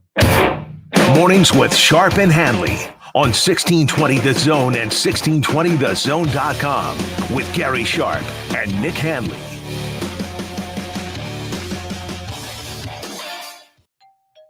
Don't answer that. It's another roof gypsy ringing the doorbell. They are attempting to capitalize on the misfortune that Mother Nature has thrown your way. Make the right call to a trusted company that has faithfully served the Omaha area for over 35 years. The Rooferees at John Higgins Weather Guard. For roofing, siding, and gutter repair, make the right call to John Higgins Weather Guard. John Higgins Weather Guard, the home of the Rooferees. Make the right call. Prescriptions require an online consultation with a healthcare provider who will determine if appropriate. Restrictions apply. See website for details and important safety information. Subscription required. Price varies based on product and subscription plan. Hey guys, did you know there's a generic form of Viagra that works just the same, but is 95% cheaper? And you can get it online? Go to hims.com/joy. Through Hims, you'll get a free medical consultation, discreet shipping if prescribed, and the process is 100% online. To start your free online visit, go to hims.com/joy. That's HIMS.com/JOY. Getting quality employees to fill positions in your company is essential, but finding those people can be a major hassle, unless you use ZipRecruiter. ZipRecruiter makes finding quality people a breeze. And right now you can try it for free at ZipRecruiter.com/radio. With ZipRecruiter, one click sends your job to hundreds of top job sites. But more than that, ZipRecruiter's advanced technology identifies the candidates with the skills you need, sends you a list of great matches to review, then actively invites them to apply for your job. And the results speak for themselves. 4 out of 5 employers who post on ZipRecruiter get a quality candidate within the first day. That's right, the first day. Now you can focus on your business and let ZipRecruiter do the work finding the best people for you. See for yourself. Experience the ease, efficiency, and power of ZipRecruiter for free. Just go to ZipRecruiter.com/radio. That's ZipRecruiter.com/radio. ZipRecruiter.com/radio. Hey, baseball fans, join the Blur Tailgate at Hilton Omaha this June for our 12th annual hospitality event during the College Baseball Championship Series. Book an experience for your clients or employees with an inclusive bar, buffet, TVs, music, and tailgate games. Secure your spot today and let Blur Events take care of all the work so you can enjoy the day. Plus, we're just steps away from Charles Schwab Field. Visit blurevents.com to book your group, buy tickets, or learn about sponsorships. That's blurevents.com, your college baseball and football tailgate destination. Are you the decision maker in your company? Consider this. For the first time in decades, there's a better option for a corporate card and spend management platform. Meet Ramp, the only corporate card and spend management system designed to help you spend less money so you can make more. Most corporate credit cards offer points as incentives, but those points amount to less than their worth in real cash value. Ramp's business cards offer you cash back, real money in your pocket. Plus, you control who spends what with each vendor. And Ramp software collects and verifies receipts automatically, which means you'll stop wasteful spending and close your books in hours instead of days. Businesses that use Ramp add up to 5% to their bottom line the first year. If you're a decision maker, adding Ramp could be one of the best decisions you've ever made. And now get $250 when you join Ramp for free. Just go to ramp.com/sports. Ramp.com/sports. ramp.com/sports. Cards issued by Sutton Bank and Celtic Bank, members of FDIC. Terms and conditions apply. If you need bold banners to boost your business, but you're on a budget, think Staples. Because now at Staples, you can save up to $50 on your print purchase. From posters and flyers to signs and menus, Staples can print anything you need to move your business forward. And with Staples Print Perfect Guarantee, it's done right or it's printed again free. Plus, same-day services available on hundreds of items if you order by noon. Get it printed right at Staples. And now get up to $50 off your print purchase. And 76, visit staples.com/print for details. And we're back. Mornings with Sharp and Handley. Here's Gary, Nick, and Jimmy on 1620 The Zone.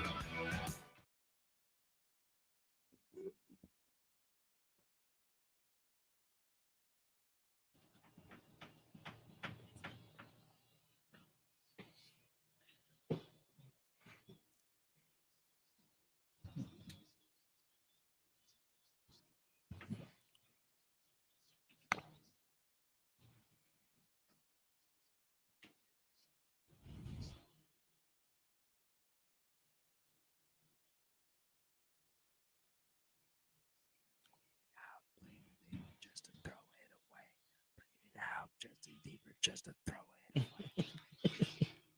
Hey, anytime we can end a show Hell with yes. Lincoln Park. My biggest regret in life. I got you, John. My biggest regret in life. I had a free ticket to go see Lincoln Park in Denver, and I chose not to go. 14-year-old Jimmy. Was that when Chester was still alive? Yeah, 14-year-old Jimmy made a lot of bad decisions. I mentioned this earlier. This is how we're going to finish. We're going to finish with a little Jeopardy. So a friend of mine will be on Jeopardy June 17th. That's when his episode will air. Is it already pre-recorded? Yeah. That's how they do it. No, I meant like, yeah, I know that, but like, has he already done it? Oh, yeah. Because he's got he sent out a picture of him and Ken Jennings next to each other. Nice. He goes, see if I embarrass myself with a significant sum of money or make entertaining TV. So, sometimes you know, if you watch Jeopardy, they don't normally have great people on there that know sports. There is a viral question in a 21st century sports category this week. Would you get this one? Let's find out. This is the clue. A bit like Sci-Fi's Anywhere Door or Phoenix Gate, it opened on October 15th, 2018 to whisk college athletes to a new school. The portal. The transfer portal, yeah. What is the portal? Okay. So nobody got this. Wow. But I tried to give him the benefit of the doubt because I'm like, it's a really odd worded question. Yeah, and they do that from time to time. I mean, try to make the obvious unobvious. It's kind of their job. We were talking about I'll take famous potatoes for $800. Professional wrestling a little bit in the with the microphones off. Becky Lynch was recently on Celebrity Jeopardy and literally did not get a question correct. I think she was negative 2,800 by the end of the show. George Lynch played for the Lakers in the mid-90s. I have no desire to be on Jeopardy because I would not be very good. Unless it was Sports Jeopardy. Sports Jeopardy, I'm there and I'm going to break Ken Jennings' record. I would just want to get one question right and take like a minute. regular Jeopardy, unless they had maybe one or two categories that were in my wheelhouse, I'd be screwed. Do we know? Do we know if somebody answered that question or if they just timed out? Like, did somebody try the portal question? Somebody try to give the answer or no? I think nobody chimed in. Yeah, okay. Yeah. Somebody's like, "What is scholarships? What are the Toronto Mets?" Yeah. Connie Orey has announced her retirement. Oh. She was on the Creighton staff as an advisor for the last 7 years. So the former Nebraska and Creighton women's basketball coach has retired after a lengthy career in college basketball. When we had Flan on for the Athletic Hour, he talked openly about how important it was to have her on staff. So that's a big loss for those guys. All right. Thanks for sitting in for the last couple of days. You know, anytime. All right. You're off to the zoo. Is that where the Allens are going today? We have to go do the Spotlight Omaha podcast and stop by the bank, like I said earlier. And then we will be family of 5 at the zoo today for the first time. Jimmy C, did you see that pause there before he... I'm mentally preparing Someone myself. is not looking forward to going to the zoo. Come on, get some Dippin' Dots. They're the ice cream of the future. Just mentally preparing myself. That's all. Penguins. It's Go the sit zoo. with the penguins. Take a donut. Donuts make people happy. It's like going back. My first job ever was at the zoo, so it's a little. Okay. You should go watch the elephants relieve themselves. It's therapeutic. I used to watch it every morning. Actually, I was at the Sea Line concession stand every morning. I'd walk up and watch the elephants. So did I on HBO, 7 a.m. We'll just It's king. let one go. That's good. Bigger than me. Have fun out there. Have fun. Or as we learned earlier in the show, your 3-week-old. Yeah, she could fit in with the elephants.